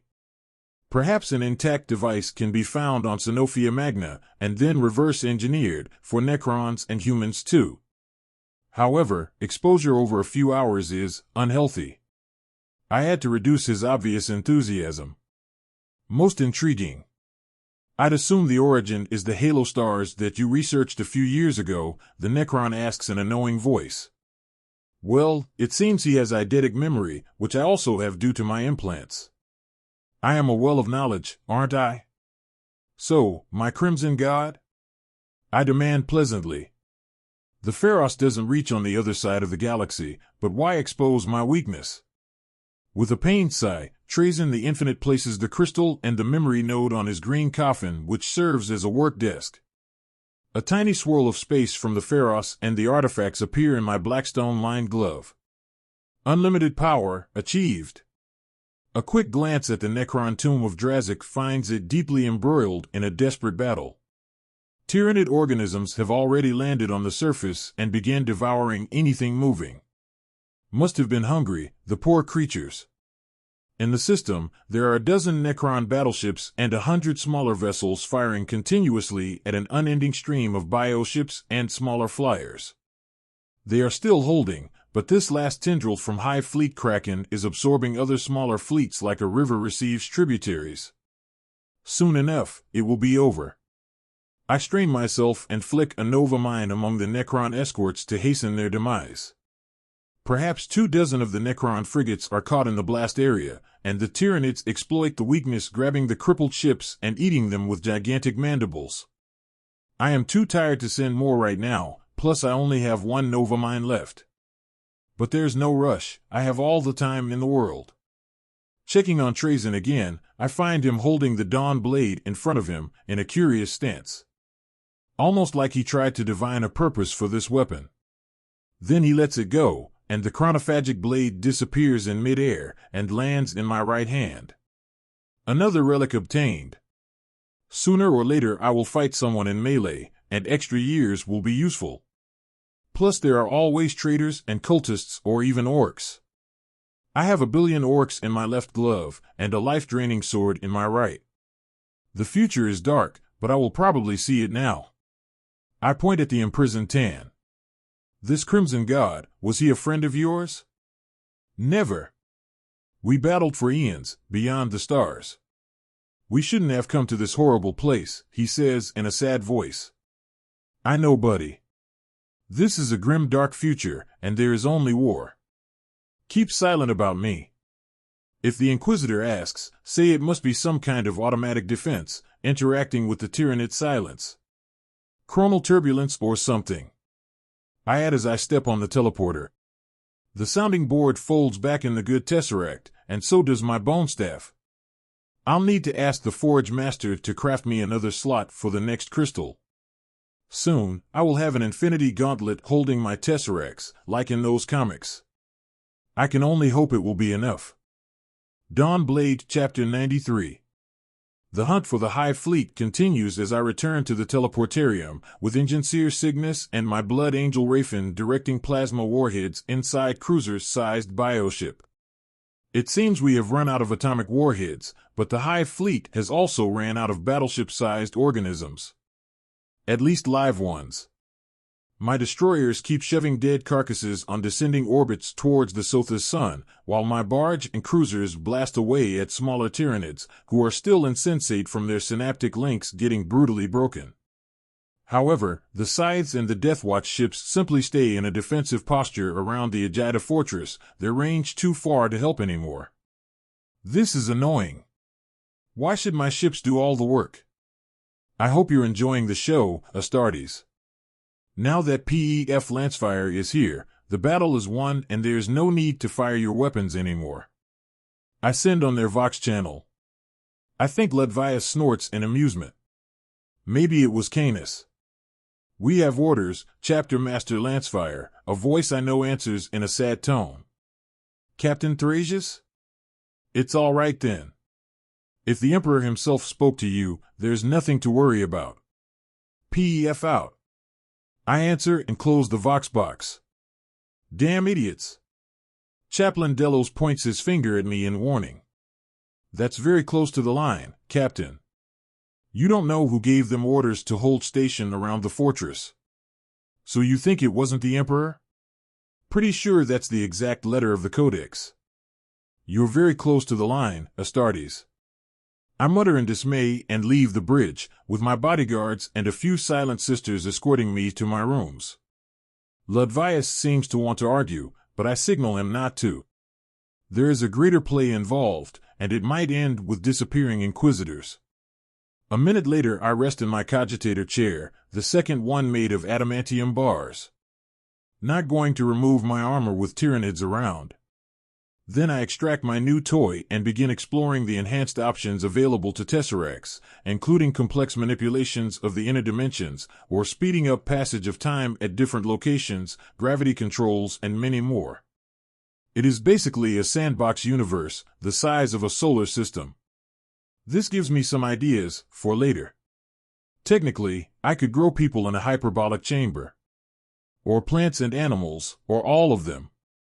Trazen may be smart, but he isn't quite sane. Probably never considered doing life-quality experiments, only his crazy quest for relics and rare people. The tan godling I leave as he is, impaled by 100 living rock chains and looking rather sad and desperate. Gonna need to master all those special controls before I mess with a god, even a broken one. Instead, I focus on the Silent Sisters, examining each of them in detail. With my mind. Except a few of them, most are older and seem rather experienced, maybe even veterans. Sadly, they are not superhuman like the Astartes. Their flesh will decay and fail them, and the process has already begun. Damn cretins in the Astra Telepathica. Life extension treatments would enhance their knowledge and combat ability for every century they gain, just like nobles and admirals receive. But human life is worth little in the Imperium, and these sisters have no rights, not even to speak. I shall make sure they are all rescued and brought to my own kingdom. Somehow. I don't even know how to begin collecting their hidden communities, or those sisters kept as guards on the black ships or inside Inquisitorial fortresses. Everyone out but the sisters. I demand out loud, including Ledvius and my wolf. Canis eyes me with surprise, before giving out a pitiful cry and shuffling after the Blood Angel. Then Ledvius closes the blackstone armored door, and not even psychers can listen in anymore. I snap my fingers, and the room fills with 19 more Silent Sisters. Feels great to copy the classics. And those movies are 40,000-year-old here. Pretty sure only Adam or some other Eternal remember them. Instead, the frozen sisters who seem ready to attack someone, and I'm the only valid target. Wait. We're safe here. Alana yells and starts explaining her adventures. Fidelia stays by her side and keeps gesturing with additional information about me, or my plans. Feels kinda crazy to hear Alana's story from her perspective. My deeds and accomplishments are right there with the saints and other famous people. But I don't interrupt and let her speak, because her sisters cannot. It would be fine if they were simply willing themselves to be silent, but those vows were enforced with mimetic constraints, possibly similar to how the Rosette worked, and quite certainly with the same origin. When Malcador the Sigillite started his Inquisition, he wasn't given that title for collecting emblems and postcards. The old monster was a master of mimetic and psychological indoctrination, and the results of his work last to this day, and the Grey Knights and other groups started by him. The Emperor was much better than Malcador, and he had silent sisters even then, housed inside his imperial palace in the Himalayas. I brought my staff out and began asking for names. It was slow and a bit painful, but we managed to connect, I think. The Knoll women weren't so scared anymore. Ludvius, prepare habitation for 20 women. Adjacent rooms, if possible. I asked in my mind, curious if the staff could pierce the blackstone armor. The Blood Angel opened the door and did a quick count. 5 rooms, 4 beds each, he asked in a wry voice. Yes, Ludvius.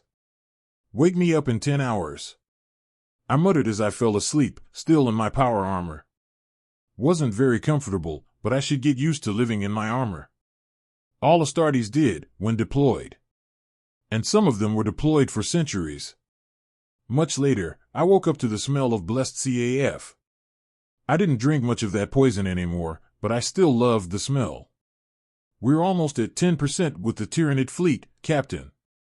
Over 950 kills and climbing. Ludvius explained after sipping from my coffee for some reason. Someone else was in the room too. I turned and saw a couple of Lamenter apothecaries beside the door, waiting for orders. We have called reinforcements, Master Lancefire. The Tranquility and the Icarus will arrive in 3 days, one of them explained in a patient tone.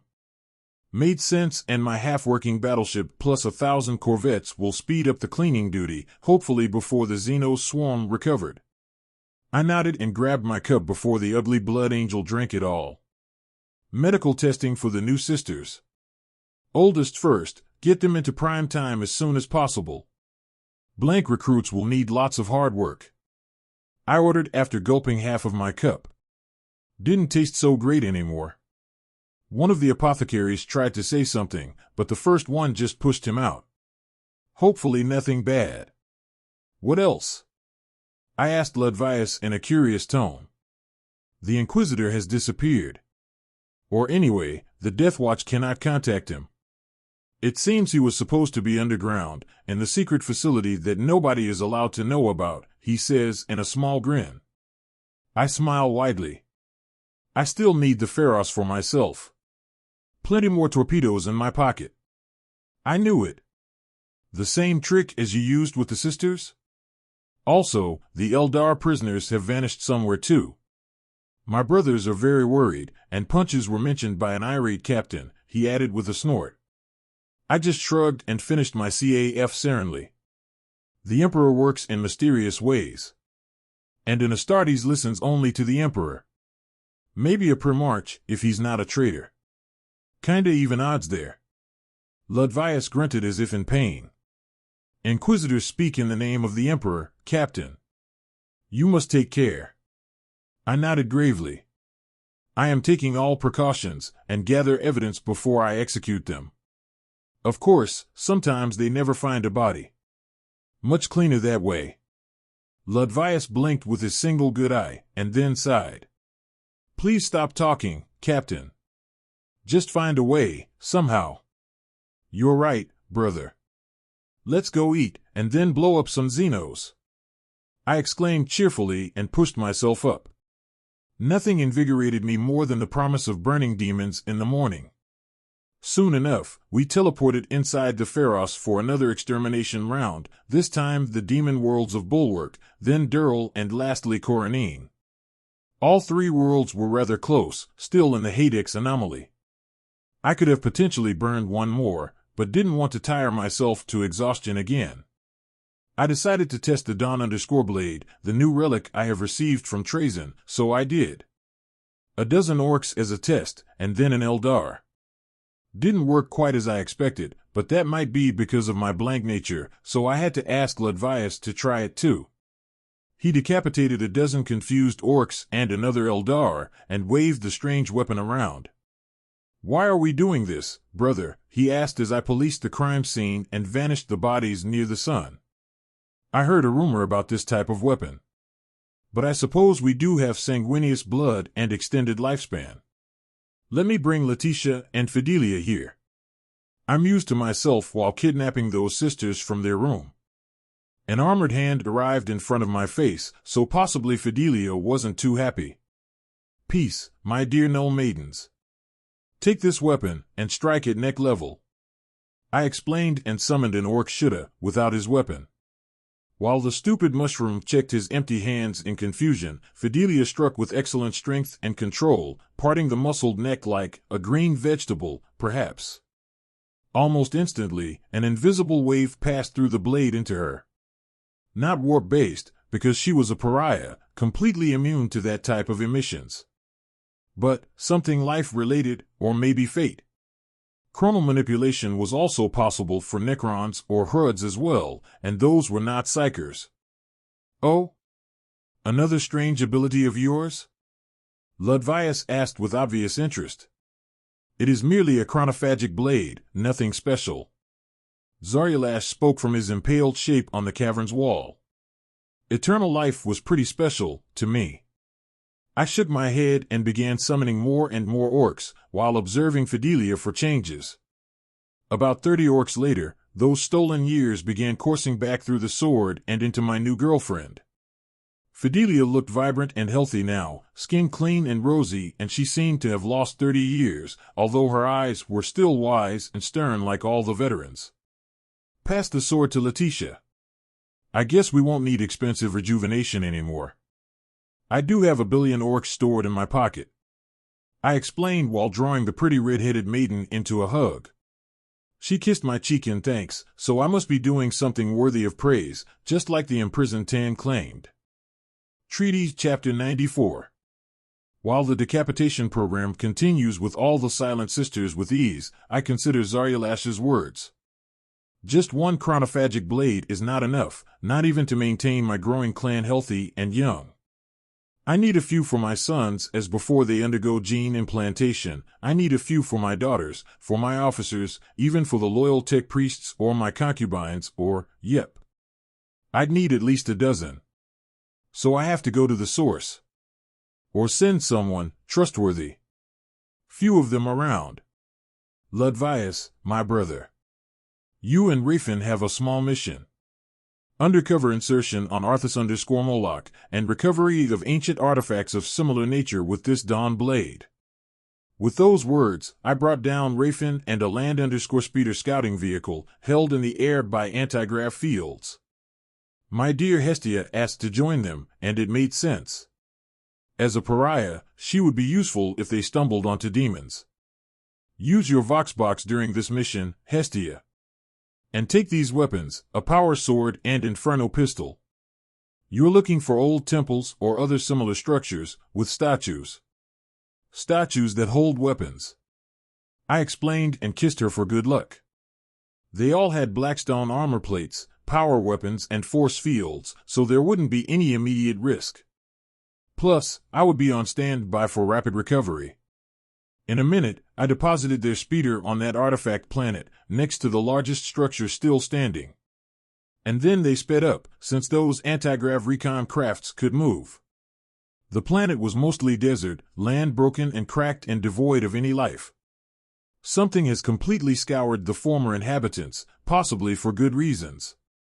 I did such extermination events myself, on evil places. An hour later, their speeder stumbled onto a recon party of the Tau, also exploring the ruins with advanced scanners and a dozen battlesuits for protection. Well, I did lack Tau figurines in my collection. By miracle, their weapons began disappearing from their suits' arms, and so did that nice scanner. So when a pair of Astartes and a power-armored sister jumped on them, they were kinda surprised and defenseless. Prisoners. My Ordo Xenos Inquisitor might want to ask questions. I whispered in their minds. I'm certain your Rose will be ecstatic for some Tau, Captain.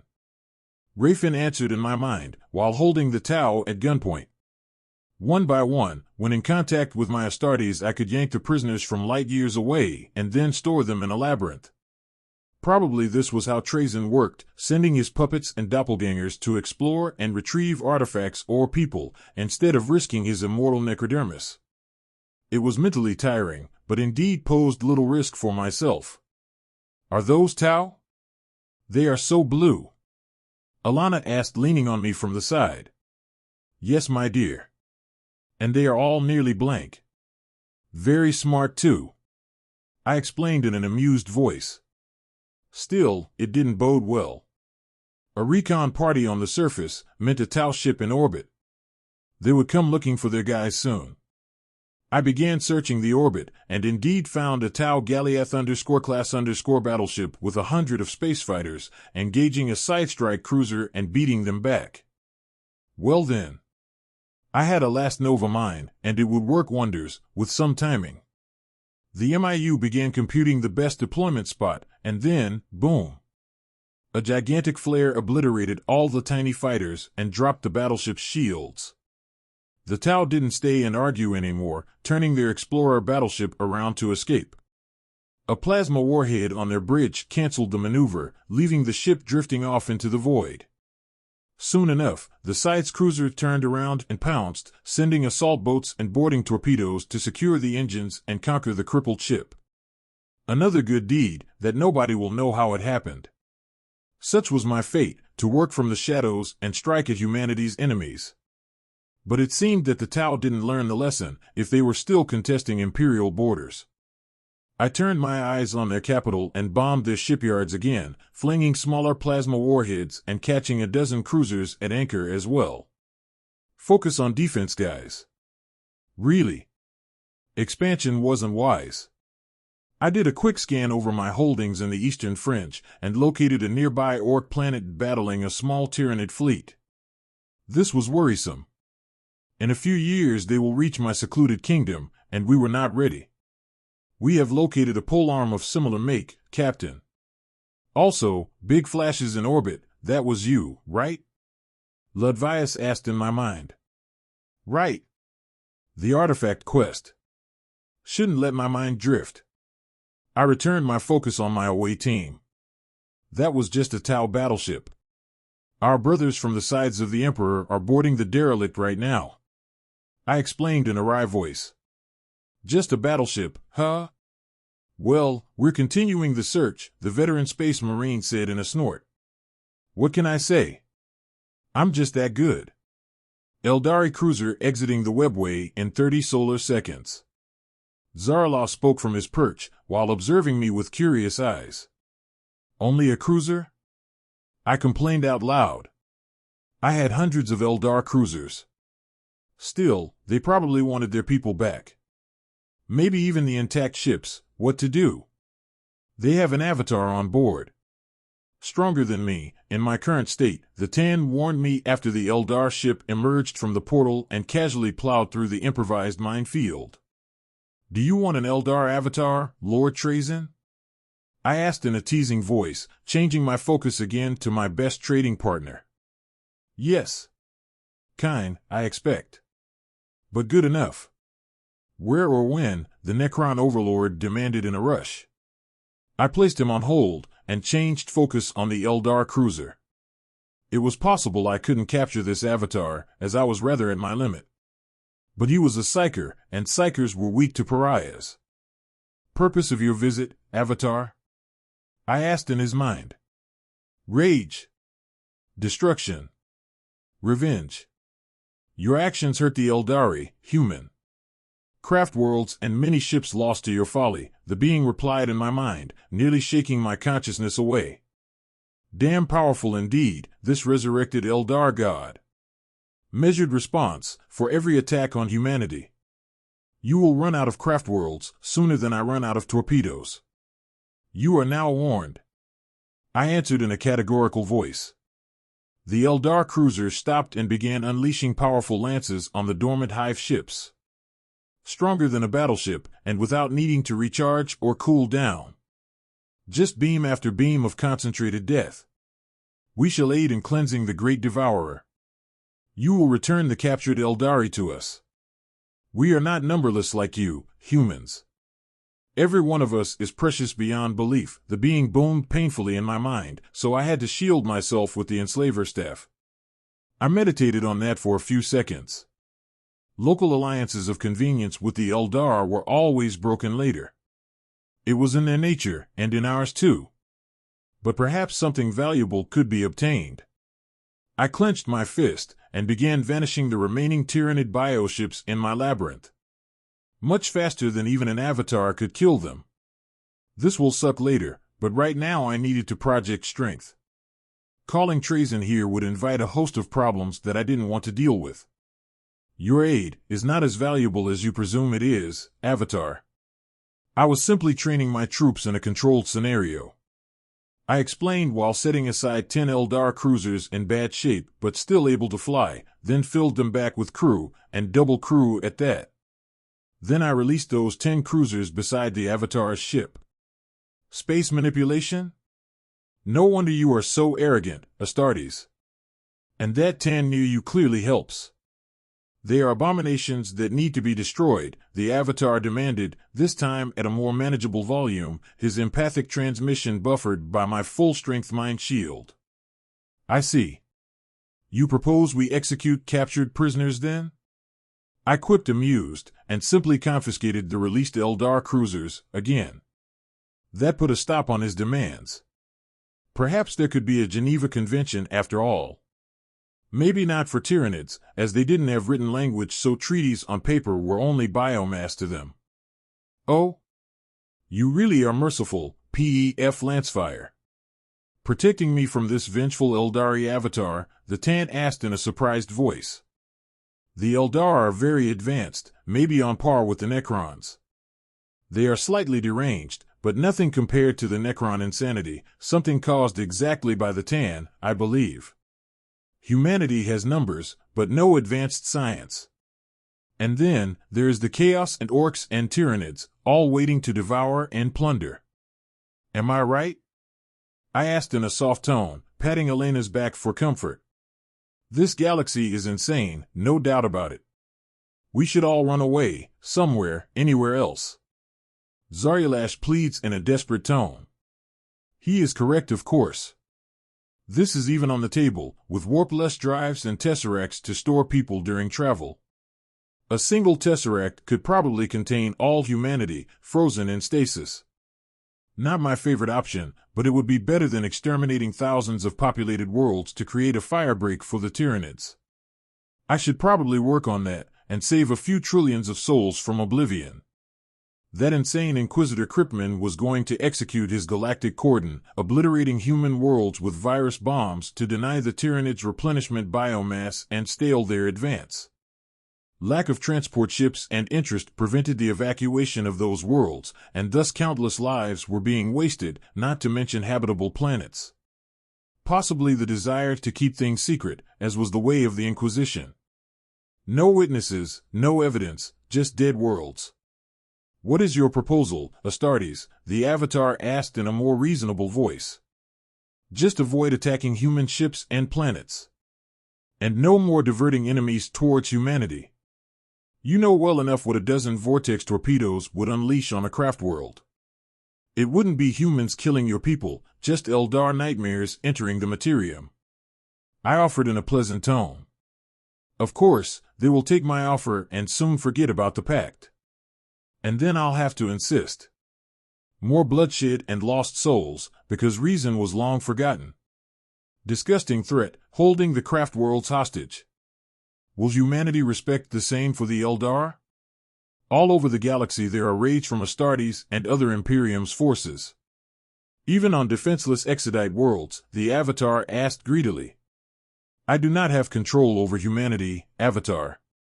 Plus we do not distinguish Eldari from Drukhari, or the Corsairs and the Exodites. Long-ears attack us, we fight back. Are you taking responsibility for your dark brethren? I asked in the same tone. It is not in my powers to control those insane and reckless beings. They are disconnected from the circuits, the Eldar godling claimed in a sad tone. Yes, I did notice that, Avatar. Here's my offer. This nice fleet I keep in my pocket, plus my other surprises. We will all travel together into the webway to Kamarak and lay them to rest. I knew these Tyranid bioships will be useful for something, I said in a cheerful voice, and released the 10 cruisers again. The answers took a long time to arrive, enough to collect 1,000 more Tyranid ships. This tendril was getting rather thin, getting burned and incinerated constantly by the potent avatar, but I did have an orc waff ready to release as well, just in case. It is a dark day, that we ally with humans to obliterate our own brethren. The avatar announced in a somber voice. Don't be so sad, my friend. Maybe they will all repent and join you. I can be quite convincing, right? I asked as I changed focus back on the away team. They did find a colonnade filled with armed statues. But there were thousands of demons as well. Oh well. I did have 30 more Silent Sisters and 60 more Blood Angels to send as backup. They were getting bored at my side. Present Chapter 95. In groups of 3. 1 sister support 2 Astartes. I command them as reinforcements begin teleporting in. This seems to work nicely, except for Chaplain Delos, who cannot use his powers anymore. Thousands of demons there may be, but my forces are the equivalent of several normal Astartes companies now. They have the best weapons, armor, and shields I could find or steal, plus immunity from warp spells or curses. In less than an hour, the temple is secured and my dear Hestia closes that warp portal simply by punching it. Well, Captain. It appears your rogue trader instincts were right on the spot. We have recovered 14 more special blades, and there are stairs leading into catacombs. Permission to explore? Rafin asks in a cheerful voice, and twirls his new polearm to find the right balance. I consider it for a few seconds, balancing risk versus benefit. Nah, better sell the location to a Forge World, and let them expend 1 million of Scutarii in battling whatever monstrosities were waiting below. Perhaps one of those Ultima Sector forges I haven't contacted yet. Going to have to befriend them too, and soon. Place a teleport beacon plus a demon warning asking for a portable Geller field, and return to your posts. You had enough fun for a single day. I order them, as I begin to grab each triplet and deposit them on the Serenity. Only Elena is not very happy, because she wasn't allowed to go. Still a novice, and no need to risk her. In a decade or 2 she will gain the expertise in weapons and handling armor in combat. Just like I was, training an hour or 2 every day with the master-level warriors of the Blood Angels. You will have your fun tonight, in bed. I promise her instead, and that seems to work as well. Of course I will, Lord Pef. You better show me those other bed tricks, not just boring baby-making. Elena demands in a petulant voice. Someone has been chatting with my cute nurses, Helena and Catherine, I see. I don't really mind, she does make the most enticing noises after all. By the time my other ships arrive, 3 days later, I have stored 3,000 Tyranid ships in my labyrinth and convinced Fidelia and Letitia to join me in bed. It is rather fast, but the sooner we start pumping babies together, the better. The galaxy depends on us. A dozen planets get to meet my fiery retribution as well, including the orc capital of Charadon, led by a self-titled arch-arsonist orc boss. He didn't quite enjoy being burned alive, but such is fate. One day you burn some people, the next day you get burned in turn. A few more Necron dynasties that were awakening just now, on planets like Perdita and Traken, got to be sent deep underground by the burning atmosphere, and the rest of my exterminatus torpedoes fall on infested Tyranid worlds crawling with trillions of bugs. Not only denying them fresh biomass, but actually preventing the Tyranids from reproducing behind the lines, was important too. My efforts during this visit possibly counted more than a dozen Navy battle fleets fighting for decades. The same efforts were getting noticed by the higher beings of this universe, as proved by an immortal avatar of Kain on my doorstep. Now, for the Dark Eldar the same method wouldn't quite work, since Kamarak was dispersed over many dimensions and subdimensions for each Drukhari cable, and their center of power, called High_Kamarak, was too well protected against deep strikes. It would take a frontal assault to pass through those wards and dimensional barriers, and I wasn't even certain the forces I brought with me would be sufficient. Anyway, it was much more than humanity alone could provide as an assault force, being so dispersed and constantly under attack from 1,000 enemies from outside and within. All I could do was send deployment orders to my daughters and provide them with more STC data slates for barter, plus instructions where to mine Blackstone and what kind of ships would be of most use. Fleet carriers and system corvettes, and missile destroyers, as well as Nova cannon-armed cruisers. Battleships and battlecruisers, as well as battle barges, were awesome, but took so long to build that humanity might be extinct before they finished. However, Forge Triplex Fall did manage to complete one Victory-class battleship much earlier, by a century, and the next was only decades away, due to enormous adamantium transports donated by my clan. They were also refitting the 4 battle barges that simply manifested in their asteroid field, of which the first one was slated for the sides of the Emperor and was due in a year or 2. Forge Ryza was also working on returning to service that Orc ironclad battleship I gifted them, plus restoring 3 Grand Cruisers. My best buddies, Forge Antax, already produced an Arc Mechanicus cruiser and were working on the next, and Forge Hypnoth received a nearly intact one from an unknown donor. Forge Angstrom had enough damaged hulls to restore for a century, and most forges in the Segmentum had received a ship or 2 from that space hulk confiscated by Trazyn. Compared to the other sectors, Ultima did great right now, and I planned to enforce that well-being by whatever means I had. The Inquisitor was returned to his underground cave in the Pharos when my fleet was ready to depart, and I didn't accept Vox transmissions from the Agita while my own fleet entered the webway. I save your skins, and you simply stay back and watch me burn the Tyranids without lifting a hand to help? Ungrateful bastards. And thus, I released 300 Eldar cruisers inside the webway, and waited for their avatar to coerce these Corsairs and Craftworld Eldars to join the pacifying expedition into Kamarak. Of course, some of them were too far gone of the path of the outcast, and those crews were replaced with new ones. What will happen to those outcast Corsairs, Astartes? The Avatar asked with a mental touch. Worried? Most likely. Well, I will not place them into pits to fight Tyranids for my pleasure, like your Sig brothers do. Maybe, when Ennead gets born, he might wish to trade me something for them. I answered in a level tone. That seemed to shock the Avatar to his core, leaving him speechless. I was used to silent companions, though, so I didn't mind. Does your courage know no limit, Astartes? The godling wondered in surprise. Astartes have no fear, because we are what they fear. I answer in a jovial tone. The Avatar isn't too pleased, I know. Then again, he can't be certain of my powers, and can't read me or my future. He only knows I can seemingly and effortlessly bombard his people from thousands of light years away, or capture entire fleets with a snap of my fingers. Not that I need to, it's just a cultural thing we humans have. Our combined fleet gets underway, with the Avatar in the lead. Our trajectory is once again different, avoiding those turbulent conflicts or hidden maiden worlds in the webway, and thus it takes a whole day to arrive at more distant quarter of Kamarak called the Old_City. It seems there are many slaves here that the Avatar wants to be recovered by my cheater ability.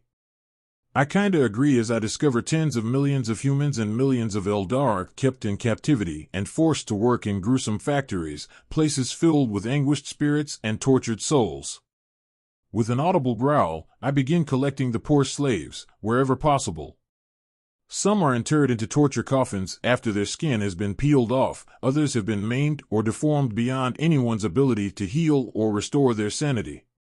Of course, millions of advanced weapons and other artifacts get lost and vanish, while the Eldar cruisers and starfighters battle the meager defenses. I did come to loot and plunder, and beside dark Eldar stuff there are countless Mechanicus or Eldar items, even Necron and Tau machines. In less than an hour we complete the easy task and push forward, while I stay behind the main fleet to gift an Exterminatus torpedo onto this Fear Factory dimension.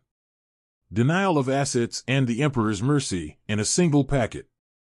Pays to be efficient, as these weapons are quite rare indeed. Of course, I don't look back at the explosion when the Serenity crosses into the next portal. That's how people get turned to pillars of salt, after all. From here, we follow the Avatar into a kilometers-wide portal that leads into Low_Comarak, where the poor and destitute Dark Eldar live.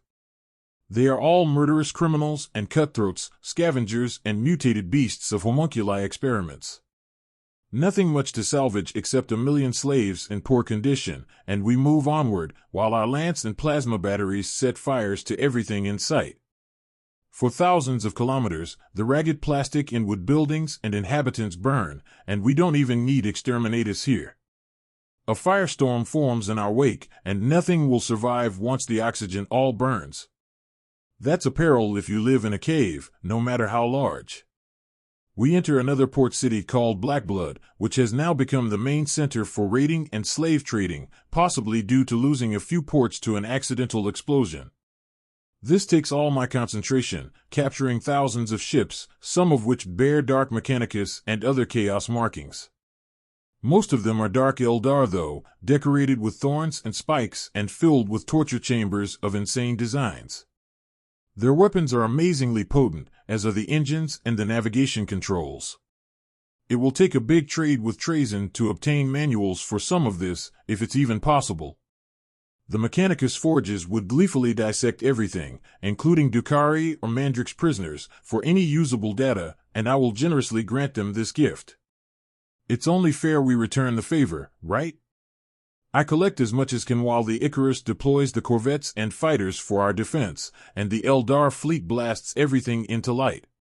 A couple of Homunculi_covens arrive from some other dimension and begin releasing Knight and even Titan-scale monstrosities like the Talos_Pain_engine, but those things are armed with few effective weapons. Scalpels, flails and venom are not the way to go against a battle fleet, as they soon discover. I only vanish a few of them for trades, and allow the fleet to exterminate the abominations with furious judgment. Volcano lances and plasma cannons, missiles and lost cannons strike in huge volleys, and even a torpedo or two at the largest targets. More and more cabals and covens arrive, so I decide to block a few webways with a dozen Tyranids bioships. Scalpels versus maws that can eat starships? Enjoy the pain then. A few hours later, the Dark Eldar begin to retreat, and we continue behind the Avatar's fleet, with another Exterminatus incinerating Port Blackblood and all its horrors. Enjoy my present. Last Stand Chapter 96. Canis growls and pushes my left hand again, turning my attention from the holofield screen back to my Tesseract vision. We have entered the Hidden_Blade, which is a fortress dimension guarding access to the rest of the city. Just in time, as 100 Drukhari vessels arrive from a different pathways and begin launching thousands of advanced Voidraven_bombers, and they are actually dangerous, especially the weapon called Void_Mine, which is quite a match for my corvettes. The Mind Impulse unit goes into overdrive as I rapidly capture all of these bombers, but a single mind passes through and envelopes the 666 number corvette into a barrier field. In an instant, a secondary warhead releases a particle of dark light which destroys everything inside the barrier, including my poor corvette. The crew is safe in my Tesseract though, so at least it's not a total loss. Perhaps I shouldn't test fate and use that whole number again. I clench my fist and the entire Dark Eldar fleet gets moved inside the labyrinth, and its crew gets lined up in ordered rows for my later perusal. That's an Archon. Now this is an excellent barter piece. Going by how many enemies the Dark Eldar have in the galaxy, everyone will bid on this guy, just to flay and crush him alive for decades. You lost a ship, again. Ludvius mutters in a faint tinge of admonishment. I just wave a hand in dismissal and focus on the battle. The Imperium attacked this place about 7,000 years ago and lost much more. They didn't return afterwards. I don't intend to return either, because there will be nothing left. A new wave of enemies arrives, hundreds of Ravager gunships, so nimble they can dodge defensive missiles and multilasers. They cannot dodge me, and thus they land in a stasis labyrinth for later analysis. thousands of Razorwing Scorched fighters pass right through the Tyrannid blockade of the webway to attack our fleet from behind, so nimble and agile they can dodge the Tyrannid jaws and bioplasma weapons, and even manage to fire a few shots of Dark Lance at my battle barge before they are captured as well.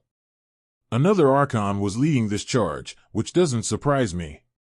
All Archons lead from the front, or they get strangled in their sleep by their own cable. We enter a region called Corspur, formerly the residence of rich nobles, now mostly in ruins. Our batteries burn what's left of it, including impoverished nobles and thousands of homunculi labs, or witch cults. Then we pass through the SEC_Magra, a city housing yet another billion Dark Eldar living in poverty and misery. Their misery ends by the time our fleet exits the city, flames and plasma ending their suffering and returning their wretched souls to hell. However, the next section of Kamarak is well defended, a place called Bone_Middens, house of the richest witch cults and their arsenal of bioweapons and sorcerous biomachines. I immediately seal a dozen webway exits with Tyrannid bioships, reducing the chance for escape or reinforcements. Altars of bones and skulls decorate every intersection, most of them human bones, for whatever reason. Don't worry, the day of retribution is here, and burns to have a heated argument for human rights. There are also thousands of coliseums and arenas, filled with gladiators and beastmasters, as well as millions of mutated beasts and a billion Dark Eldar spectators. They are all invited to the fireworks display, and cannot refuse.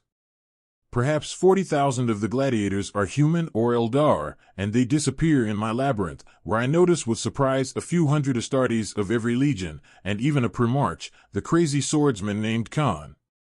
This guy must be really insane, coming willingly to the dark arenas just for a chance to butcher Dark Eldar in revenge, one at a time. I mean, I was here too, for much the same reason, but I did it with a big fleet and had a godling on my side. And even with every advantage I have, it is not easy. An entire army of incubi and succubi supported by more pain engines and hundreds of defense platforms resist our assault until I drop a dozen Tyrannid bioships just on top of them. Those bioships are also filled with millions of predatory organisms hungry for any kind of biomass. Takes a whole day, and the Eldar lose a couple cruisers anyway, such potent are those Dark Lance batteries. Their crew are saved by my labyrinth, or else the Avatar might break the alliance too soon. I didn't sense their soul get devoured by the enemy. You have my thanks, Astartes, the Avatar whispers in my mind. Not problem, just keep an eye for Archon Vect. Don't want our fleet to be stuck in some temporal flux mine or get hit with prismic dimensional mirrors. Then I will have to release my other assets and the webway will be gone. I warn him in return. I'm not sure if he believes me, but I do have an enslaved 10 just waiting for bloodshed. Problem is, I'm not certain I can stop my Crimson God after I set him loose. Care will be taken, human. Let's move on, and you unleash another firebomb in our wake. Don't pollute the webway with unleashed Tyrannids. The Avatar demands once most of the enemy forces are scattered and flee towards the Tyrannids.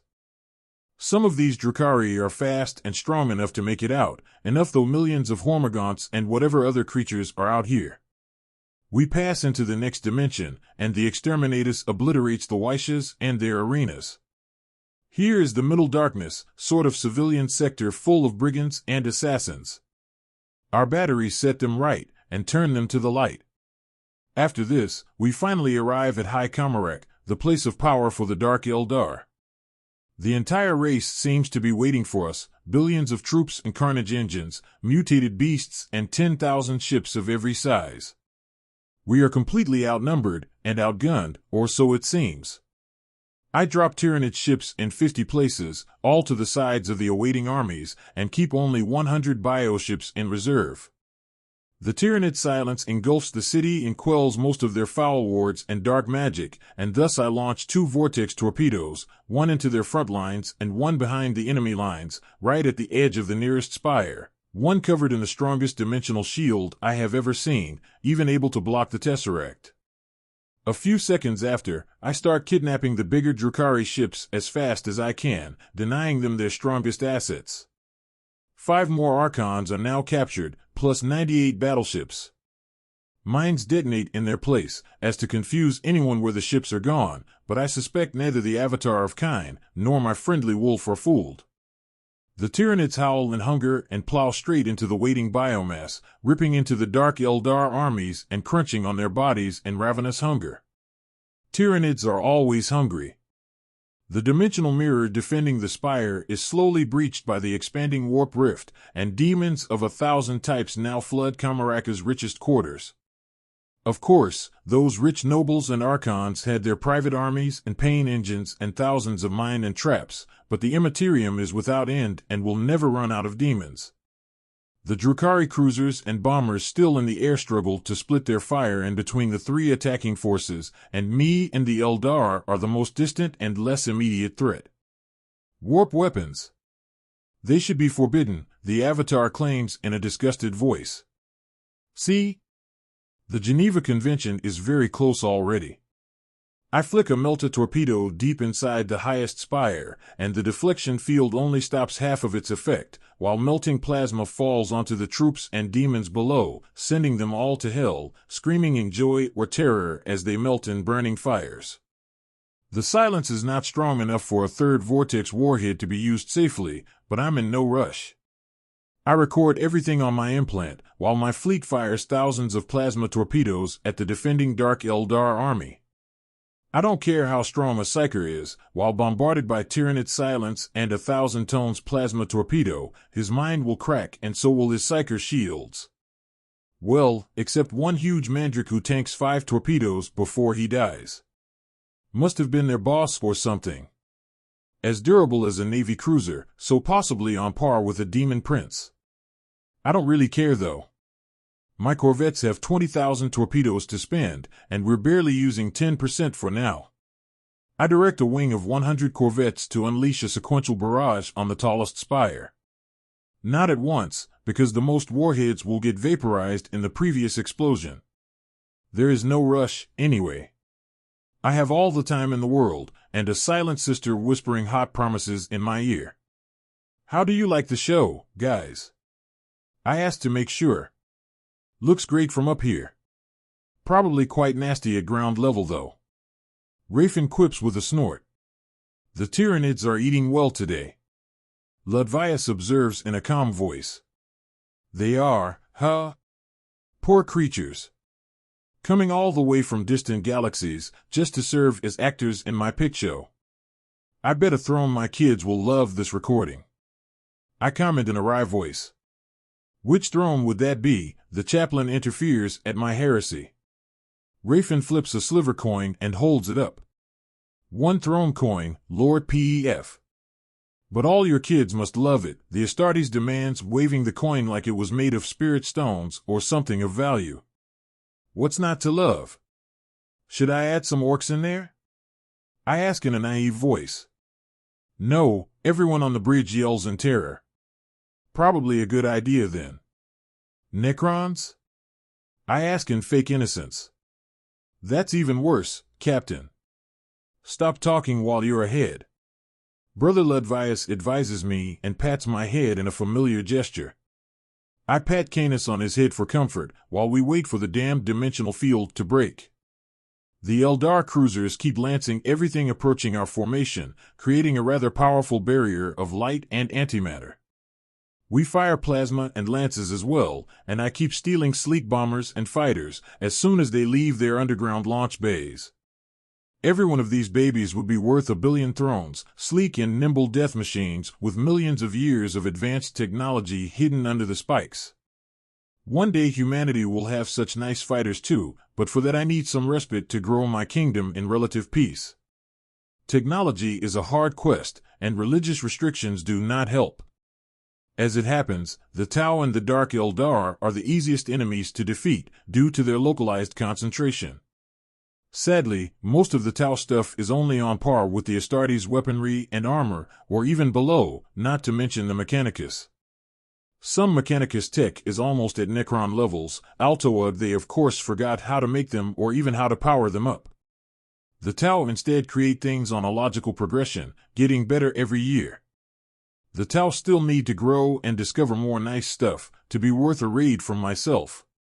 Hopefully anti-chaos and anti-Necron weapons. That would be great. I will have to arrange they meet and fight more often. Epic Chapter 97. A dozen thoughts course through my mind, and Mr. Primarch Khan is right there in top 3. Sure, the guy is not a brainiac, evident by his very actions. Then again, he would be rather useful in stirring things up, especially very far from my own interests in the fringe.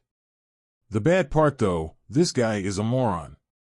The first thing that goes through his head is I am the sword, and then off with your head. I kinda like my head where it is. Using the MIU implant, I contact my juggler biologist Magos and have him prepare a sedative capable of pacifying an enraged Astartes, plus another MIU brain drilling operation team, plus something to keep the guy breathing once all those combat drugs wear off. Then I send Fidelia to the Medikai lab to provide enforcement.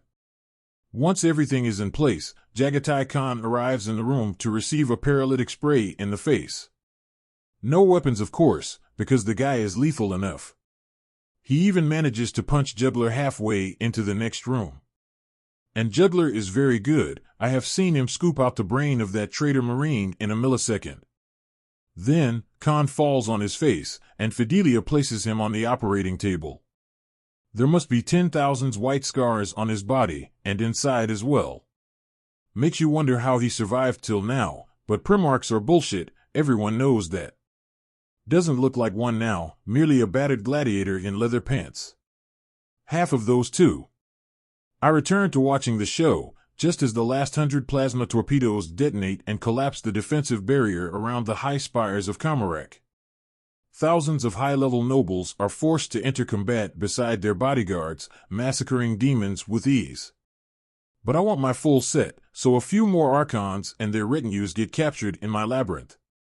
All except 2, Asdrabil_Vect and Aurelia_Malice. Where could they be?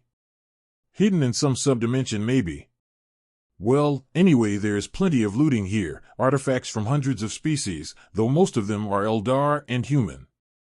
I even find an empty tesseract, which is quite funny.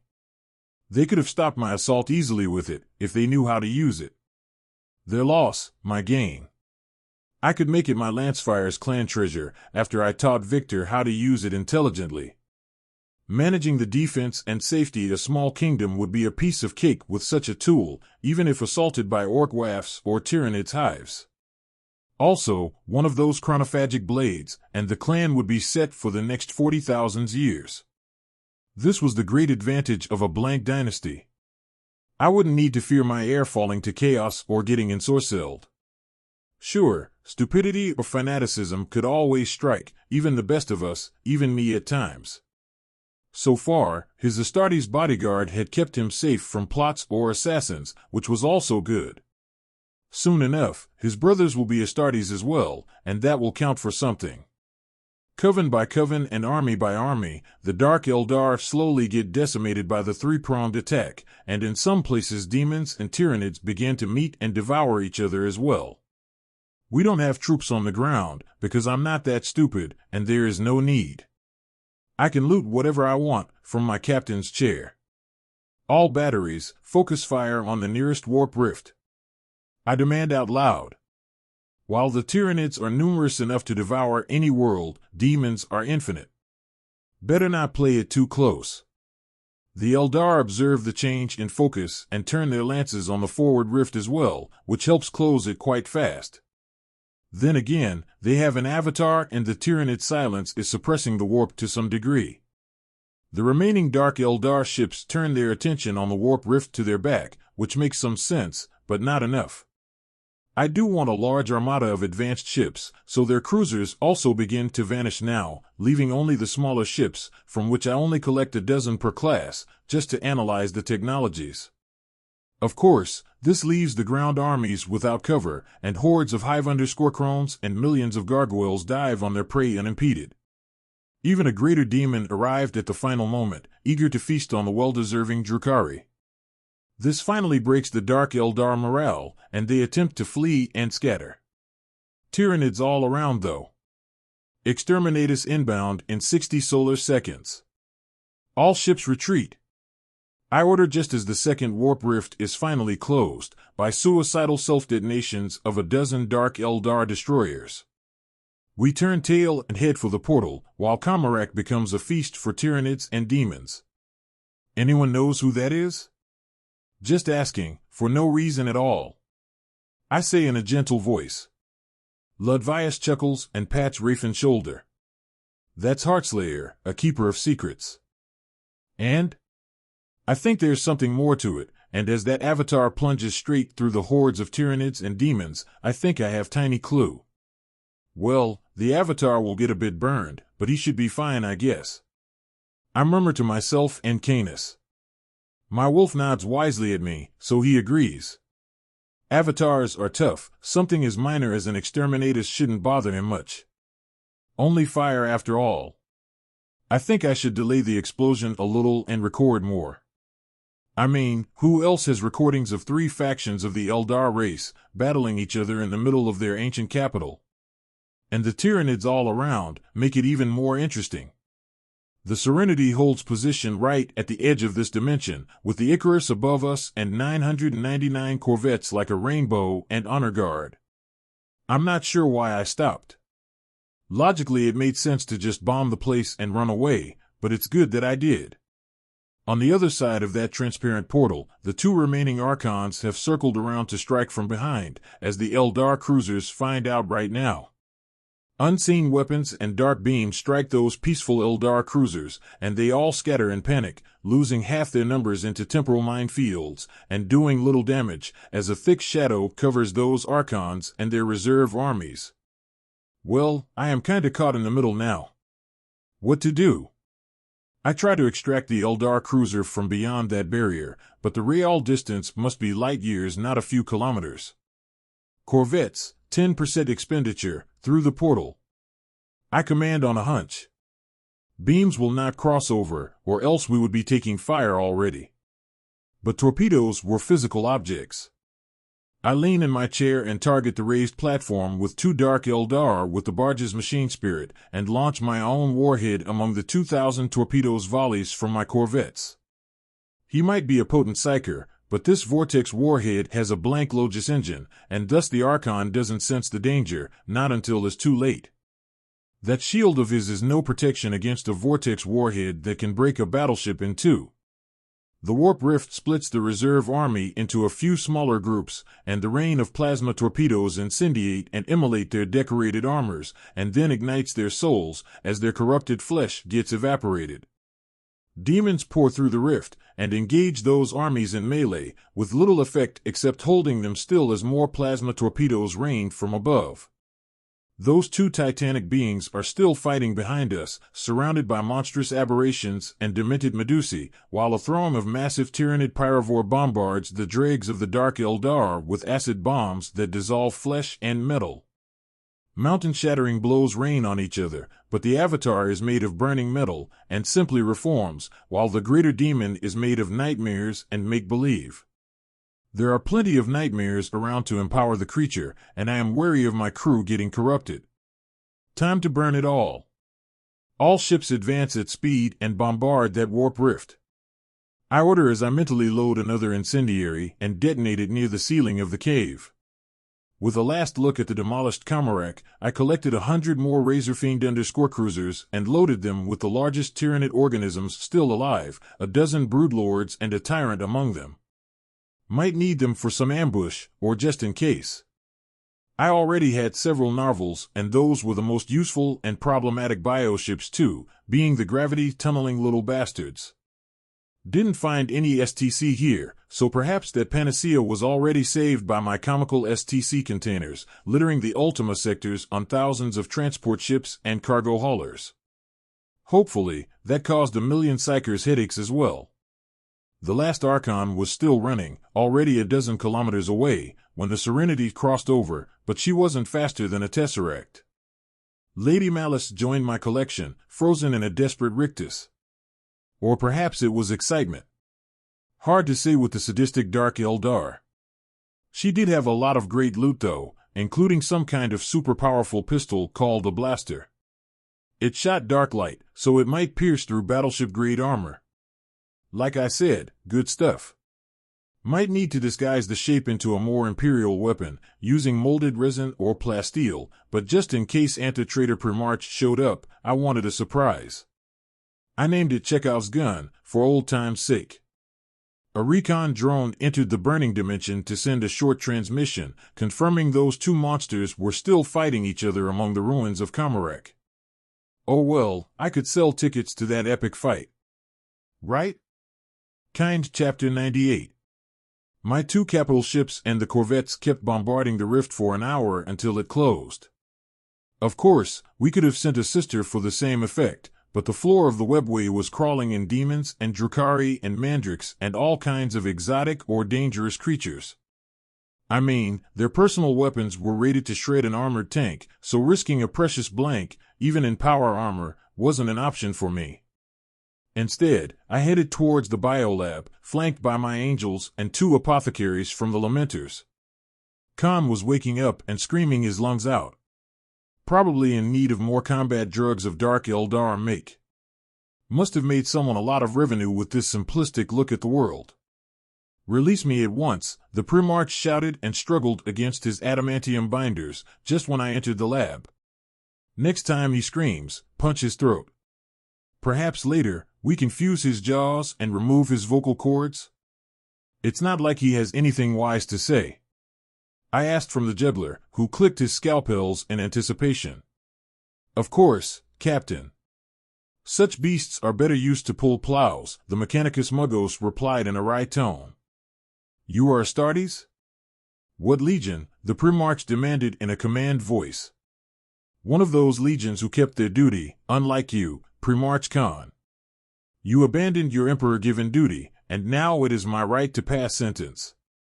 Do you deny the charges? I ask in a pleasant voice and hold my hand to my right, where an apothecary is carrying the blade of office, a relic called Glaive and Carmine. It is quite heavy, the blade in my duty. You would execute a Primarch? The guy yells in surprise, then chokes as Jebbler taps his neck gently with a mechadendrite. I've killed a Primarch before, one named Lorgar. What's such a big deal? Anyway, respond to the question. For the charges of dereliction of duty, how do you reply? I demand in a sterner voice, blade gleaming in my hands. A few seconds pass, as lucidity in face of certain death appears in his eyes. The man sighs and lowers his head in remorse. Guilty as charged. My legion, the chapter now. I abandoned them, to pursue vengeance. Well then, perhaps death is not the best punishment, if the accused can be redeemed. I return the weapon to the apothecary, and step closer. I wasn't asking about one chapter, Primarch Khan. You are an Astartes, and your duty is to defend humanity. As a Primarch, you were given authority over the Imperium, because these naive idiots needed someone to direct them wisely. And what wisdom will they find, in your actions? A beastly gladiator, pumped full of Dark Eldar combat stimulants? Howling at the ceiling, like a raging beast? I ask rhetorically, as I gesture at my Jebbler to release the thick adamantium shackles, binding the brute to the operating table. I wasn't thinking straight, the giant mutters as stands up, and rubs his wrists. Ludvius, stay with the idiot and teach him the canticle of unceasing service. 1,000 repetitions in solitary confinement, afterwards. I'll have to think for an appropriate penance, in the meantime. I demand gruffly as I turn away and leave the lab. Fidelia runs after me and holds my hand for comfort. As I return to the bridge with the elevator, Rafin checks me over in admiration and perhaps worry. You were ready to slice his head off, just like that. An Emperor-given Primarch, he says in a tight voice. We are in the webway now, Astartes Rafin. Here, I speak with the voice of the Emperor, as I do anywhere outside the Imperium. As for Primarchs, in my eyes they are all guilty. Abandoning their duty is a capital crime for any Astartes, correct? I explain in a grave voice. Rafin nods slowly, as he reasons the imperial law and the facts of the matter in his mind. Primarch Khan will not forget this day, Captain, the veteran Astartes mused to himself, and perhaps as a tangential warning. He better not. Next time Khan goes astray, I will not spare his life. I say harshly and then draw Fidelia into a side hug, since she seems a bit overwhelmed by the events. My apothecaries are also quite confused, as the events are a bit beyond them. Let's hope the lost Primarch will regain his sanity with the Canticle. It works wonders for the Lamenters, just like you have promised, Master Lancefire, one of them says in a hopeful tone. I couldn't do much for the remaining Lamenters of the older generation, but try to fortify their corrupted minds with the Canticle, and avoid sending them into melee combat. The experienced Lamenters will be needed for a time, as teachers and instructors for the new generation getting implanted right now. In a few decades, perhaps use them in a last stand somewhere, to defend a bastion of humanity, and erase the warp curse completely, with their blood. Pay another gene tithe maybe, with their corpses. The Emperor would approve, like he always did. But if not, he could always say something, or send me an angel. My next target shall be the Ultramarines and the Dark Angels, gifting them a few companies of blank suns, to prevent their manipulation by warp-using Piskers and Chaos forces. Wouldn't be as easy to convince these chapters, unless I had a Primarch by my side. More bone staffs will be needed, as mind shields against Tan or other empathic users. Sadly, blank powers were not perfect, and various mind abilities were not restricted to Psychers. Even the Tau Ethereals had some type of empathic powers, and they were blank themselves.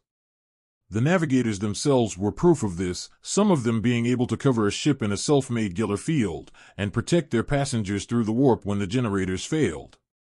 I could also try to repurpose a null_rod for this staff, and give warp and mental protections to chapter masters. I only found a couple though, even in the vast treasuries of the Dark Eldar. Must be pretty rare indeed. But surely, some old and experienced artificers or Mechanicus tech priests must know how to make more. Lack of reason was still rampant in the Imperium though, and such artifacts were not commonplace among generals or admirals or even chapter masters. Possibly the Inquisition itself was suppressing their manufacture for their own purpose. Most likely to maintain their secular power over the Imperium as the only demon or psyker hunters. Where to now, Captain? My exo-ant asks as I return to my captain's seat. We continue onwards. There are dozens more dimensions and subsections of the Kamarak, and billions more dark creatures to exterminate. It would be a pity to return home without spending the torpedoes. I explain patiently and urge the Serenity towards the direction I've seen Lady Malice flee. We cross into the quarter named the Sprawls and begin bombarding the pitiful refugees fleeing from our raid, while I rescue millions of slaves and thousands of precious artifacts. Tyranids are hounding at the heels of these parched, poor Drukhari fallen from grace, or luckier Waishas and Incubi who were faster at running away. Not fast enough, obviously. From here, we scout a dozen more portals, one leading to the still burning Port Carmine. I pick the next route, which leads to River Cades. A green river crosses this quarter, bubbling with green pollution and filled with drifting corpses. Another portal leads to a smaller section called the Pandaemon, where another small army lies in ambush. They have more ships and pain engines and a million war beasts. I do confiscate a couple battleships and a score of cruisers, just to fill the ranks with my Dark Eldar collection. Not sure how I will control all these Xenos, but the Drukhari battleships can surely be plated in plasteel and adamantium to give them an imperial look, then have warp-less engines installed on them. Big hulls are hard to build for any race, and this would provide me with a segmentum large battle fleet once they are refitted for human usage. The treasuries of the Thornlords were all filled with gems and gold and countless weapons, even a dozen STCs in bad repair. This is the greatest find, for myself. Not fake STCs like I make, but actually real relics from the Dark Age. Astartes armor in old patterns, antigrav speeders with strange laser cannons, even some curious floating tanks painted in silver-gray patterns. Those might be Silent Sister vehicles, I suspect. Plenty slaves to rescue as well, so I get a collection of 100 alien species in my labyrinth, from spiders to worms and mollusks and cyborg monkeys. I even find a dozen blanks among the millions of humans, which is curious. What use would the Dark Eldar have for blanks? Well, beside researching how to secure their souls from Slaanesh. However, the defenders are resisting the attacks well, even after their shields collapse under a stream of torpedoes and lances. Well, I don't actually need to fight them head-on. I deposit a couple Tyranid bioships on top of them, then turn the fleet around as the Thornlord's troops are forced to engage the hungry Tyranids. Meanwhile, I prime another Exterminatus and engulf the cave in fiery screams and melting brimstone just as we leave. Another excellent plunder dimension. There should be more though. We turn back and enter a place called Nightsound Gulen, an underdark city filled with pain and misery. I fail to find anything to loot here, but I exterminate the place anyway. Nothing shall remain to come back for. Then we pass through another portal and reach a shadow-filled dimension, crawling with mandrakes and other shadow creatures. Must be the Aelendrak, if my lore is correct. I can't actually grab anything, as objects seem out of phase. Lasers still set fires, so that's enough for me. We bombard the place with plasma and lances, and then scour the mists with the Exterminatus-grade incendiary. I'm not sure how the Mechanicus makes this beauties, but everything burns, from shadow spiders and their silk, to monstrous mandrakes covered in black shadows. It is true, fire is the great equalizer. Then we pass through Syamva Ar, a sort of fortress and taxation district, and collect the last of the kidnapped slaves, and their bounties, while we demolish the defenses with another barrage of torpedoes and lances. I rescue thousands of women from Adeptus Sororitas, not all from militant orders, hundreds of imperial priests and nobles, some navigators and astropaths, and 1,000,000 guardsmen of 100 regiments, not all of them salvageable. Sure, more Catechans will be great, and even Cadians or Valhallans. They probably only lost due to poor equipment and retarded leadership. And then we stumble on the most fortified sector on the Kamarak, called Kyne's Gate. I doubt the avatar of Kyne will want me to ruin his namesake. Plus, there should be a gate into the warp at the end of this cavern. However, among the defending troops, I scout another Archon Vect, looking a bit terrified, despite all the bodyguards and prepared defenses.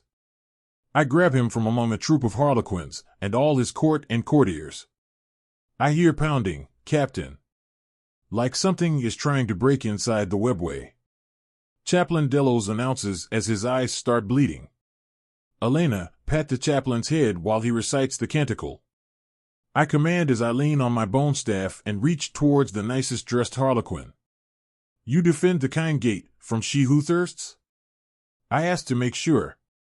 We are, human from outside the play, the creature answers in a painful voice, like 1,000,000 screeching sounds mingle in my mind. For this duty, you will be spared.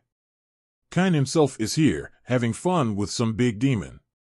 So long, and see you at the end of times. I proclaim in a fake cheer, then turn the fleet around. No point destroying the place and letting the warp infest the webway, and thus flood thousands of worlds with streams of demons. As we trace our course back, we massacre millions of fleeing Dark Eldar that have escaped our pogrom, and millions of Tyranids chasing after them. I might have messed things up a little. Cons Chapter 99. I better clean up the mess I left, before the other Tyranids get drawn into the webway. These alien creatures emanate some type of psychic call, drawing others of their kind to a nice food source. Intersection by intersection, we trace our steps by another routes, while I collect Tyranid bioships and exterminate fleeing Dark Eldar and chasing Tyranids.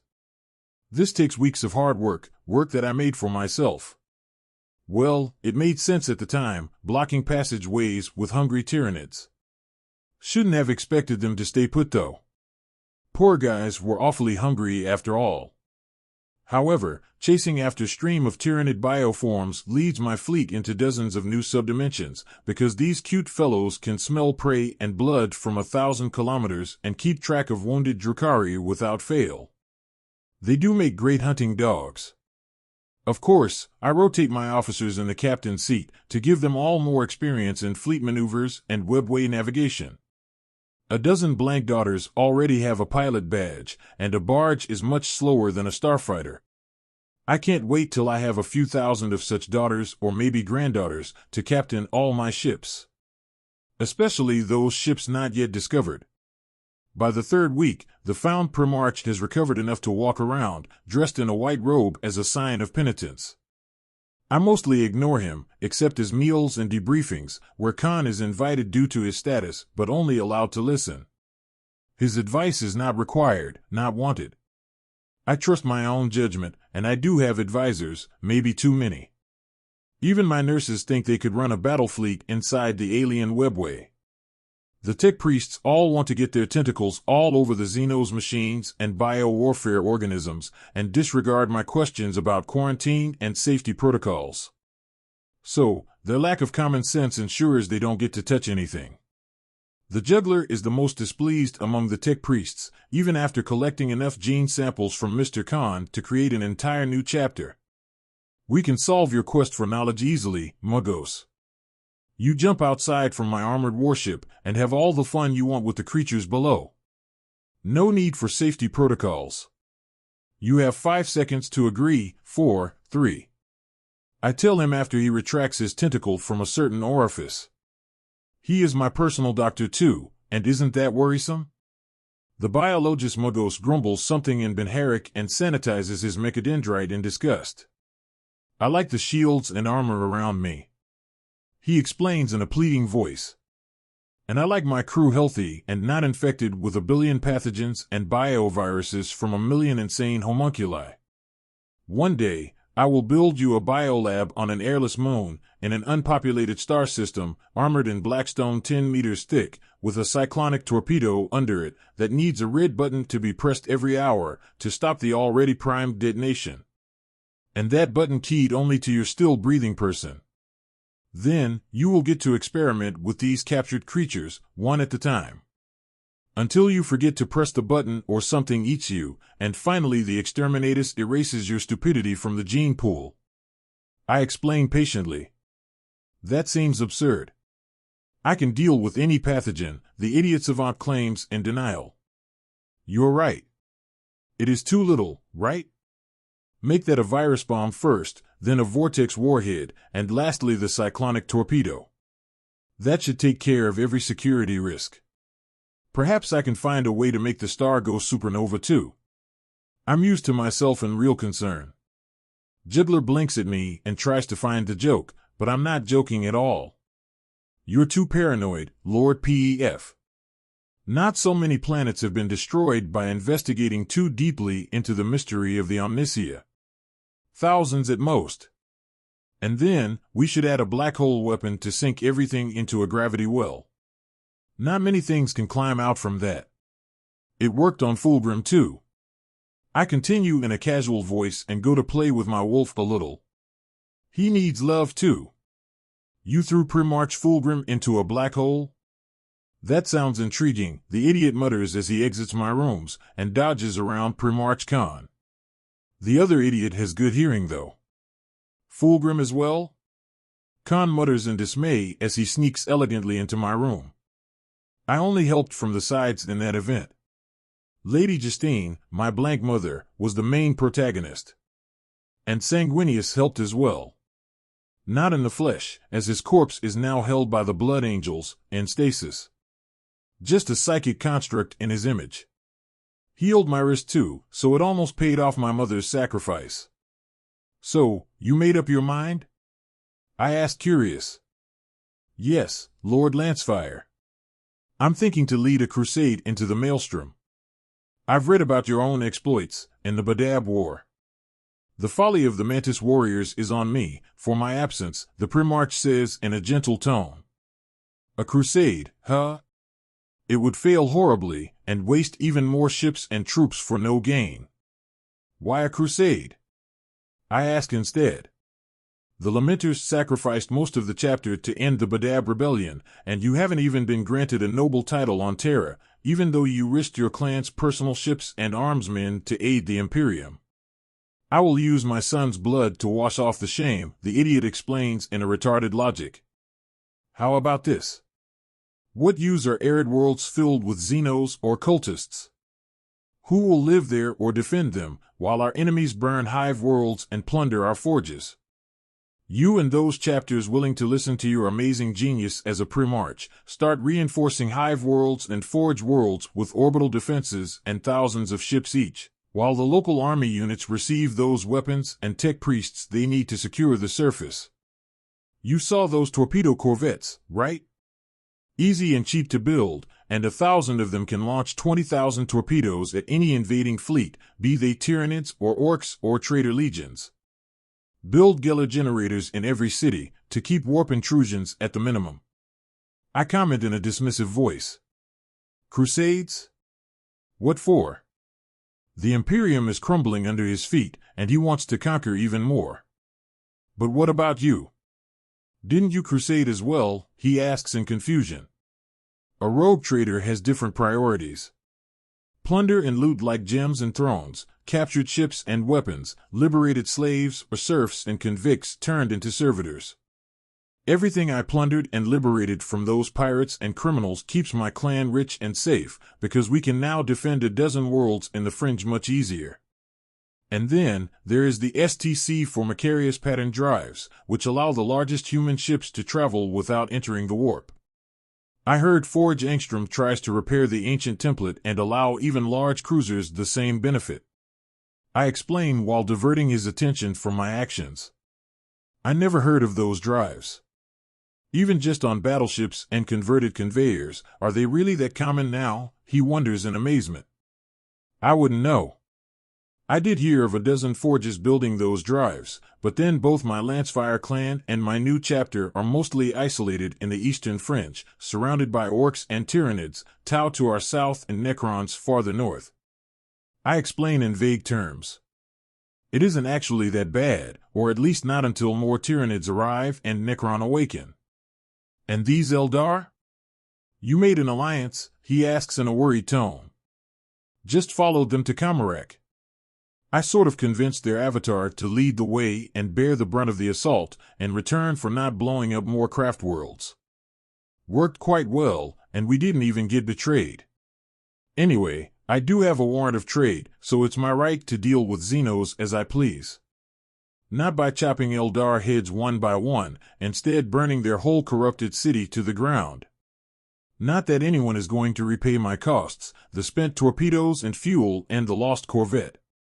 I mutter in fake rogue trader greed.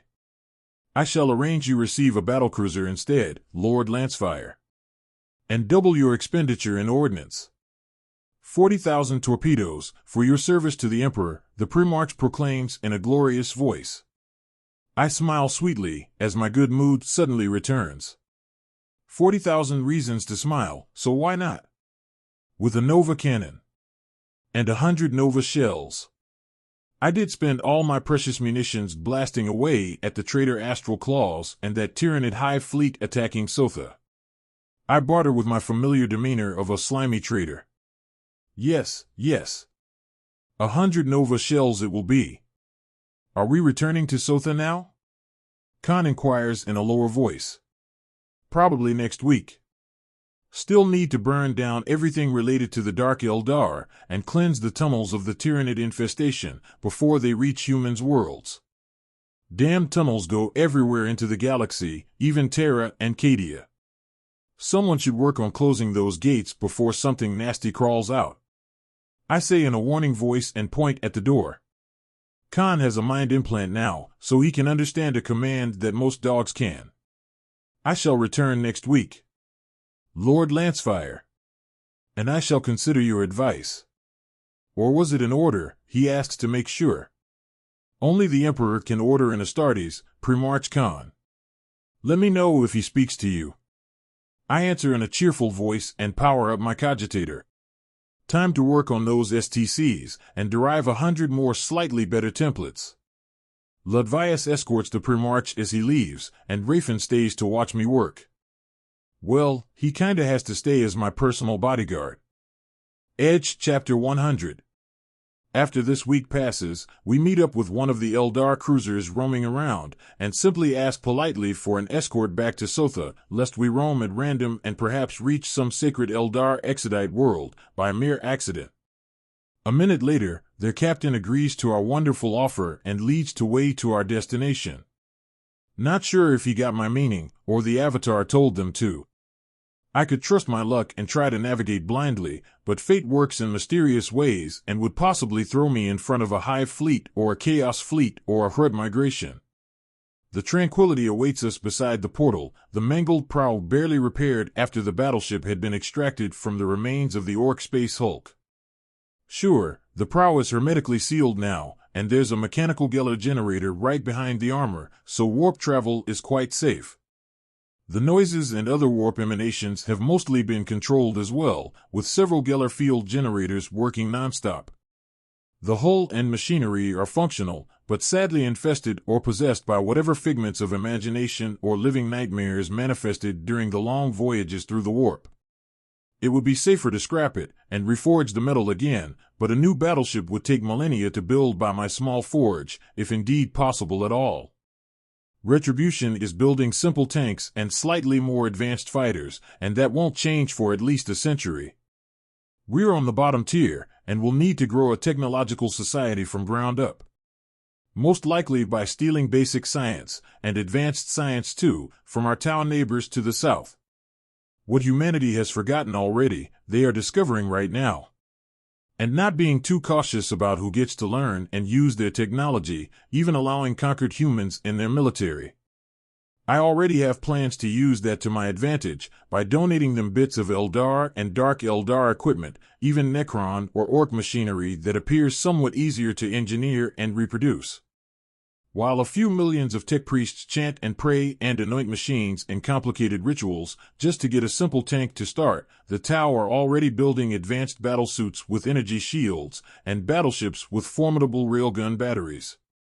Sure, they still have lots to work on ship engines and void shields or Geller generators that can be arranged to happen much sooner. My corvettes are deployed and arranged defensively as we approach the Agita. For some reason, the Inquisition makes me nervous. And I have a Rosetta myself. Pef Lancefire, you have a lot to explain, my Rose speaks on the Vox channel reserved for highest priority. There is no invading force around, not even a sneaky Eldar scout. My beloved has also returned, probably not long ago. We better talk in private. I answer curtly and raise from my captain's seat. Are we blowing them up too? My aunt asks to make sure, and her question makes the giant con cough in surprise, or perhaps warning. Not. They are not traitors, only brainwashed zealots. I'll sort them out. I declare in a confident voice as I walk out the door. I will sort them out, somehow. I left that word out, because confidence is essential in a commander. Even if you feel like hiding in your room. Thus, I wave out my bodyguards and bring the pretty Inquisitor in, with a simple twist of the labyrinth. So easy. You have indeed changed, just like the report said. Acting without reservation, ignoring procedure or the law. Stealing prisoners. Dealing with Xenos too, my Rose declares in an accusing voice. Hello, my love. You look a bit tired. I answer instead, and offer a hug. She glares at me for a minute before relenting and accepting my embrace. You better have a solid adamantium alibi. Blackstone even. Rose mutters in my neck. So she did notice the protective armoring around my rooms. Obviously she did, her psyker powers would be restricted even more. What could I say? I took the fleet to Kamarak, burned the place down. An entire race exterminated. That glowing light bulb on my bridge is Primarch Khan. He rode back with me, so to say. I don't have horses on the ship. I explain in a small but level voice. She blinks as her hand points towards the bridge and tries to find some words to say. A Primarch, and burning down all of Kamarak. Yes, that would be a solid alibi. Is this new ability of yours from that tan in the Pharos? She asks in a wary voice. I shake my head gently. Something completely different. Just keep in mind, what I am learning to do, others have done for millions of years. The Eldar came with an avatar of Kain on board. Do you even know how potent such a being is? Rose nods hesitantly. I know of them. Is that your hidden trade partner? She asks me in worry. Oh no. Last I saw it, the Avatar was fighting a gigantic keeper of secrets in the burning ruins on High Comarak. Both of them took my exterminatus head on and ignored it. That Avatar, he is my next trade. Maybe the greater demon too, if I can find a buyer. I supply a time and a place, and I name a price. Perhaps another ancient STC, like the warp-less drive was. Perhaps an STC device that can close the HIATUS anomaly. I whisper in her ear, and she goes deathly still. All those ships, appearing near Forge Worlds, it was you? Or rather, someone that can find them and just move them in an instant. Rose murmured in slight amazement. You know, not everyone is mortal in this universe. The Eternals, like Primarch Vulcan for example, they simply cannot die. Others, like those traitors Primarchs, might get resurrected in the Eye of Terror. Eldar avatars return from death riding those infinity circuits till the universe loops around. Dark Eldar Archons can resurrect via blood sacrifice. Some Necrons overlords simply enter a new timeline and climb inside an undamaged body. I even heard of an orc boss getting resurrected.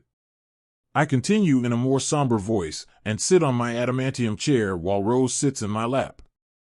Not yet time for love, but some explanation is needed. It is even true, from a certain point of view. What does it have to do with our situation? Primarch Khan is alive and well, right? She wonders in a deep frown. Our Emperor is an Eternal too. I suspect the Primarchs are simply slivers of his own abilities, separated into clone bodies with different attributes. They cannot really die, just like those living saints that the ecclesiarchy makes. Well, their method is flawed and probably heretical, but all things involving the warp are. I say in a softer voice. Deflect the ire towards others always works. The Imperial cult is summoning demons, the Inquisitor growls in anger. Now. Not everything is the warp as demons. The Astronomican beacon is in the warp. So is that Pharos beam, and there's nothing demon related with it. There is a whole sea of creatures in there, from void whales the size of planets, to enslavers and whatever else. From what I know, the Emperor himself is carving out a place for humanity in the warp, or rather said for their souls. The Mechanicus are doing the same with the machine spirits, using cloned human parts to bind the machine souls to the Emperor for safety against warp intrusions. But unlike the Emperor or the Forge, the ecclesiarchy are not ahead of the Aquila. See the problem? I ask rhetorically. The Emperor kinda stepped inside that machine god poo by trying to be too smart and fool the cargo cult on Mars with his psyker abilities, even using temporal spells to undo the damage taken by some battered knights and titans. The joke was on him, as his body rots on the mechanical golden throne and his mind is immersed into the datasphere, hearing every single machine canticle and maintenance sermon uttered by the trillions of tech priests in the solar system. He now is the machine god, but I don't think he likes it. Technically, the Inquisition has existed before the Imperial cult, and Rose has to know this. Whatever schooling they receive, probably that information was deleted and expunged, if I think on this again. And to think I tried to find a living saint for your bed. Plan cancelled, forever. Rose declares in a disgusted voice. I do need more silent sisters. Thousands more. I demand in a needier voice, and kiss her ear gently. Get out of that armor, right now. I will claim a long interrogation, my beloved demands in a needy voice as well. Excellent. All according to plan. Too bad about that living saint though. A lover who could fly, like living saints can, would have been totally awesome. Maybe in the next life.